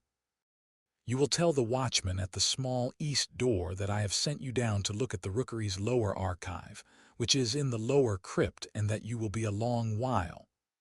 The watchman is Garth. You remember Garth from when you were a boy. Garth will not ask. Garth will not tell. Do you hear me? Aye, father, Jon. Yes, you will come back. It was not a question. I will come back. Bring the wolf. I always bring the wolf. All right, go, Ghost rose, Grey Wind rose. Robb went to his rooms for rope and a heavier cloak. Jon waited in the hall. He stood at the window and watched the snow falling on the empty courtyard, and felt, for the first time in many days, that the long, careful business of pretending was over for an hour. He was going to walk into a thing that was his. He did not know yet what it was. He only knew that it had been waiting for him. When Robb came back, they went down by the small east stair, then through the long gallery of the lower keep, then by the door under the kitchens that opened onto the crypt steps. Garth was at the small east door. He nodded at them and did not look at the rope on Robb's belt. They passed. The crypts at this hour were full and quiet. The Stone Kings sat on their thrones with their stone swords. Their faces had the same patient old patience they had always had. Jon, leading, walked past Lyanna's statue. He did not stop. He had stopped enough at her statue. Tonight he would not stop. He would meet his mother again later when there was time. He had work. At the back of the deepest gallery, where the corridor narrowed, where the few torches in their iron rings ran out and you had to bring your own, Jon stopped.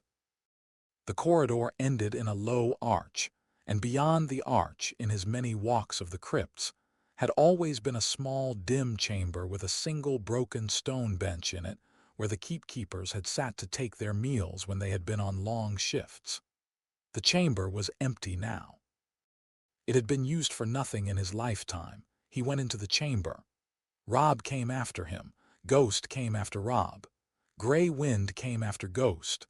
The torchlight bent and ran on the cold walls. "Show me the door," Robb said. "There is no door I have ever seen. He told me the door is behind the bench." "The bench is, Robb, would you help me with the bench?" The bench was a stone slab, 2 paces long, 2 hands wide. They put their shoulders against the long edge. They strained. The slab moved very slightly with a small, dry sound. They strained again. It moved further. By the third heave, with their teeth set, the slab had grated a foot to the side, and behind the slab was a wall of dressed stone.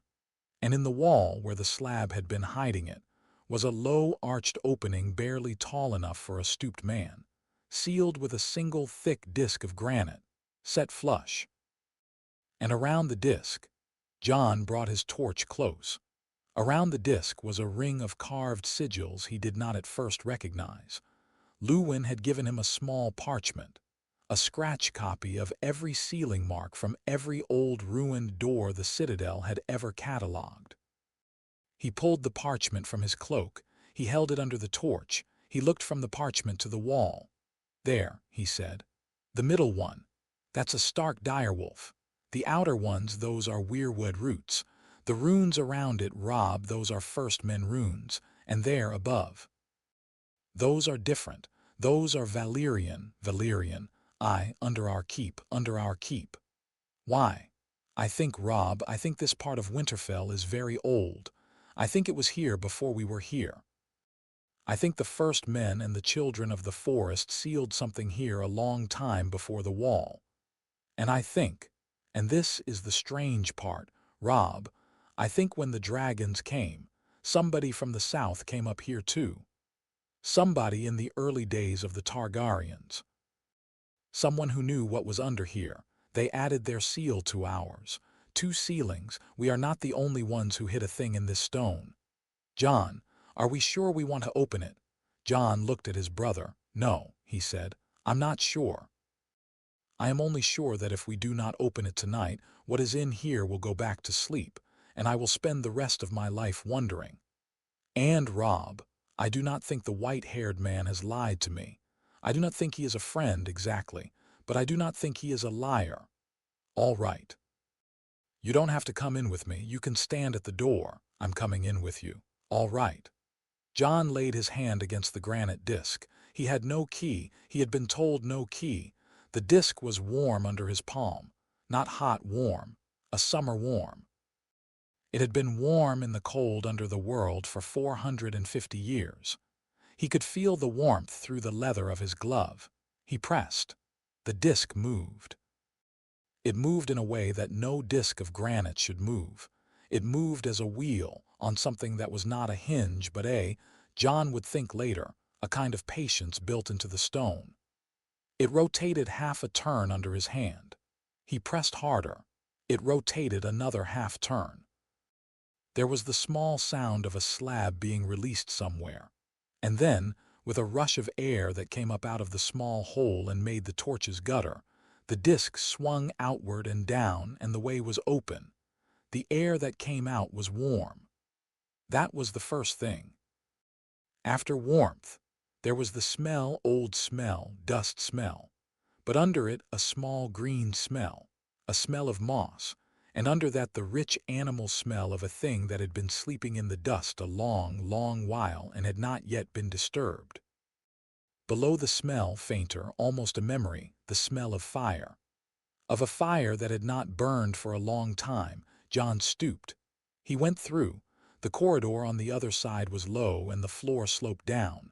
After 10 paces it widened. After 20 the ceiling rose. After 50, Jon had to lift his torch and Robb had to lift his, and they were in a chamber. The chamber. It was round. It had been round for a long time. The walls were stone, but not the stone of the keep above. This stone was older, slicker, glossy in a way that suggested it had been sluiced with water from underground for 1,000 years. There were 5 great columns around the chamber, and each column had been carved with a face. 3 of the faces were heart tree faces, the same red tear weeping faces that lived in the godswood above. 1 was the face of a wolf. 1 was a face Jon did not at first recognize. A long, thin face, sad-eyed, with 2 small horns. He stared at it. He had seen it once in a book of the Citadel. A face that the children of the forest sometimes carved, late in their long years, into the old places. The face of the older gods. In the center of the chamber, on a low stone plinth, were 3 things. Jon brought his torch closer. They were eggs. 3 eggs. They were the size of melons each. Their surface was scaled, the hard, small, overlapping plate scales that he had only seen in his life on snakes. They were colored. 1 black and red, 1 pale gold, 1 a green so dark that under torchlight it read black with a ripple of green on black where the light moved. They sat on the plinth in a small triangular nest of all things, what looked like dried weirwood leaves. Jon stood very still. "By the gods," Robb whispered. Jon, I see it, Robb. They're real. They're real, don't touch them yet." He approached. The torch shook in his hand. Ghost padded up beside him, very deliberate, very quiet. Ghost, who had not been afraid of anything in his short life, was not afraid now. The white wolf laid his nose against Jon's wrist, the way he did when he wanted Jon's attention. Jon nodded at him. Lad, I see them too." He came to within a pace of the plinth. He stopped. He held the torch up. The black and red egg was warm, he could see it. The scales, the small overlapping scales, moved very faintly under the torchlight. He could not be sure the movement was not a trick of the flame. He brought his hand close. He felt the heat without touching. The air above the egg was a pulse warmer than the air above the others. The other 2 eggs sat dead and cold on the plinth like jewels in a lord's strongbox. The black and red one breathed, he said, Jon said, almost to himself. He said I would have to make a fire. What? In the dream. He said I would have to make a fire. He said the wood is here. He said I am to make a fire and I am to put the egg in it and I am to wait. He said the egg will choose. Choose what? Choose to wake, or not. He said the fire is what tells the egg the world is ready. He said dragons did not hatch in cold, and if it doesn't choose, then it does not choose. Then we put the slab back. Then we leave. All right. Jon had brought in a leather satchel at his hip a small bundle of dry wood, old Nan's kindling from the kitchen pile, an unremarkable bundle, and a tinder box. He set the wood on the floor of the chamber. He laid a small, careful pyre. He struck the tinder. The flame caught. The little fire took. The chamber, which had been so cold under his cloak, began to be warm at the edges. He wrapped his hands in his cloak. He lifted the black and red egg from the plinth. It was heavy, heavier than any egg should have been. It thrummed in his hands. He could feel the small, fast pulse under the scales like the pulse of a small, fast heart. He looked at Robb. Robb's face was the face of a boy watching his older brother do a thing his older brother was not supposed to be able to do. Jon set the egg into the fire. The fire bent around it. The fire did not, the way fire normally did around a stone, flicker low at the edge of the stone and rise high at the back. The fire bent inward around the egg like a hand cupping a thing it had been waiting for. Jon stepped back. He waited a long time. The torches in their iron rings bent toward the fire as if drawn. Ghost, who had been pacing, lay down on his belly with his red eyes on the fire. Gray Wind sat on his haunches by Robb. Robb did not move. The columns in the chamber stood with their old faces watching. The egg began to crack. The crack was thin at first, a hairline running down the long axis of the egg. It widened. The thin scales along the line of the crack began to peel back. The fire bent further. Jon heard faint, a small sound like the chime of a child's bell, the kind of sound a winter-trapped pond makes when the ice is settling. The egg split. Out of the crack a small, wet, leathery black wing unfolded, and behind the wing a small, wet, snouted head, and the head opened its mouth and let out a sound that was not a sound he had ever heard. It was high and hollow and old, and it filled the chamber, and it shook the dust off the columns. And Ghost, the white wolf, lifted his head and made a sound back in his throat that was not a wolf's sound either, a sound that was a kind of answer. The dragon turned its head. Its eyes were the size of small coins. They were red. The dragon looked at Jon. Jon, who had not been told what he was supposed to do in this hour, had been preparing himself for some kind of terror. A moment of overwhelming heat, a moment of being forced to his knees, a moment of being chosen against. Instead, he stood and looked at the small, wet creature, and the small, wet creature looked at him, and the look went on, and at the end of it the dragon, a thing the size of a small cat, soaked in fluid, soft-skinned, awkward in the long limbs and not yet able to stand, climbed out of the egg fragments at the side of the fire and walked, on awkward legs, across the warm stone toward him. It came to within a pace of his boot. It stopped. It looked up at him. It made the small, high, hollow sound again. He went down on one knee. He did not know why. He did not remember choosing it.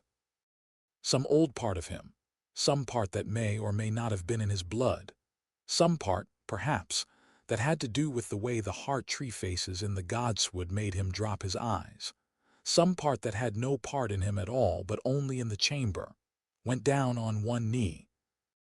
And he held out his hand, and the small, wet, leathery dragon nosed it like a kitten nosing the hand of its first kind person, and pressed its small, wet head into his palm.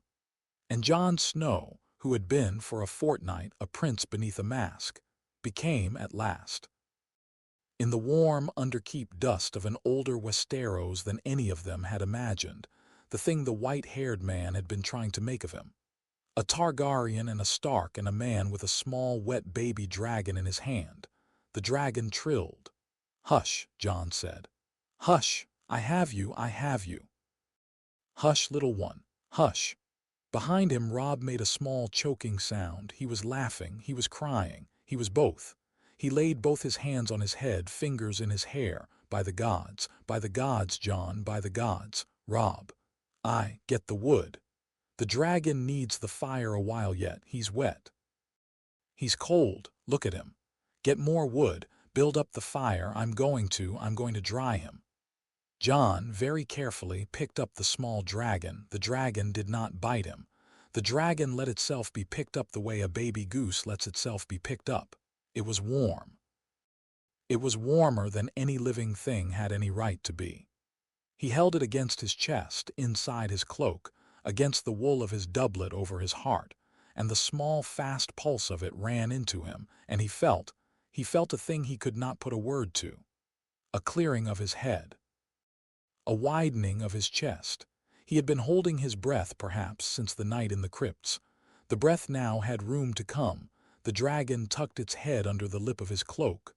"Hush," he said again. "Hush." Robb fed the fire. The little fire became a bigger fire. The chamber was warm now, warm as a stable in summer. Ghost paced in slow circles. Gray Wind had laid himself down and put his nose between his paws and was watching with bright eyes. The two unhatched eggs sat on the plinth. They had not moved. They had not warmed. Jon, with the dragon under his cloak, looked at the two cold eggs. "I won't take them," he said. "Not yet. No, they aren't mine. Not in the way this one is mine. They are something else. Maybe somebody else's. We will leave them. We will come back. The chamber will keep them. The chamber has kept them 450 years. Another year will not be a thing. We will close the door. We will put the slab back. We will tell only father and Luwin. And mother." Jon paused. Then he nodded once. "And mother, yes, and mother, all right." They closed the chamber. They put the slab back. They went back up through the crypts and out the small east door, where Garth nodded at them with the same nod and did not look at the small lump under Jon's cloak. They went up the stair to Lord Stark's solar. They went in. Maester Luwin was the one who saw it first. He was the one whose old eyes, by long habit, looked at Jon's chest before Jon's face. He saw the lump. He saw the small movement. He sat down very suddenly in his chair and stayed there. Ned, when he saw, did not sit. He came and stood close. He looked under the lip of Jon's cloak. He looked the small, black-and-red dragon in the eye. The dragon looked at Lord Stark. Lord Stark, who was the most measured man in any room he had ever stood in, opened his mouth and closed it 3 times before he spoke. "By the gods," he said. Jon said. What do we?" "We make a place for him. A place no one knows about, a warm place. We feed him. We tell father and mother and Maester Luwin and only us. We give him a name later. We do not show him. We do not write of him. We do not let him be seen. Not yet." Yes. Ned was already organizing it. You could see him doing it. Yes, the hot springs, the old chamber under the godswood, the one that's been used for nothing since my grandfather's time. It has a flue. There's a fire pit there older than the keep. We can rob, tomorrow at first light. You and Hodor. You will move a small bedstead and a pile of blankets and a basin of water, and Luwin, what do dragons eat? Meat, my lord. Luwin had not moved from his chair. His voice was a man's voice, but his face was a child's face. Raw meat, small at first, mice, songbirds, then larger. Lambs eventually. They grow fast, my lord. The accounts vary, but they grow fast in their first year. How fast? In the accounts of the old Valyrian breeders, a dragon at a fortnight could fly, my lord. I do not. These are old accounts. I cannot vouch. Lord Snow. Yes, Maester. He is, forgive me, he is bonded to you. Jon looked at the small head under his cloak. The small head was tucked fast asleep, very warm, breathing the small even breath of a thing that has decided it is safe. I think so, Maester. Yes, Catelyn Stark came in. She had been told. Her eyes went straight to the lump under Jon's cloak.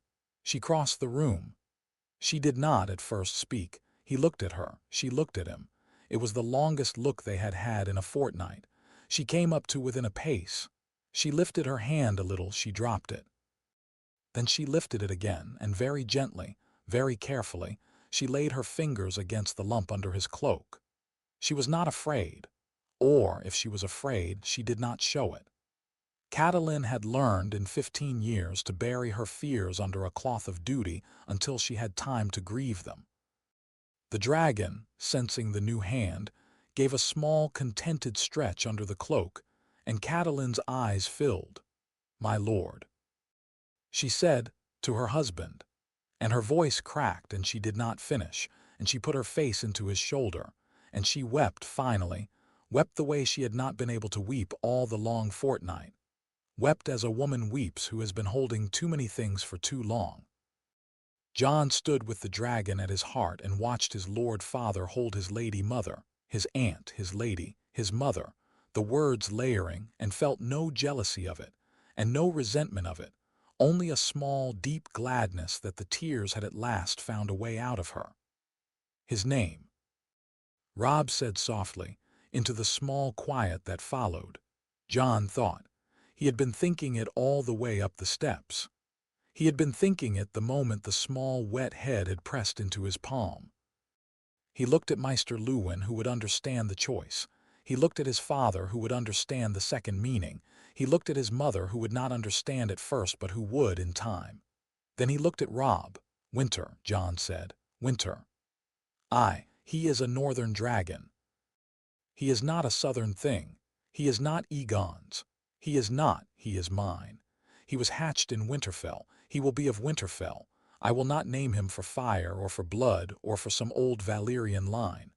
I will name him for the season this house has lived under for 10,000 years. Winter. It will mean to him whatever it means to him. To us it means he is ours. Robb laughed once with snot in it and wiped his eyes on his sleeve. Winter. Aye, Winter. Our brother's dragon, our dragon. By the gods, Jon, by the gods. Lord Stark looked down at Catelyn in his arms. He looked across her at Jon. He looked at his Maester. He looked at his eldest son. He looked at the white wolf and the gray wolf who had come up and lain down at his feet, the way the wolves of the household had begun to do whenever the household was beginning a thing that was important. He nodded once. Winter, he said.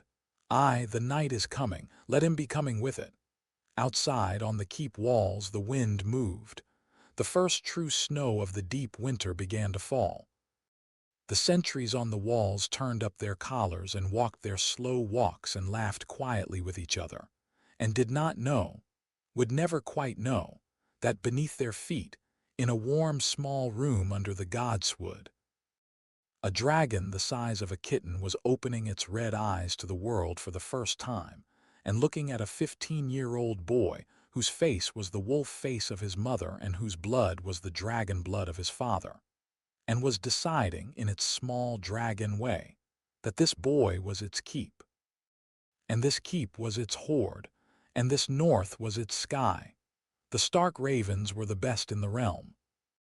Maester Luwin had bred them through 3 generations of careful pairing, kept their lofts warm in the heart of the rookery, and by the careful counting of the keeps they served, had a network of 8 cousins and sisters and stepchildren in 8 different keeps, each with a flock of birds that knew their way home. By spring 9 of those keeps would receive a Stark raven. By summer of the same year, 11. By the time Bran sat up in his bed for the first true time, 2 months after his fall, sat up shaky and half-deaf and very thin and grinning a thin grin at his mother, Maester Luwin had redrafted, and put into the hands of Lord Stark a list of the lords of the North, whose presence in Winterfell was sufficient to constitute the convening of a council. The list was not long. It was not, in Maester's terms, a parliament.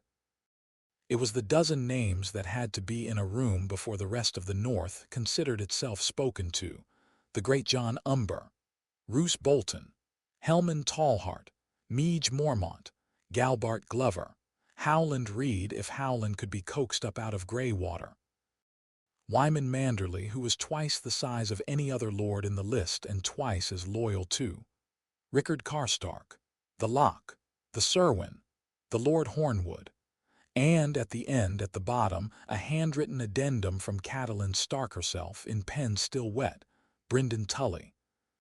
Without him we cannot send word south, and we will need word in the south. Ned read the list. He passed it to Catelyn. She read it. She passed it to Robb. He read it. He passed it to Jon. And the moment of passing to Jon, in the Lord's solar at midnight with the great fire down to its ember bed, and Bran sleeping a true sleep in a chamber 2 corridors away, and Winter sleeping a small dragon sleep in the warm room under the godswood, was, all four of them felt, the small ceremonial moment that mattered. Jon was being given the list. Jon, of all the people in the room, was the one who would be going up under the gaze of these names. Jon was not yet to be told to them, but the list was his. "It's a long list," Jon said. "It is the list," Luwin said. "It has not been changed in 200 years. The great Jon will roar." "He will roar," Ned agreed. "He roars when he is happy, he roars when he is angry, he roars when he wants more meat. We will let him roar. The great Jon roaring is not a problem. The great Jon thinking quietly, that would be a problem. Roose Bolton will think quietly. We will speak to Roose privately first. We will not surprise him. Roose surprised is dangerous." "And Howland Reed." Ned looked at Catelyn. She looked back. They had spoken about Howland for 3 days. Ned set his jaw. "Howland was at the Tower of Joy," Ned said. "Howland was the only other man besides me who came back. Howland has known what Jon is from the day Jon was born. Howland has been a quiet man in a swamp for 15 years. We will write to Howland tonight. We will not send for Howland. We will go to Howland. He will not come to us." "You will go," Robb said. "I will go tomorrow or the day after, depending on Bran." "Father." "Yes, Robb, you should bring Jon." There was a long silence. Jon looked at Robb. Catelyn looked at Robb. Ned looked at his eldest son a long, careful moment. "Why?" he said. "Because Howland will look at Jon and Howland will cry. And Howland will weep. And Howland, the only man alive besides you who saw Lyanna in her last hours, the man who held a torch in the Tower of Joy when it was over, Howland needs to look at Jon's face. And Jon needs to look at Howland's. They are the only 2 people in the world who have a piece of Lyanna that the other one needs. Howland has the memory of how she was. Jon has the bones of her in him. They have to meet. They have to meet now while we have time. Otherwise, Father, when the night comes when we have to tell the Lords, you will be the only voice for what happened. And the Lords have already heard your voice for 15 years, and they will hear it as loyalty, and they will think, Lord Stark loves the boy, Lord Stark would say so, Lord Stark is a kind man. We need a man who is not you to stand up and say, I was there. I saw it. I bore witness. He is hers. He is the prince's. They were married. He is the truth. And that man is Howland Reed, and the only way to make Howland do that on the day we ask him is to make Howland love Jon now. Take Jon to Greywater." Ned was quiet a long time. "You have been thinking," he said at last. "I have. That is a hard journey for a 15-year-old who has a small dragon at his hip. Winter will stay. Winter is fine. Winter has Maester Luwin and Mother in the warm room. Winter will be fine for a fortnight. Jon will be fine for a fortnight, and the journey will be a quiet one. 2 riders, plain cloaks, no banners. No man south of Moat Cailin will know we have gone. Howland's lands will not betray us. Howland's bog will not betray us. By the time we are home, we will have a witness. And the Lord's council, after Howland." Ned looked at his wife. She looked at him. She nodded once, very slowly. He looked at Jon. Jon was looking at Robb. Jon's face was a face Ned was not yet used to. The face of a young man who had begun to be more than a boy, with the small bone of a wolf in his jaw and the small bone of a dragon at his temple, and whose eyes had, in the past 2 months, taken on a calm that other men spent 20 years acquiring. "All right," Ned said. "We ride at the end of the week. Robb, you will hold the keep." "Aye, Father." "Catelyn." "Yes, Ned. You and Luwin will draft the letters to all 12. We will send no letter until we have come back from Greywater. We will instead send small letters now, in 2s and 3s, invitations to come north for the king's Namesday feast. The Lords will assume it is a king's feast. There will be no king at the feast. By the time they arrive, The king will be in the south, and we will be home, and we will tell them what we have to tell them, and we will tell them with Howland in the room. That is the plan. Yes, yes, yes." So it was agreed. Ned and Jon rode out 4 days later, on a clear gray morning, with 2 pack horses and 4 cloaks and 3 swords between them, and a small leather case of letters that Maester Luwin had sealed with his own hand. They left by the small east gate at first light. Garth at the gate nodded at them and did not look at the second rider's face under the hood. They turned south on the King's Road for half a day to make a track, and then turned east and rode through forest paths a man without a Northman's knowing would never have found. In the warm room beneath the godswood, the small dragon Winter, who had grown in the 2 months since his hatching, from the size of a kitten to the size of a small fox, opened his red eyes when his keeper and not quite keeper stepped into the chamber that morning and trilled once at the air, and turned his small black and red head, scanning, sniffing, looking. He sat and listened, and his small ears rotated like a dog's, and when he could not find the boy he had been looking for, he made a long, low sound that was not a happy sound and curled himself tighter around the warm stone at the bottom of the chamber, and laid his small chin on his coiled tail and went very still. Lady Catelyn, who had been in the chamber when Jon left, Jon had said goodbye to Winter the way he said goodbye to a younger brother, came to the dragon and laid her hand on his neck, and the dragon allowed it. She had been allowed it, slowly, over the 2 months. She had begun to feed him. She had begun to talk to him when no one was around. She had been heard twice speaking to the dragon under her breath, and once, to Rob's amazement, she had said, "You are a clever creature, even for a dragon," the way she said clever creature to a particularly bright kitten. The dragon was, by all accounts, half hers. He answered to her step in the corridor. He let her hold a hot brick to his belly when he was hungry. He let her feed him, by hand, the slow, careful slips of raw lamb that she had begun to scrape from the kitchens herself, on grounds, she said, that she did not wish more servants than necessary to know about the boy's habits. The dragon trusted her. Trusted her, perhaps, more than he had any right to. The wolf had decided a long while ago that the woman of the house was good. Rob, watching his mother and his cousin's dragon, had wept once, very quietly, into the bend of his elbow and not told anyone.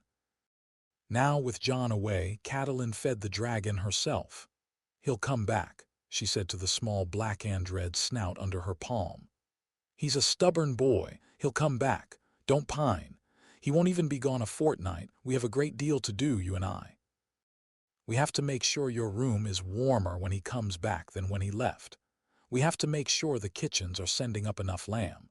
We have to make sure Maester Luwin has had a good think about what we're going to do when you double in size next month. We have work, you and I. Don't pine." The dragon made a small grumbling sound and laid his head against her arm. "Yes," she said. "Yes, pine a little, but not much." Outside the door, hidden in the corridor, Theon Greyjoy heard her speaking. He had heard her speaking to the dragon twice now. He had been told nothing about the dragon, but he had eyes and he had ears, and he had a Greyjoy nose for the small habits of a household. He stood in the corridor with his hand on the wall and his head tilted, listening, and then he turned and went up the stair to his rooms, and he did not, then, do what a man with information could have done. He did not write to his father. He did not whisper to a household friend. He stood at his window for a long time with his hand on his belt, and his eyes on the courtyard and the light dying over Winterfell, and he thought about a kennel yard a fortnight ago, and a boar knife in his hand, and a lady's promise that she would not forget. Theon Greyjoy was a Greyjoy in his head and a Stark in his blood, and the contradiction had been the central fact of him for 10 years. Tonight, alone at his window, he chose a side. He chose it not for the first time and not for the last time. He chose it for the night. He went down to bed and slept the sleep of a man who has not yet decided everything, but who has decided one small useful thing, Greywater Watch was a moving castle. Or, it was not exactly a castle. It was a thing the Reeds had built in a manner of building no other house in Westeros had ever quite figured out. The watch sat on a platform of timbers and reeds and lashed osier and was tied, in any given week, to one of 3 or 4 old hummocks of solid ground in the deep bog. It moved. The bog moved with it. The paths moved. Howland Reed had ridden out to meet Lord Stark and the second rider not at the door of the watch, but at a small clearing 2 miles from where the watch had been the previous month. He had ridden out alone. He had ridden out with no men at his back. He had ridden out because the Birdmeister Lewin had sent him a fortnight before had told him 3 things. 1, that Lord Stark was coming. 2, that there was a second rider. 3, that Howland was not on any account to bring his men. Howland had read the message 4 times and burned it. Ned and Jon came up out of the trees at first dusk on the 7th day after leaving Winterfell. They were tired. The horses were tired. They had been bitten by midges. Jon had a cut on the back of his neck where a low branch had caught him.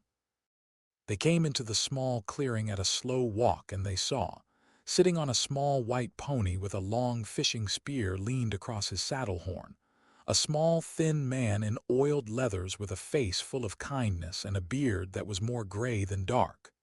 "Ned," Howland Reed said. "Howland." The 2 men dismounted at the same moment. They walked toward each other.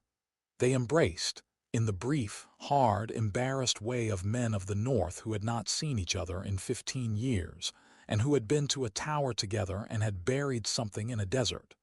They held each other for a moment. Then they parted. Howland looked over Ned's shoulder. He looked at Jon. Jon, still mounted, took his hand from his pommel and raised it slowly. He did not yet put back his hood. He had been told, by his father and by his Uncle Ned in long conversations on the road, that the meeting at Greywater would be Howland's meeting, that Howland should be allowed to come to him at the speed Howland chose. He waited. Howland walked across the clearing. He came up to the side of Jon's horse. He stopped. He looked up. "Boy," he said, "my lord, come down off the horse." Jon dismounted. He stood on the wet grass. He pulled back his hood. The low evening light came down on his face. The Stark face, the Lyanna face, the face he had stopped pretending he did not have, was visible. Howland Reed, who was the last man besides Lord Eddard Stark to have looked Lyanna of Winterfell in the eyes, looked at Jon for a long, long moment. His own eyes filled. His mouth twisted. He raised one slow hand. He laid the hand against Jon's cheek. He did not say anything for a while. The midges hummed. A frog sang in the bog. Far away a heron called. "You have her chin," Howland said. "Yes, my lord. You have his eyes, the dark color. You have her mouth, but his way of holding it. Yes, my lord. You have her temper, I expect. Some, my lord." Howland's eyes were wet. He did not bother to wipe them. He let them be wet. You have her temper, I can see it. You hold it in, that's like her. She held hers in until she did not. Then she did not, and the world burned. Are you holding it in? I am, my lord. Good, hold it. Hold it, lad. The world will not burn for the holding. It may burn for the letting go. Hold it. We will need you to hold it for a while yet. Howland took his hand from Jon's cheek. He turned to Ned. He nodded once briefly, the small private nod between 2 men who had been at a thing. "You will come in," Howland said. "You will eat. You will sleep. You will tell me what you have come to tell me. Then I will tell you what I will do. Come." The watch was a half-day's slow ride across the bog by the small boats that the Reeds and the Crannogmen had used for 2,000 years. Howland did not want the horses to go. The horses stayed at the small clearing with one of Howland's men. Ned and Jon got into a long, flat-bottomed boat with Howland, and a boy of about Jon's age, a boy who would later prove to be Howland's son, Jojen, though he was not introduced as such yet. And the boat slid out into the water, and the moon came up, and the bog became a thing of small lights and small sounds, frogs and birds and the soft slap of pole against water. They reached the watch at moonrise. Howland's wife, a small thin woman with the same kind face as her husband, fed them stewed eel and bog onions and dark bread. They ate. They slept on bedrolls in a long room with a low rafter where small dried herbs were tied. Jon, who had been afraid he would not sleep, he had not slept well for months, slept the sleep of a man who has at last shut a door. In the morning they sat under a small awning beside the moving water, and Ned told Howland what had happened. He told it in the order it had happened.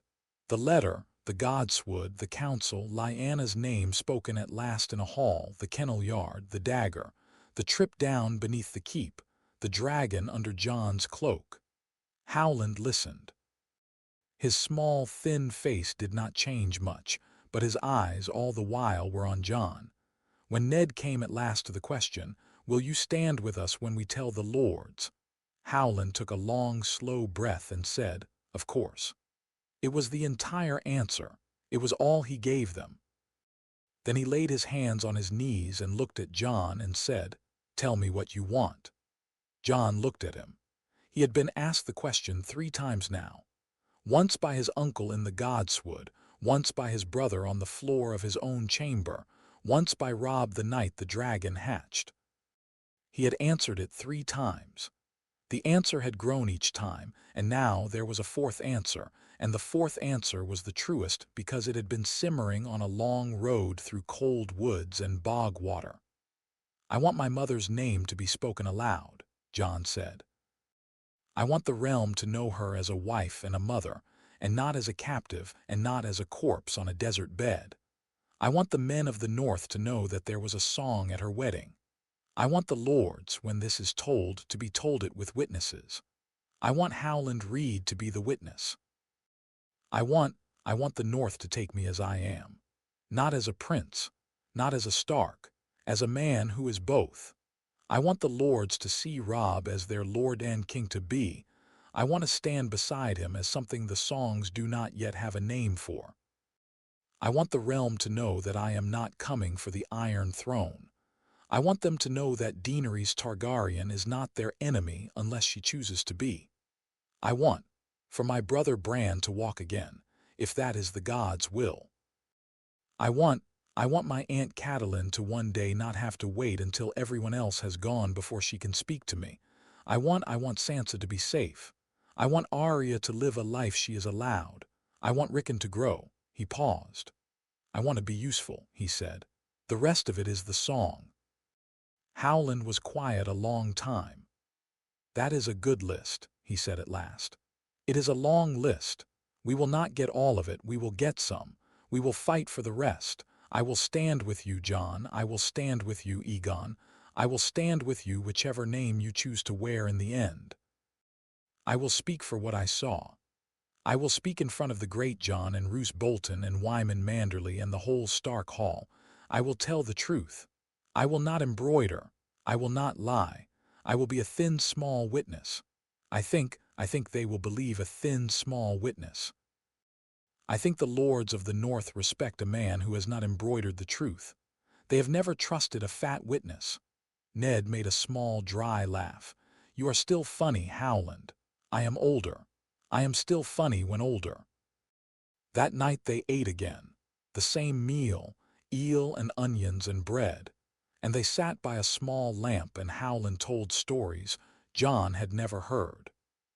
He told the story of Lyanna at the tourney at Harrenhal, of how she had pulled 3 squires off a smaller squire who had been a friend to her, of how she had ridden in the lists in unmarked armor and unhorsed 3 knights and laughed all night about it, of how Rhaegar had heard her laugh, and how she had heard his harp, and how the 2 of them had walked under the trees together in a way that had not been a kidnapping, no matter what the song said.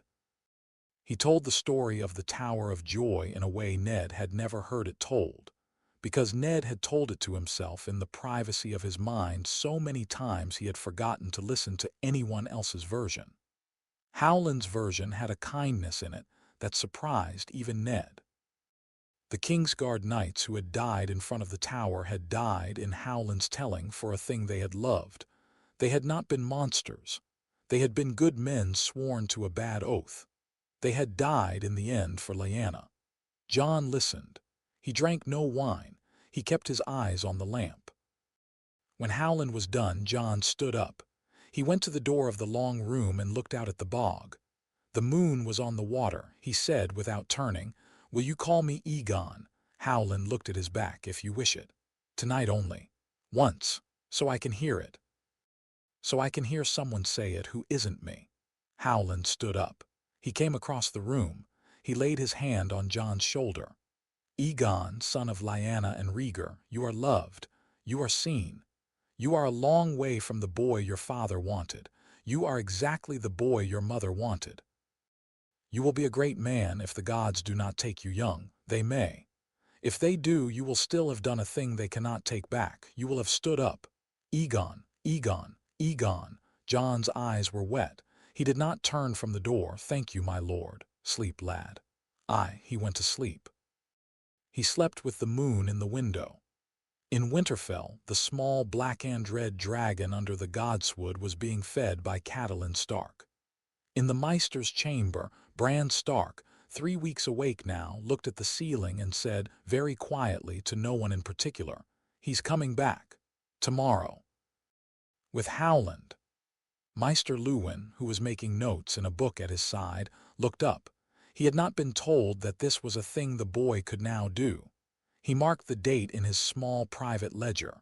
He was beginning, he thought, a new chapter in a book the Citadel did not have a title for.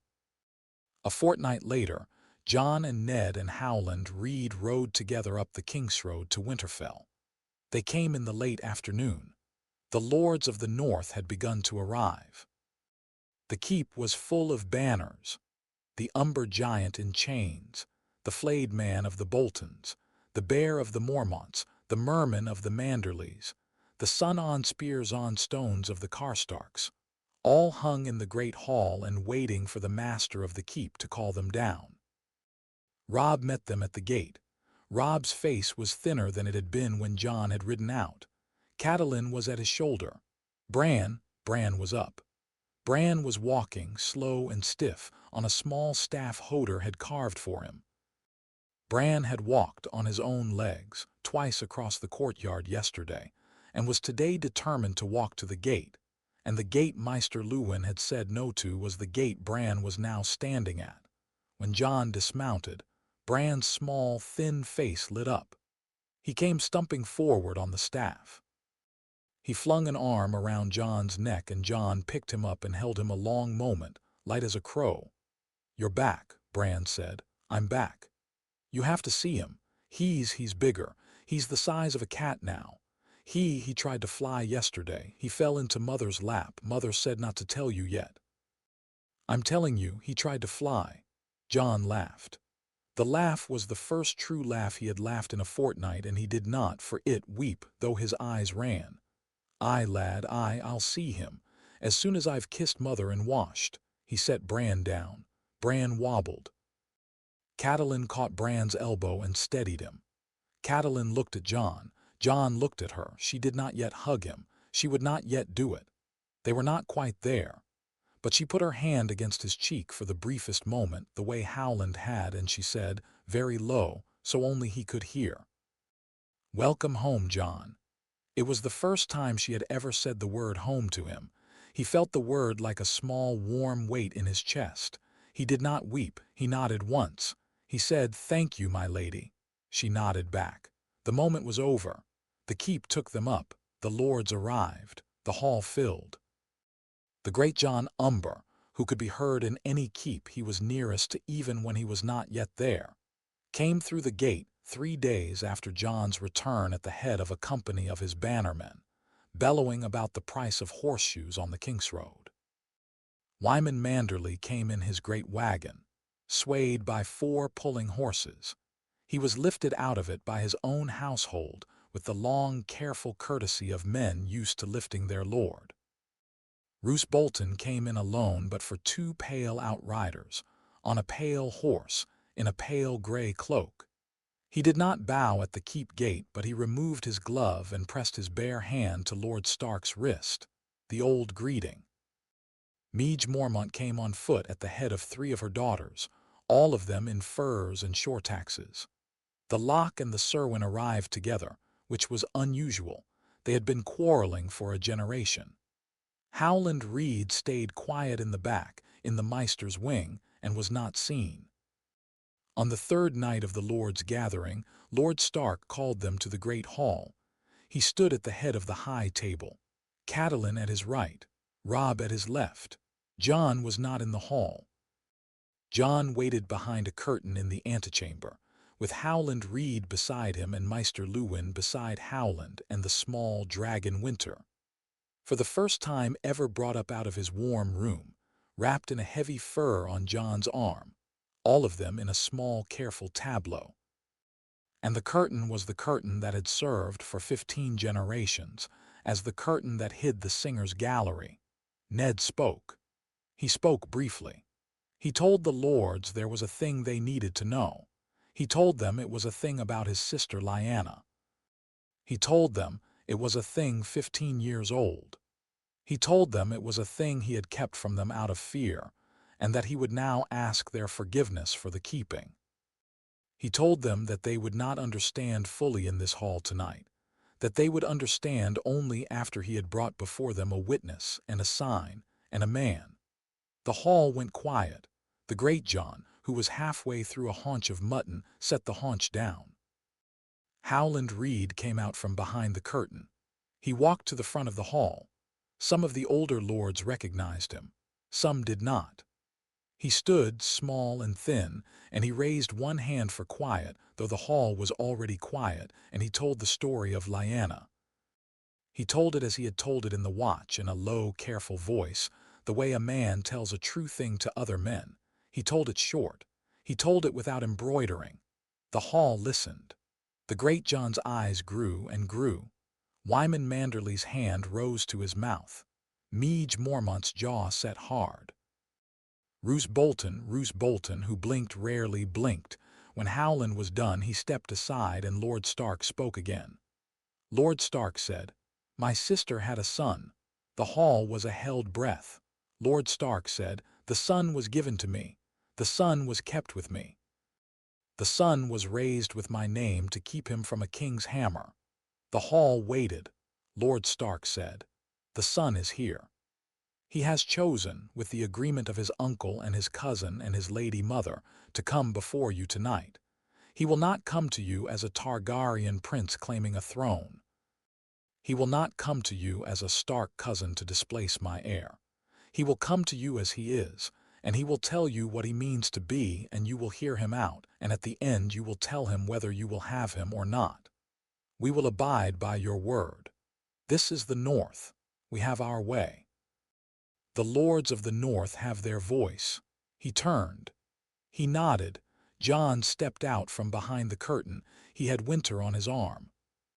The dragon, who had hidden under the fur all the long walk down the corridor, lifted his small black and red head as the curtain parted, and the lamps of the great hall hit his small black scales, and they shone, and the whole hall, at once, drew in its breath. The great Jon Umber, who had the loudest voice of any man in the North, and a temper that no other man in the North had ever quite figured out, stood up. He stood up slowly. He stood to his full height, and the great Jon's full height was a thing of legend, an axe handle taller than any man in the room. He raised one massive hand to his beard. He pulled at his beard. His eyes were on the dragon. "By the gods," he said. He said it loud. The hall echoed. He turned his head. He looked at Jon's face. Long, slow. He read the Stark in it. He read the dragon in it. He read the Lyanna in it. The great Jon had loved Lyanna. The great Jon had been a young man at the tourney at Harrenhal. The great Jon had wept when Lyanna had been taken, and had wept when she had died, and had not, since the day she had died, set her name in a hall of his own keep, because the great Jon was a man who carried his griefs by not naming them. He looked at Jon a long time. The hall waited. The great Jon Umber turned his great roaring face up to the rafters and bellowed. By the old gods and the new, a son of Lyanna Stark stands in this hall with a dragon at his arm, and I do not care who his father was, he is hers, and he is ours, and I will have the throat of any man who says otherwise. Wyman Manderley, with great difficulty, hauled himself to his feet at his end of the high table. Wyman Manderley, who outweighed any other lord in the north by twice over, stood up red in the face and tears running, and said, in the great deep round voice that was the wonder of any man who had ever heard him sing in his own hall, "He is hers, he is hers, he is hers." Midge Mormont stood. She did not speak. She put her hand to her belt and bowed her head once, the way the Mormonts bowed. Roose Bolton did not stand. Roose Bolton sat. His pale eyes moved across Jon, across the dragon, across Howland Reed, across Lord Stark, across Robb. Roose Bolton's lips moved very slightly.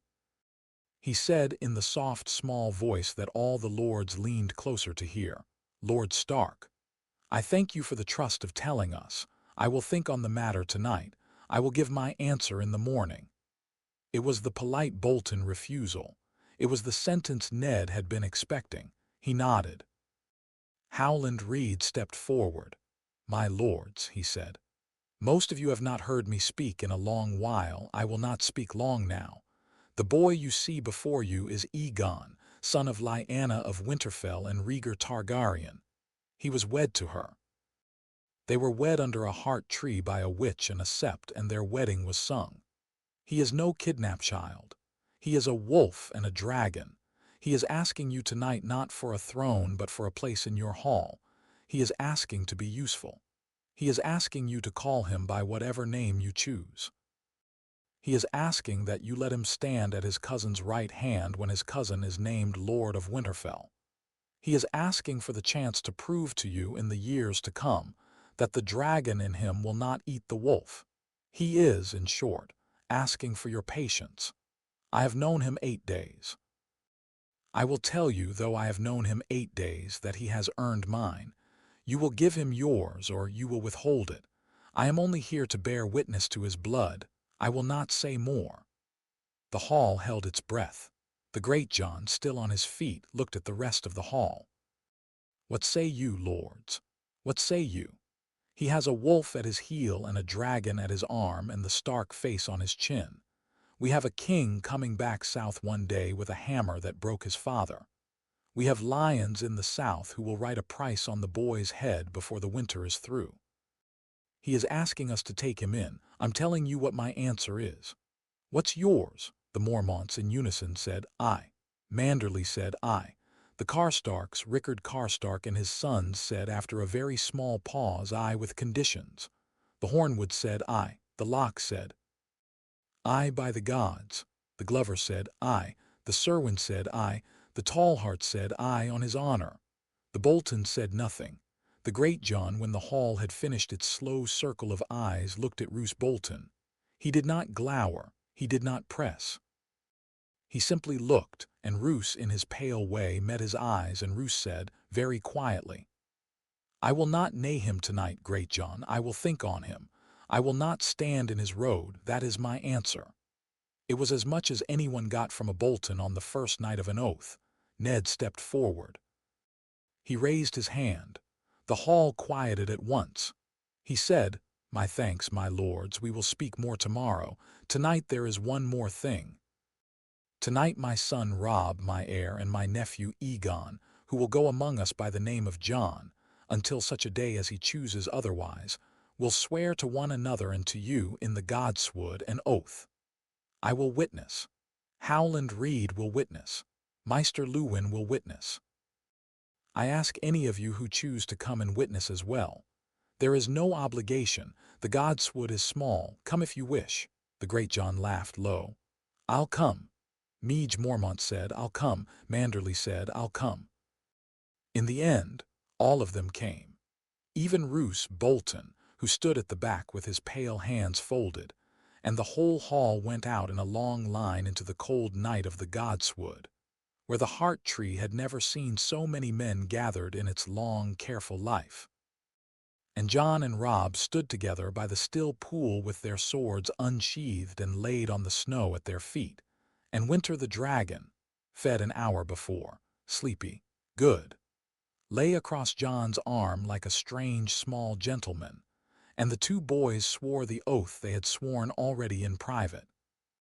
The wolf to the dragon and the dragon to the wolf, and the Lord stood and watched, and the heart tree wept its red tear, and the snow fell, and the north in the way the north did things, not with a crown, not with a coronation, but with a witness and an oath under a tree, accepted Jon Snow as something it did not yet have a name for, and gave him, that night, the name they had been forming in their mouths for a fortnight as the rumor had spread through the keep, the dragon heir of the north.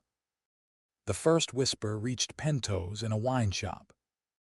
A Tyroshi captain who had put in for a cargo of salted lampreys from White Harbor. There was a man in the South Port at Norvos who paid in pearl seed for White Harbor lamprey, and the run was steady, had come up from the docks with a thirst on him and a strange word in his ear. He had been told the word in White Harbor by a fishmonger's wife, who had heard it from her cousin in the keep. The cousin in the keep was a serving girl who waited at the high table when Lord Manderley entertained, and she had heard her lord, 3 nights running, say a phrase to his sons that had not been said in the realm for 15 years. The phrase was Targaryen son. The phrase was a Targaryen son in the north. The girl had passed it to her cousin. The cousin had passed it to the wife. The wife had passed it, with an upraised eyebrow, to the Tyroshi captain. The Tyroshi captain, in his cups in Pentos, told it to a Valentine merchant. The Valentine merchant told it to his wife. The wife told it to her brother. The brother had spent his life in a particular service. The brother was a man whose long face nobody saw twice, and the brother sent a sealed letter that night to a small house above the long bridge, where Magister Illyrio Mapates read his correspondence by candlelight in the hour before dawn. Magister Illyrio read the letter. He read it again. He did not, at first, believe it. Then he tilted his fat candle to the corner of the parchment and burned the parchment small, watching the ink go up. He sat in his garden in the rose-blue dawn and thought for a long while. He thought of a girl with silver hair living in his villa across the city. He thought of a brother of hers, beggar king and fool, currently in Tyrosh on a credit Illyrio had stopped extending. He thought of his own carefully arranged future.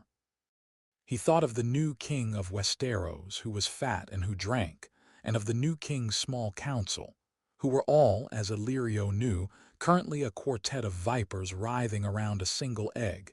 He thought, this is a problem. He thought, this is also an opportunity. He stood up. He went into his study. He wrote 3 letters. He sent them. One went to his oldest friend by a method that did not involve ravens. One went to a Westerosi exile in the free cities who had served 2 Targaryen kings. One went to a quiet old man on the wall, a man Illyrio had not corresponded with for a decade and whose name he had not written in his own hand, but to whom Illyrio still felt, in a manner of speaking, indebted. He did not, that day, tell the silver-haired girl. The silver-haired girl was 13 years old, and Illyrio had not yet decided whether she would be more useful to him as a wife or a widow. He had time. He had a few months. He sat down to a breakfast of figs and honey, and he reviewed the morning's accounts, and he did not let himself think about the northern rumor again until evening, when the small messenger from his house in Old Volantes came in with a scroll that put a deeper crease in his brow than the first. That was the same scroll, more or less, that found the silver-haired girl Daenerys stormborn 3 weeks later, by the slow, patient route of a midwife's gossip, which was the route nobody, including Illyrio, could entirely control. She was 13. She was a child. She had silver-gold hair her brother brushed only when he had been losing at a game in the streets and was angry. She had purple eyes. She wore the gowns of a Pentoshi magister's pet because her brother had no money to buy her any others. She had been told, all her life, of dragons and of thrones. The dragons were her father's signs and her great-grandfather's mounts, and the bone-bright skulls in the red keep that her brother spoke of as if he had seen them. The thrones were her brother's right and her father's right and would, when her brother was a king, become her duty in some far southern city she had never seen. The dragons were stories. The thrones were stories. So her brother said. She did not yet know if she believed her brother. Her brother was quick, and he was clever, and he was thin and beautiful in the way Targaryen men in the songs were thin and beautiful. He was also, she had begun to see, often wrong. Her brother had bought her a dress in lies 2 years ago that had not been her size. Her brother had quarreled with 3 magisters in the past year about a pittance. Her brother spoke loudly in places where a thoughtful man would speak quietly. Her brother had once, when he had been eating a fig that was not as ripe as he had wanted it, taken the fig and crushed it in his fist and thrown it across the chamber, and the fig had hit the wall, and a smear of red had run down the white plaster, and Daenerys, watching, had thought, "He is not going to be a king." The thought had stayed with her. It had not gone away. She had not told anyone about it. There was no one to tell. That was where things stood the morning the rumor reached Pentos. By the time the rumor had moved through the city, 3 weeks of small furtive whispering between magisters' households had already happened, and the silver-haired girl had heard, in her own kitchen, from a midwife who was telling her tale to a serving woman who was paring an apple, the words, "There is a son in the north with a dragon at his arm." The midwife, a small thick woman with a silver tooth, had a long story attached to it. The story varied. In the variant she was telling that morning, the boy had been hidden by the Lord of the North in a cave for 15 years and had only now come out. He had a dragon. He had a wolf the size of a pony. He had an army of men in fur. He was making for the south, said the midwife. Or he was not. The story changed. There was a king in the south who would die soon, and a queen who would lose her head, and a prince who was already secretly riding north to bend the knee. None of it was true exactly. Not yet. Some of it would, in the small, unreliable way of midwives' tales, become true later by the simple expedient of being said often enough. Daenerys, hearing it from the doorway of her own kitchen, stood with her hand on the lintel and said nothing. She listened. She listened for 10 breaths, and then she stepped back, and she walked on her bare feet down the cool tile corridor of her brother's host's villa, to the room her brother used for his quarrels, and she pushed open the door and said, "Brother." Viserys was at the window with a half-drunk goblet of wine in his hand. He turned at her voice. His thin, pale face had 2 patches of red high on the cheekbone, a sign, she had learned, of a man who had had a poor night. "What?" "There is a story in the kitchens about a Targaryen boy in the north." "What?" She told him what she had heard. She told it short. She told it without the embroidery the midwife had used. Her brother listened. As she spoke, the 2 patches of red rose up his cheekbones until his whole face was pink, and his thin, small mouth had opened. And at the end he flung his goblet across the room, and the goblet hit the wall with a dent, and the wine ran in a small, dark waterfall down the white plaster. "Lies." He said, "Brother, lies. Stark whore lies. There was no son. There was only Rhaegar's son in the Red Keep, and the mountain dashed his head out on the marble before our father's throne, and there is no other son. The mad Stark girl ran off with our brother. She had nothing. She died of her shame. Our brother died at the Trident. There was no son. There is no son. Stark lies. Stark lies. Daenerys, tell the kitchens to be silent." "Yes, brother. Tell them to be silent. Tell them I will have the tongue of any servant who repeats the lie. Tell them I will not have it said in this house. Yes, brother." She backed out of the room. She closed the door. She walked on her bare feet back to the kitchen, and she did not tell the kitchens anything. She walked past the kitchen.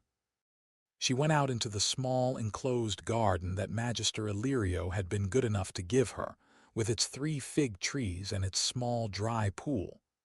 She sat down on the lip of the pool. She put her hands in her lap. The Pento's sun was warm on her shoulders, a Targaryen sun in the north. She tried the words in her own mind. She tried them in the language of her brother, in Valyrian, and they had a small different ring there. She tried them in the trade tongue she spoke in the kitchen. She tried them in Pentoshi. They had a small different ring everywhere. A Targaryen son in the north. She thought about the boy. She knew nothing of him. She built him in her head out of her brother. Silver-haired, thin, bright-eyed, and out of the songs Viserys had told her, of Rhaegar with his harp and Ares with his wildfire and Jaehaerys with his patient just hands. She built him up and tore him down. A boy in furs with silver hair under a wolf pelt cloak. A boy on a horse with a dragon at his arm. A boy, older than her, about her age. She did not know. She thought he is family. She thought he is not family. Her brother had said he was a lie. He might be a lie. Lies could come in family shapes. Magister Illyrio had told her many things, in his small, careful way, about how the world told stories that fit themselves into a family shape, so they could move easier through the streets. She thought then, the small treacherous thought she did not yet name to herself, if he is family, I am no longer the last of us. She had not, in her short life, considered being the last of anything. Her brother had always been the last. She had been the last after him. Now there might be a third. The thought was strange. The strangeness of it sat in her chest like a small new bird. She breathed around it for a while. Then she got up and she went indoors. For a fortnight after, there was no further news. For a fortnight, Magister Illyrio went about his business and did not allow the rumor to come into his house. For a fortnight, Viserys heard new versions of the rumor in the streets and came home in worse moods. He hit a serving boy. He broke another goblet. He threatened, twice, to take his sister south to find this lie of a northern bastard and run him through with their father's sword. Their father's sword had been melted down in 283 AC, but in Viserys' tellings it remained a thing he had on a peg. He drank more. Then the second piece of news came in. A man had landed in the docks of Pentos. He was a knight by his bearing, though he wore no surcoat. He was past 40. He was Westerosi, a northerner, by his accent, though his keep had been in the Bare Islands and not the Stark lands. He had been an exile for years. He went straight to Magister Illyrio's house. He had a Targaryen seal in his pouch, a thing Illyrio had given him on a long-ago contract. He was admitted. His name was Sir Jorah Mormont. He had not come, as Illyrio had thought he would come, with a letter from Tywin Lannister or from Varys the Spider. He had come with a letter of his own. He had been in White Harbor a month past, on his way back from a contract in Bravos that had fallen through, and he had been told there what the kitchen girl's cousin had heard at Lord Manderley's table. He had been told it more accurately, more carefully. By a fishmonger he had paid 5 silvers, and Jorah Mormont, who had once carried a Mormont sword for Eddard Stark in the Greyjoy Rebellion, and who had loved a wife who had fled him, had stood in a small inn in White Harbor and made a calculation. He was an exile. He was a slaver if Westeros remembered him at all, and Westeros remembered. He had no path home that did not go through a pardon. Pardons came from kings.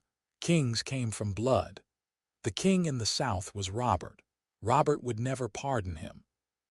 The Targaryens were the only blood in the world that had a claim on a throne and that owed Jorah nothing yet. Jorah, in his small lit room above the inn, had looked at the rumor. a Targaryen son in the north, and had thought, I am 36.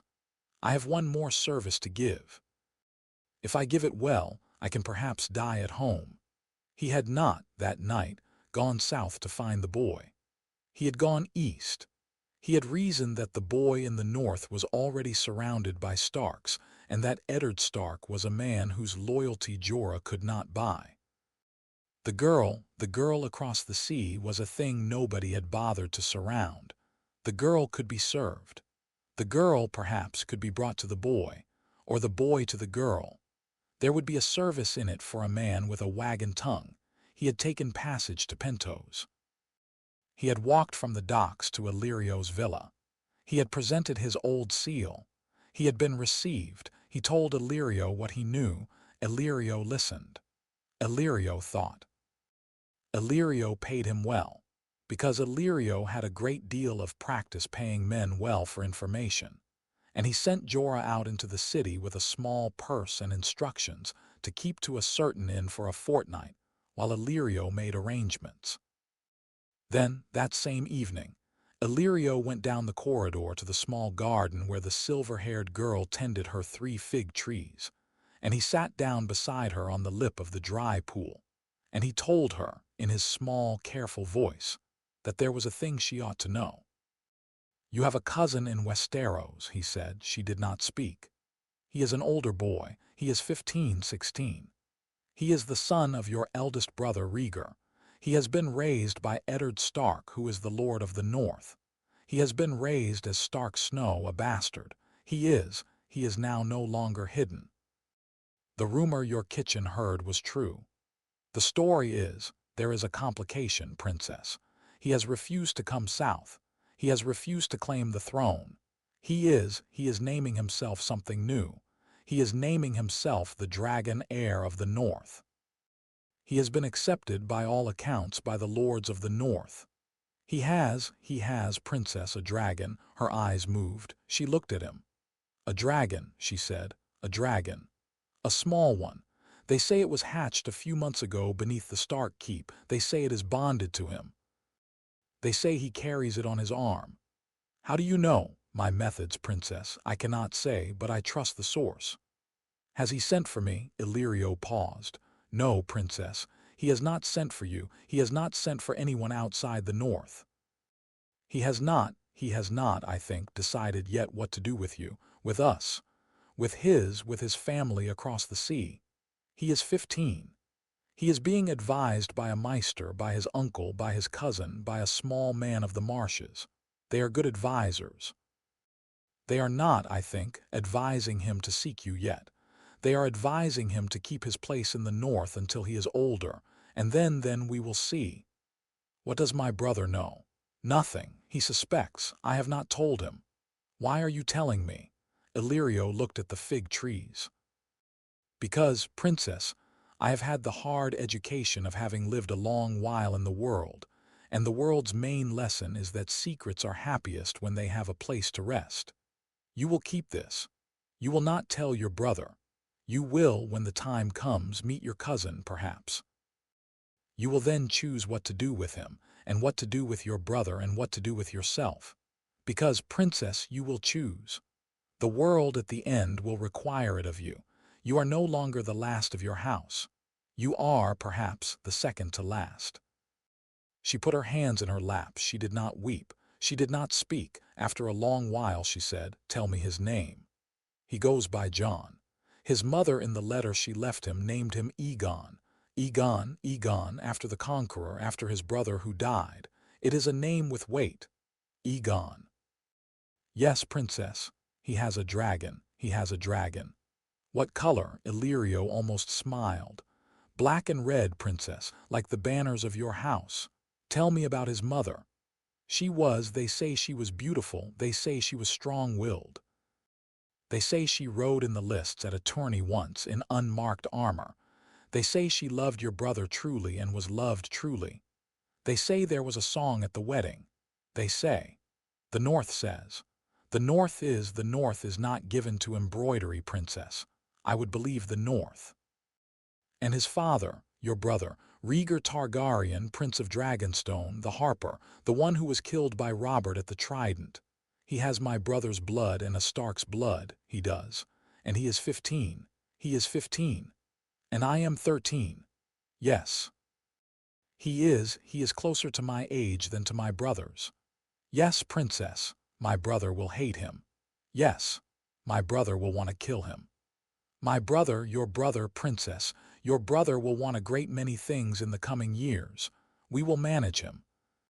He is not perhaps a man who will rule a kingdom. He is a man who will make speeches. He may make speeches about your cousin. We will manage, Magister. Yes, princess, send a letter to the north. Princess, send a letter, not from me, from you, or from a man who does not name me. Send a letter to my cousin. Tell him the silver-haired girl in Pentos has heard of him and is glad. Tell him she is well. Tell him she sends her best wishes. Tell him she will not come uninvited and she will not come unsent for, but that if he should ever want to know her, she will know him. Tell him that. Word it more carefully, Magister. You will know how. Send it tonight. Illyrio looked at her a long, long while. Princess, he said. You are 13. I am 13. Are you sure? I am sure. Send it tonight. It will take a fortnight to reach him. Send it tonight. I will not have him read in some Westerosi keep in a year that we did not write to him. Send it tonight. Illyrio nodded once. He bowed in his fat Eastern way very low. He did not, in his head, stop calculating. He was a calculator and would not stop for any silver-haired girl. But he marked in his calculations a new variable. The girl had thought before he had thought. The girl had given him the order he had been about to give to himself. The girl, perhaps, was not what he had taken her for. Tonight, princess. He went away. He wrote the letter. He sent it by a particular ship, by a particular man, by a particular route. And he wrote, in his old dry hand, the words she had told him to write. He wrote them in trade tongue, and he wrote them in old Westerosi script, doubled, so that any Westerosi meister could read them. He signed the letter not with his own name, but with a sigil he had used twice before in his long life to communicate with men who had once mattered. A seahorse. The letter sailed. It would reach Winterfell at the end of the 3rd month after the council in the Godswood. By the roundabout ways letters reached Winterfell. It would be read first by Maester Luwin, in his small, careful tower, in a winter dawn so cold the ink on it was brittle. Luwin would carry it to the Lord. The Lord would read it. The Lord would call his nephew. The nephew would read it while his small dragon, by then the size of a deerhound, coiled around his shoulders, watching. The nephew would set the letter down. The nephew would look up. He would see his uncle's face. He would say very softly, "She wrote first." His uncle would say, "I." The nephew would think for a moment. Then he would pick up his pen and he would write his answer. But that was 3 months on and many things had to happen first. The letter sailed. The world turned. In Pentos, a girl with silver hair sat on the lip of a dry pool in a small garden and watched her 3 fig trees and thought, very slowly, very deliberately, of a boy in the north who was 15, and who was her cousin, and who had a dragon. She thought of him as a thing that had taken a small step into her life, and then waited there, very still, to see what she would do. She decided, that night, while her brother shouted at a serving boy in the next room, that she would not let her cousin be the only Targaryen in the world with a dragon for very long. She did not know how she would manage it. She did not know what dragon she could find. She had not, in her 13 years, been given any reason to believe that a dragon was a thing she could find. But she remembered, sitting by her 3 fig trees, the small dry kernels of 3 eggs that had sat on a side table in Magister Illyrio's library all the time she had lived in his house. She had been told they were ornaments. She had been told they were old jewelry. She had been told on certain nights when Illyrio had been drunk and fond that they were stones older than anything in the East. She had laid her palm on one of them once, when Illyrio had not been looking. She had laid her palm on it, and it had been faintly warm. She had not told Illyrio. She thought about that, and she thought about a black and red dragon on the arm of a 15-year-old boy with her brother's eyes. And she thought, for the first time, that her brother's stories might not be stories. She slept that night with her hand on her belly. In her dream, 3 eggs cracked. Tywin Lannister did not, as a rule, believe rumors. He had served 3 kings as hand. He had heard 100 rumors that had cost him a sleepless hour and amounted to nothing. A bastard at the wall who claimed to be a son of Aegon the Unworthy. A pretender in Tyrosh who kept silver in his beard and wept over candles. A dragon spotted in the sky over old Volantes that turned out to be a great cloud crossing the moon. Rumors did not interest Lord Tywin. Rumors that were inconvenient interested him only insofar as they were inconvenient. He had a habit of sending one of his men to test the source, and if the source was poor, a midwife, a Tyroshi captain, a kitchen girl, he had the source quietly dismissed and the rumor went away. The northern rumor he did not, at first, send a man to test. He read the first report, raised one of his iron-gray brows and put it aside. He read the second report, frowned at his clerk and asked what the source was. He read the third report, which had come up the King's Road inside a very ordinary leather-bound merchant's account book. In a hand he recognized as that of a small, careful man who had been on his payroll for 11 years and had never sent him bad information. And he stopped reading altogether for a long minute and looked at the wall and said, "Bring me Varys." The master of whisperers was admitted within the half-hour. The spider, in his perfumed robes, padded into Lord Tywin's chamber on his soft slippers and made his small, careful bow. The spider did not sit until Lord Tywin gestured. Lord Tywin gestured. The spider sat. "Tell me," said Tywin Lannister, "what you know about a Targaryen son in the north." The spider's face was a thing that did not, by training, change much. His eyes flickered. He said, in his small, soft voice, "I had hoped, my lord, that this question would not come up for another fortnight. I was preparing a more complete report. You will give me what you have, my lord." He gave it. He gave it the way the spider gave things, in 3 small layers, a thin layer of confirmed fact wrapped around a thicker layer of plausible report wrapped around a thinner layer of careful guess. The boy in the north was real. The boy was almost certainly Lyanna Stark's son. The father was, by the accounts of 3 independent sources, a serving girl in White Harbor, a sailor returning from Eastwatch, and one very small bird whose seal Varys did not care to name, Rhaegar Targaryen. The boy had been raised in Winterfell as Eddard Stark's bastard. The boy had been, 3 months past, declared by the lords of the north to be a Targaryen son and a Stark son both. The boy had taken no crown. The boy had named himself something the spider had not yet had reduced to a single accurate common tongue word. The closest translation his sources had offered was Dragon Heir of the North. The boy had, and here the spider's small voice paused, the way only the spider's voice paused, which always meant a thing he had verified twice. The boy had a dragon at his arm. A dragon, my lord. How big a dragon? Recent reports say the size of a deerhound, my lord. It has been growing.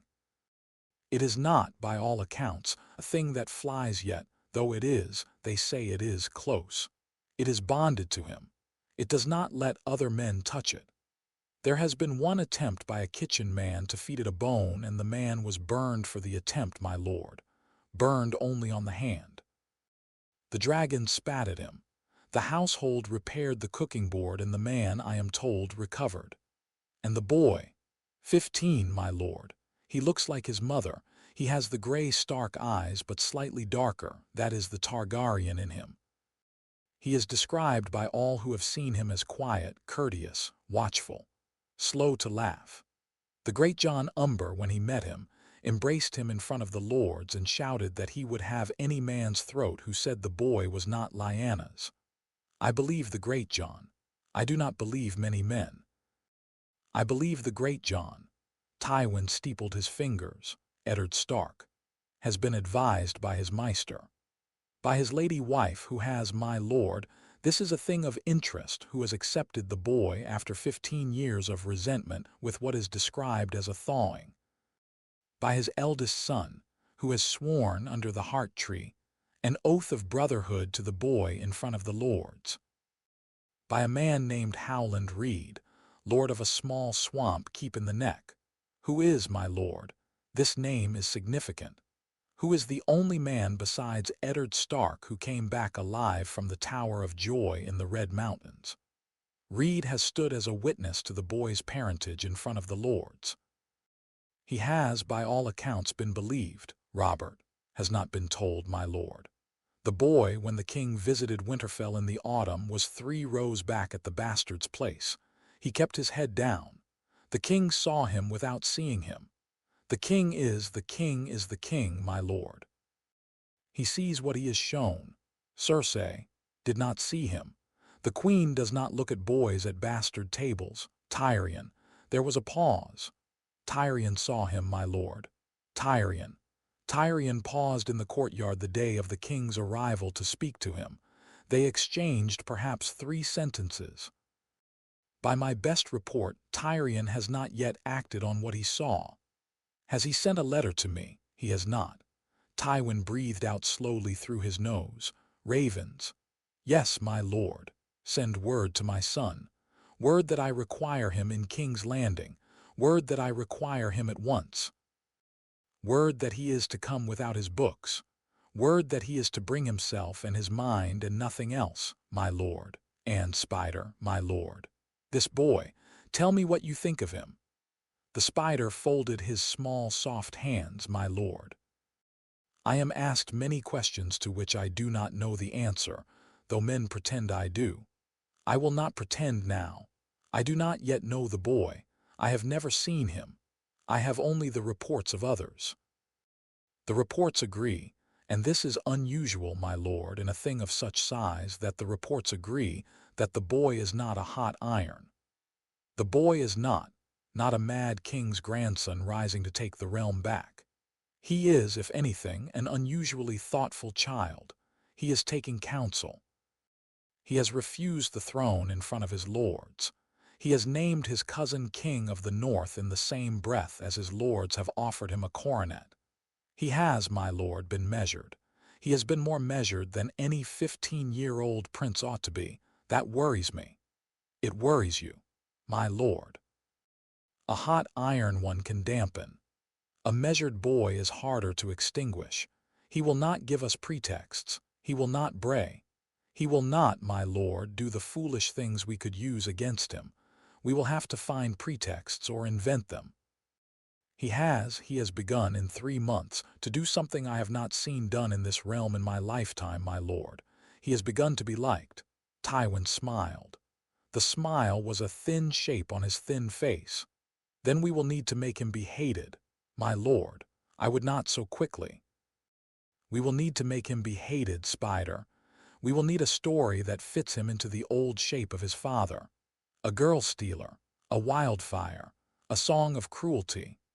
We will need to plant the story in the markets, in the wine shops, in the meister's chains. We will need it in the small folks' mouths in 3 moons. We will need a man, perhaps 2, to be hurt by him in such a way that the hurt is loud and grievous. We will need, my lord, may I? Yes. I would respectfully suggest that the boy is also, my lord, a thing of considerable use to us. To you. He is a Targaryen.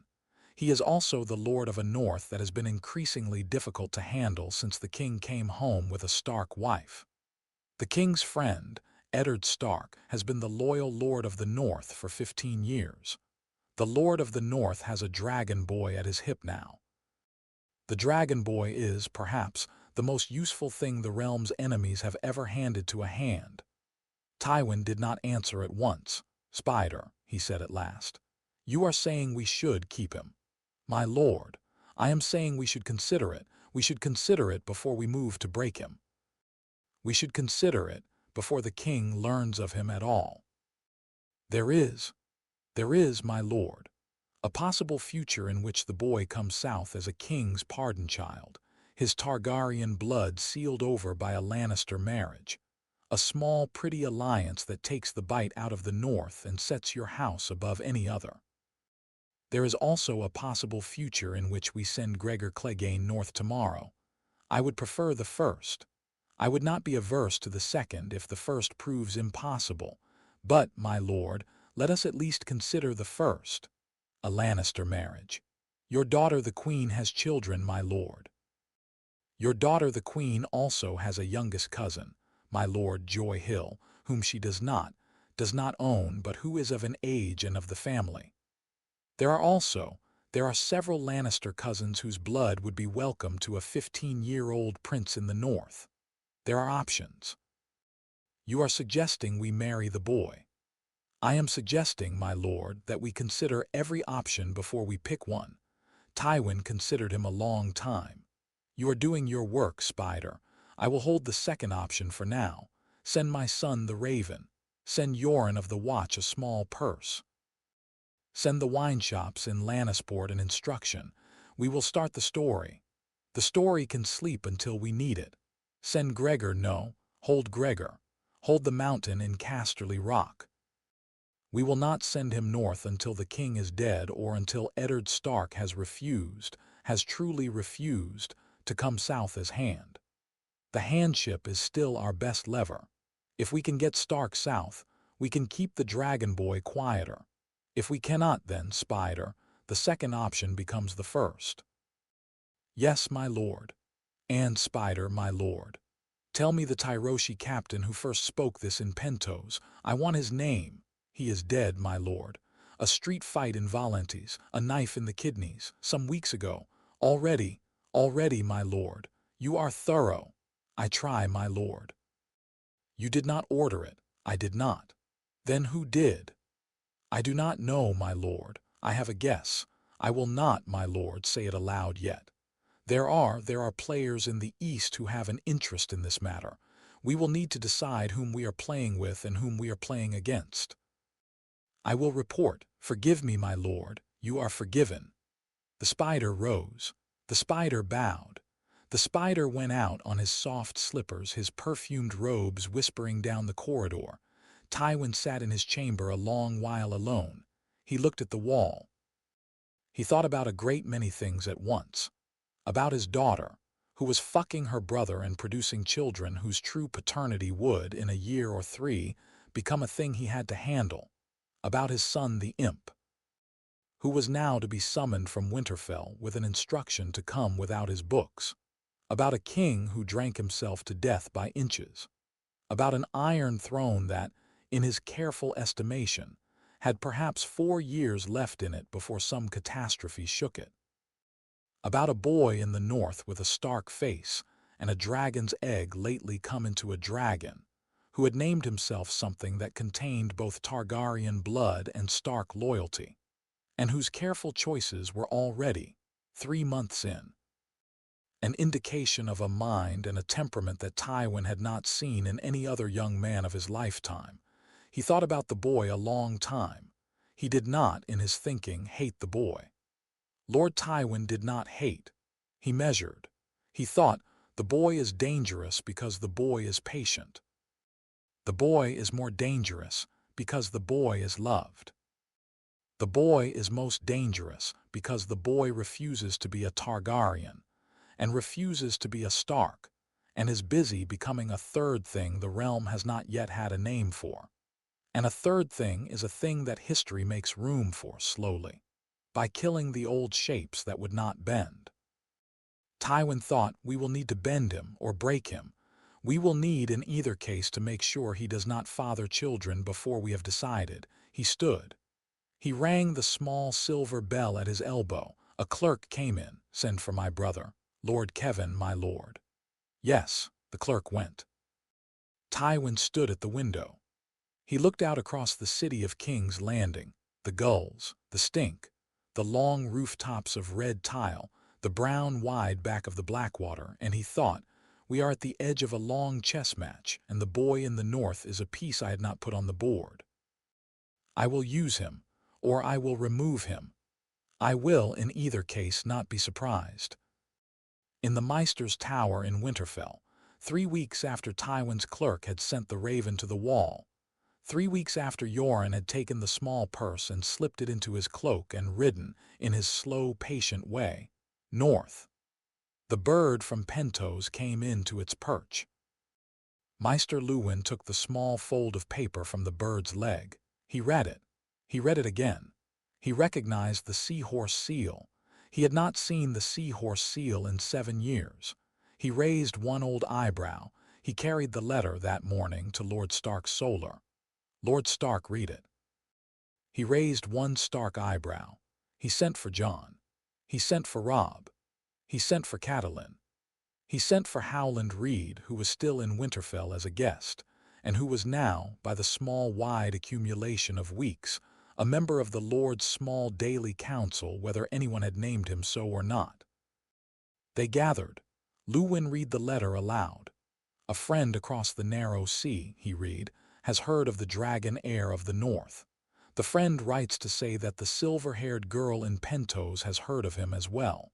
She is well. She is glad. She is 13. She does not yet wish to act, but she does not wish her cousin to think that he is alone in the world. If he wishes to know her when she is older, she will know him. She will not come uninvited. She will not come unsent for, but she will not, when sent for, refuse. The friend signs as a man who once served a king and bears the seal of the seahorse, which is a seal known to only a few of the Lord's older men. The room was quiet. Robb looked at Jon. Jon was looking at the letter. He had read it over Luwin's shoulder. He was not, the others noted, surprised. He looked at his uncle. She wrote first, he said. She is 13. And she has heard of me. She has heard of you, Jon. The realm has heard of you. The realm has been hearing of you for 2 months. A rumor in the north runs slow. A rumor in the east, a rumor that has a Targaryen in it, runs faster than the wind. What do we say? That, my lord, Luwin said, is for you to decide.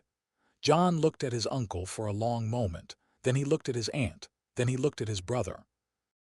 Then he looked at Howland Reed, who was in a corner of the room watching with his still small face. Then he looked at the letter again. He breathed, Maester, bring me parchment, the good parchment. I will write to her now. Catelyn sat down slowly. Jon, I will write to her, now.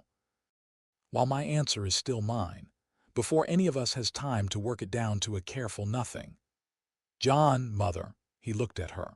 Aunt, mother, we have been careful for 3 months. Careful was the right thing for 3 months. Today's letter is not a careful thing. Today's letter is to a 13-year-old girl who has just lost her loneliness.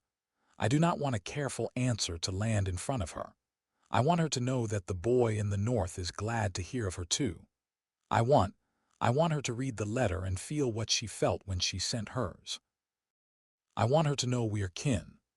I want her to know also that we are not coming for her, and that we are not afraid of her, and that we would be glad to be her family in time, and that we will not be sending men to fetch her, but that we will, if she asks for it, send a friend. Catelyn was quiet, then she nodded slowly. That is a good letter, Jon. Then let me write it before someone makes it a worse one.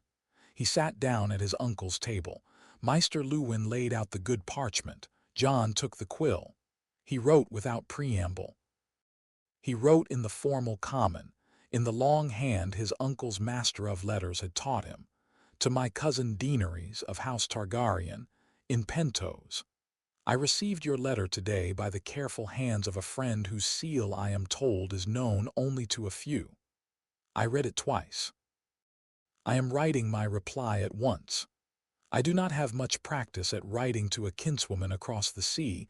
You are not alone. I am glad you wrote. I have been a boy in the north for 15 years, and I have only known myself for these last 3 months, and I do not yet have the right words for what we are to each other. We are cousins. That is the simple word. Beyond the simple word, we are the only two living children of a house the realm tried to end. That is a heavier word, and I will not press it on you. We can be kinswomen and kinsmen first, and the heavier word can be a thing for later, when you and I have grown into our names. I am told you are 13. I am 15. We are both very young. I am told you live in the household of a magister in Pentos. I will not ask you about him. I will trust your judgment. I will say only that if at any time you wish to leave, and you do not have safe passage, you have only to send word, and I will send a friend to find you. The friend will not take you anywhere you do not wish to go. The friend will only, if you are tired of being alone, be a man at your shoulder. We have such men in the north. They are quiet. They are not, perhaps, the kind of men your brother knows. They are the kind of men our mother's people knew. I will not come for you. You wrote that I should not, and you were right to write it. I will not come for you, because I will not put you in the position of being a thing fetched. I will instead wait, and I will write, and I will hope that the letters between us will, in time, put us in the same room. I have a dragon. He is small. His name is Winter. He was hatched beneath a keep that has been here a long time. I am told he is bonded to me. I am told this is unusual. Most dragons in the histories were chosen by riders, not chosen riders. I do not know what to make of this. I am still learning. I am told there were 3 eggs. The other 2 did not hatch with him. They are in the keep where they were. I believe, though I cannot be sure, that the eggs would hatch for a person of our blood. If you should ever come to the north, and if the eggs should still be sleeping, perhaps one of them would wake for you. I do not know what the world will do with us, you and me. I do not know what my king cousin or my lord uncle will do, and I do not know what your brother will do, and I do not know what the lions in the south will do. The world is a wider thing than I have any practice in. But I know this. I have no claim against you. I am not coming for the Iron Throne. I have not yet decided what I am, and I will not decide alone. If we are going to decide it, I will be glad to decide it with my cousin. Write to me. Write to me as often as you wish. The road is long, but the friend is steady. Tell me when you can, what your hours look like, what your fig trees do, what your dreams have been. I will write back. I am, in this hour of finding you, very glad of you. Jon, called Aegon by his mother, of House Stark and House Targaryen, of the keep called Winterfell. He set down the quill. He read what he had written. He passed the parchment to his uncle. Ned read it. Ned looked up. Ned did not say a word for a moment, but his eyes were wet. He passed the parchment to Catelyn. Catelyn read it. She did not say a word either. She passed it to Howland. Howland read it. He nodded once. He passed it to Robb. Robb read it. Robb's mouth made a small bent shape.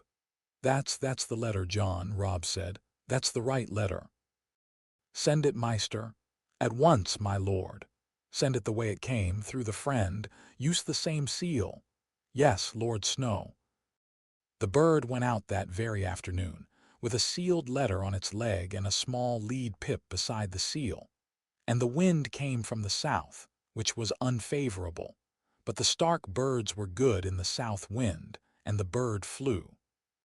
In King's Landing, in his solar, Tywin Lannister read the small report that came in through his spider 4 days later. That a seahorse seal had appeared in the Maester's tower at Winterfell. That a seahorse seal had departed from the Maester's tower at Winterfell. That the boy had taken the quill himself, and that the parchment was good northern stock. And Tywin Lannister, alone in his chamber in the dark before dawn, did a thing he had not done since the day his wife had died. He stood at the window and put his hand against the cold stone and breathed out. And the breath was a long one. The boy was talking to the girl. He said it aloud to the empty chamber, very low. The boy is talking to the girl. He did not know yet what to do with the information. He knew only that the chess match had grown apace. He went back to his table. He drew toward him a clean parchment. He wrote a single line. He wrote it himself by his own hand. He sealed it with his own seal. He gave it to the clerk in the morning. The line in Lord Tywin's small, careful common said, "Send Gregor north at the spring thaw." The man came through Winterfell on a Sunday in late winter, wearing the face of a horse trader. He was not a horse trader. The horse trader he had become had been, 10 days earlier, a real man with a stable in Wintertown and a wife and 3 children. And the real man was now in a shallow grave under the snow at the base of a stand of pines 2 leagues south of the keep, where the false man had buried him after eating his hot supper, and where the snow would not melt off the grave for another month yet. The real man's papers were in the false man's pouch. The real man's mare was tied at the false man's stable rope. The real man's wife and 3 children, the false man had spared because the dead man's children, who had been in their cousin's house when the traitor was killed, did not know they had a stranger in their father's clothes. They would not know for at least another fortnight. And a fortnight was all the false man needed. The false man was a faceless man. He had been hired and paid in bravos. The fee was, he did not, by his discipline, hold the fee in his head as gold. He held it as a deed to be done. The deed was the boy with the dragon. The fee was sufficient. The fee was, in fact, exorbitant. It was the fee of a man who paid not what a service cost, but what the service was worth to him. The man who had paid the fee was a fat magister of Pentos, but the magister's gold had, by careful spiders tracing at 3 removes, come from a small careful purse handed over an in-table in Volantes by a Lannister man who had ridden very fast across the disputed lands. The faceless man did not know this. The faceless man did not need to. The faceless man's house did not deal in motives. The faceless man's house dealt in delivery. The horse trader rode through the gate of Winterfell with 2 pack mares on his lead rope and a friendly smile and a rough greeting for the gate guard who knew him, knew the false him, the dead him, and waved him through. The horse trader went to the stables. He spoke briefly with Hodor and Hullen. He drank a cup of hot wine in the kitchen with old Nan. He told old Nan a story he had heard in Wintertown, of a fox that had moved into a barn and made friends with the hens. Old Nan laughed and patted his hand and said he was a good lad and would he like another cup. He took another cup. He let himself be looked at by every woman in the kitchen. He let himself be looked at in the courtyard by the men of the household who passed. He looked from every angle like the man whose face he had taken. The face was a kindly face. He stood in it and behaved out of it, and it was the way of his house that the face would, for the duration of the deed, behave him as much as he behaved the face. He was at Winterfell 2 days. He waited on the 2nd day for the small chance the boy would walk out of the kitchen alone or go up to a stable alone. He had been told the boy did not, often, walk alone. He had been told the boy had a wolf. He had been told the boy had a dragon. He had been told the dragon was now half the size of a pony. He had not been told, because his house had not had a man inside the keep, that the boy was, in this season, attended at all hours by his cousin Robb, by Theon Greyjoy, by Howland Reed's small son Jojen, by Maester Luwin in the Maester's hours, by Lord Stark in the Lord's hours, by his lady aunt in the morning hours, and that the boy had not been alone in any chamber in the keep when awake, since the day in autumn when he had walked out of the godswood with his face white and his cloak smelling of crypt dust. The faceless man learned this on the 2nd day. He noted it. He revised his approach.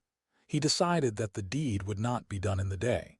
The deed would be done at night in the boy's chamber while the boy slept. He had the slip of black powder from his house. He had the small, thin glass of Dornish poison. He had, And this was the most carefully wrapped of his small implements, a dropper of liquid that had no name in any common tongue, that would, smeared on a sleeping boy's lip, send the boy further into his sleep and not wake him.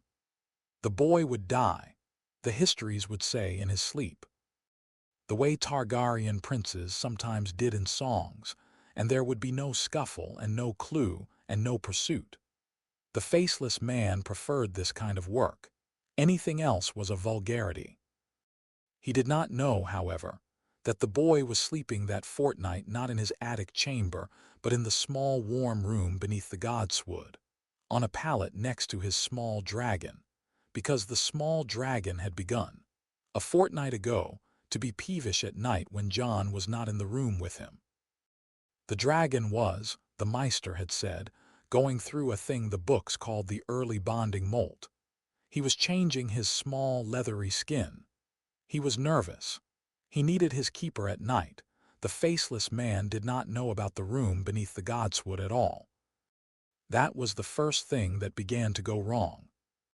The second thing that began to go wrong was that, on the night the false horse-trader meant to do his work, Lyanna Stark, who was a woman who, since the day in the godswood, had stopped relying on servants for most things, came down through the keep at the second hour after midnight to the small warm room to bring her nephew a hot brick and a cup of broth, because she had heard, 2 corridors away, the dragon making the small, unhappy sound he sometimes made when he could not sleep. And she had risen from her own bed, and she had gone down because she was, in her 35th year, becoming a woman who walked the keep at night the way her father had walked his keep. And she had crossed the kennel yard, and she had let herself in by the small back door of the godswood corridor, and she had come quietly on her woolen slippers into the warm room. The faceless man, who had crept down the kennel corridor moments before her, with his small thin glass and his small black slip and his small no-name dropper, had, by his house's reckoning of all paths through the keep, assumed the small back door was bolted at this hour because the Lord's Lady was the only person with a key, and because the Lord's Lady was in her own bedchamber. He had been wrong on both counts. The Lord's Lady was not in her own bedchamber. She had a key around her neck. He had not seen her. He had paused in the corridor, because the dragon had, at the change of pressure in the corridor with Catelyn's coming through the door, sat up suddenly in the small warm room and made a low warning sound. And Jon, on his pallet, had stirred, and Ghost, by Jon's pallet, had risen. The faceless man had not yet entered the room. Jon, half awake, said into the dark, "Mother, aye, lad," Catelyn's voice. "I have brought you broth. The little one is fussing. He is molting. The skin itches him." "I know. Come, winter, lad. Mama Cat brought a hot brick." "Lay your belly on the brick. There, lad. There." The faceless man in the corridor, frozen, listened. He listened to a Stark woman put a brick down on a stone for a dragon. He listened to a young dragon make a small, contented sound. He listened to the boy he had come to kill say, "Thanks, mother," in a tired, soft voice. He listened, and his listening was a faceless man's listening, a listening that had been trained for a decade in a house that did not allow a sound in a room to pass uncategorized, to a soft scrape behind him in the corridor. He turned. The white wolf was in the corridor. The white wolf had not been in the room. The white wolf had, and he understood in the heartbeat between turning and the wolf's leap, that he had been read, that he had been counted, that the boy had a wolf as a sentinel, and the wolf had spent the night on slow, soft feet behind him for at least the past hour. The white wolf had been hunting him. The white wolf came over the cold flagstones at a long lope, low, no growl, the red eyes very still. The faceless man, to his credit, had time to step into a defensive stance. He drew his small, thin throwing blade. He had time, perhaps, to get one cut in. He did not get the cut in. The wolf was on him. The wolf's teeth went into his right wrist. The blade dropped. The wolf came up, not. The faceless man had time to think, in the grace of a normal wolf. The wolf came up with a precision he had never in 20 years of killing seen in any living animal. The wolf came up to the throat, and there were no further thoughts. There was only the wet hot crush at his neck. There was only a smell. The faceless man, who had killed in many ways and had been killed by no one, had not in his life smelled directly his own blood. There was a moment of extraordinary surprise. There was, perhaps, a thought. I was not supposed to be the deed. Then there was nothing. The wolf shook him once. The wolf set him down on the cold floor. The wolf was, the faceless man's last trained reflex would have noted. Looking at the wolf wrong, looking at the eyes too red, too steady. Not red the way an albino wolf is red, but red the way fire is red.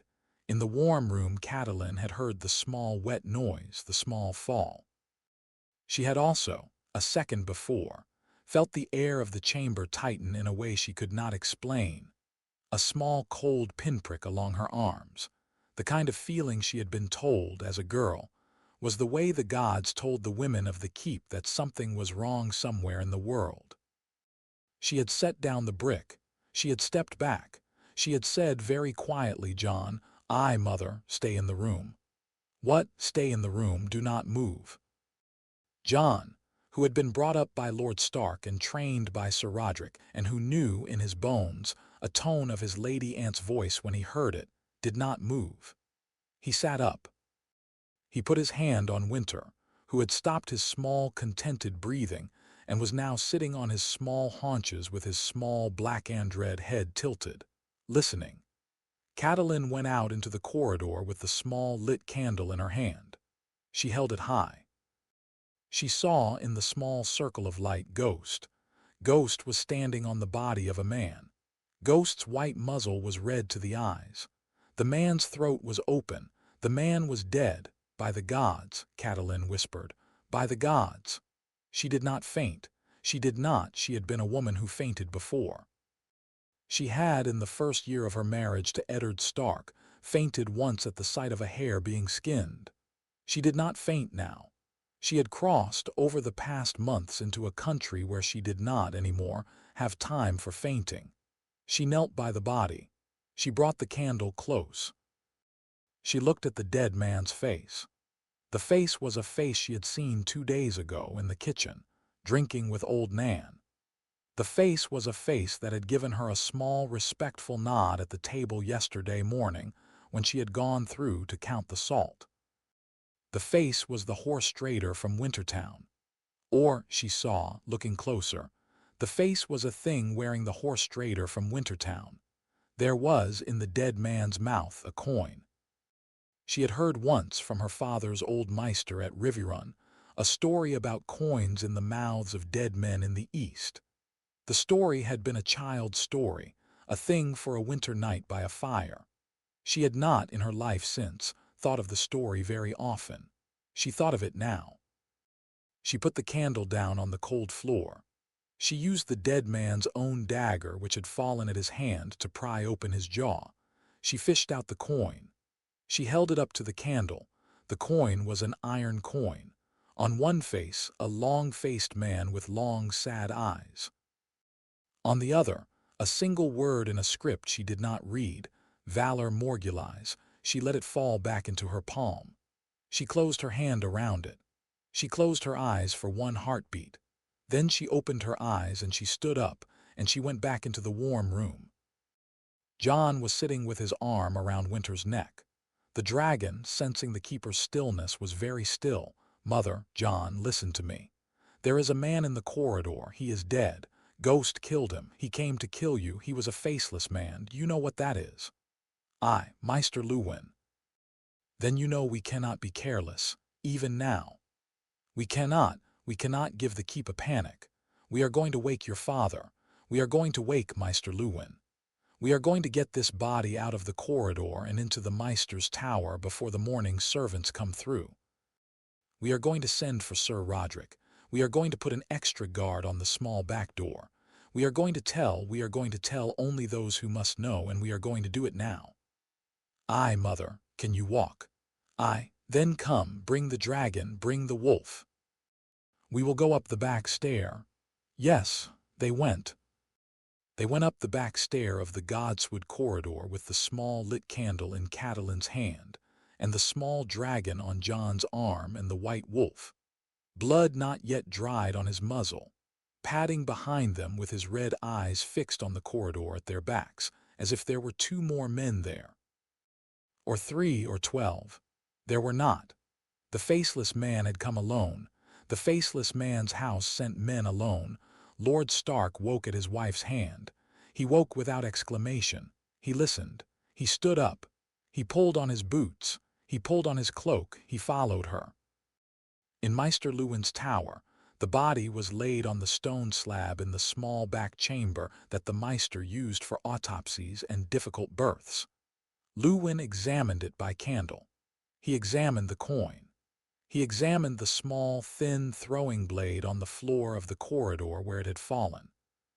He examined the small no-name dropper in the dead man's pouch.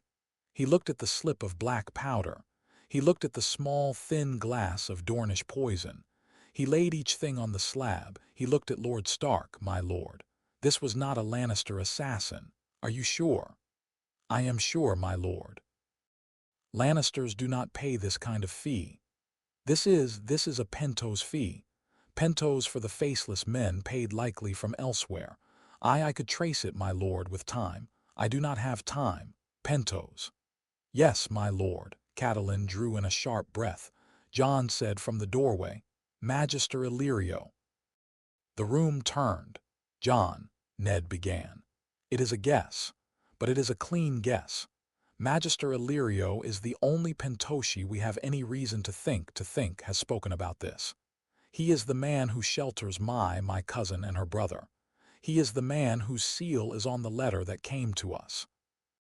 He sent us, on the surface, a kind letter from my cousin. Beneath the surface he has been weighing us. He has been deciding what kind of board he is on.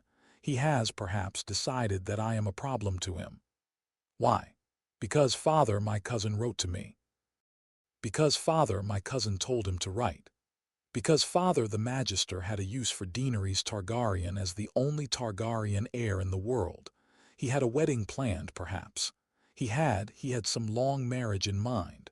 Now I am alive. Now there are 2 heirs. Now perhaps the Magister would prefer there to be one again. That is a thin guess, Jon. It is.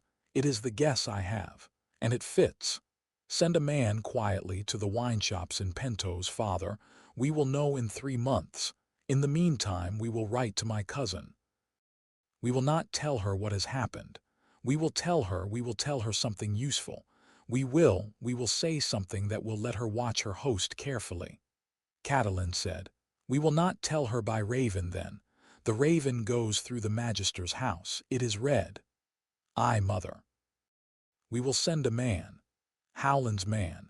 He has a man who can sail to Pentos and carry a letter into a kitchen. We will send him tomorrow. Tomorrow, mother. Today we sleep if we can. Today we tell Robb. Today we put this body in a cart with the mourning hides and we send it out of the gate before the household sees it. Today we are quiet. Lord Stark looked at his nephew a long moment. You are growing up too fast, Jon. Aye, father, I'm sorry. Don't be sorry. I am sorry. I will be sorry for a long while, but I will not stop. Aye.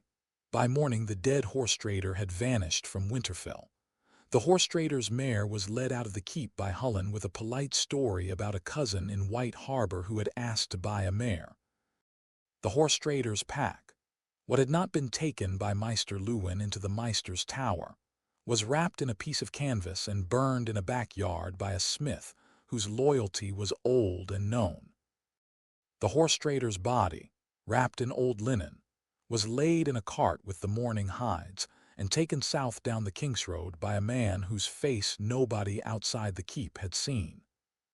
The body was buried 2 leagues out, in a stand of pines that was, by an irony nobody would ever appreciate, the same stand where the real horse trader was buried, 10 days earlier by the false. The two men were laid in the same stand. The earth did not, by morning, remember that there were two graves there, or one, or none. The earth had its own way of forgetting. Jon did not sleep that morning in the small, warm room beneath the godswood. He went up to the Maester's tower. He sat in the small, slow, cold chair beside the slab where the body had been laid. He looked at the empty slab, scrubbed already by Luwin's apprentice. He looked at his hands. He had, all night, been holding himself very steady. He had not, all night, allowed himself the small private terror of having been so close to dying. He let himself, at last, in the cold of the empty tower room, with his uncle dozing in the chair across from him and the Maester upstairs in his books, feel it. He shook a little. Then it passed. He sat for a while longer. Then he stood up. He went down the stair. He went to the small warm room. Winter was awake.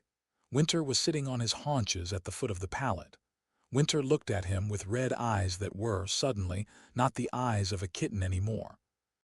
Winter looked like a creature that had in the night grown a hand's breadth in his shoulders and an inch in his snout. "Hush," Jon said. "Hush, lad, I am all right. Mother is all right. Father is all right." Winter trilled. "Aye, lad." He sat down on the pallet. He laid his hand on the dragon's neck. The dragon laid his small blackhand red head against Jon's knee. They sat there a while. Outside, in the kennel yard, Robb was being told by his father, very quietly, what had happened. Robb's face was the face of a man newly given a reason. Theon, who had been told a smaller version, had gone, without a word to anyone, out into the yard and was sitting on the wall, looking south down the King's Road, his hand on his belt, his eyes very steady. Hoder had been told nothing. Hoder was rubbing down a horse and humming. Bran, at his window with his small staff propped against the sill, was watching a crow on a branch and listening to Maester Luwin tell him, in a careful low voice, that father had had a difficult night and might be tired today, and that they should let him rest, and that the dragon was fine, and that the boy was fine, and that the household was fine. Bran nodded. Bran's eyes, Maester Luwin thought, were as clear as they had ever been. Bran's eyes had, in fact, been clearer since his fall than they had been before.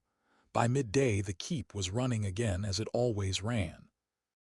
The household did not, by daily appearances, know that anything had happened in the night. The servants gossiped, but the gossip was about the price of beans in the larder, and about a quarrel between two stable boys, and about whether Hullen was finally going to ask the laundress's older daughter to walk with him at the next holiday. The household did not ask after the horse trader. The horse trader had gone home, the kitchen was told. He had had a message from Wintertown. That night in the warm room, Jon and Robb sat on the pallet with the dragon between them. They sat in silence for a long while. Then Robb said, "They will send another." "Aye." "And another." "Aye."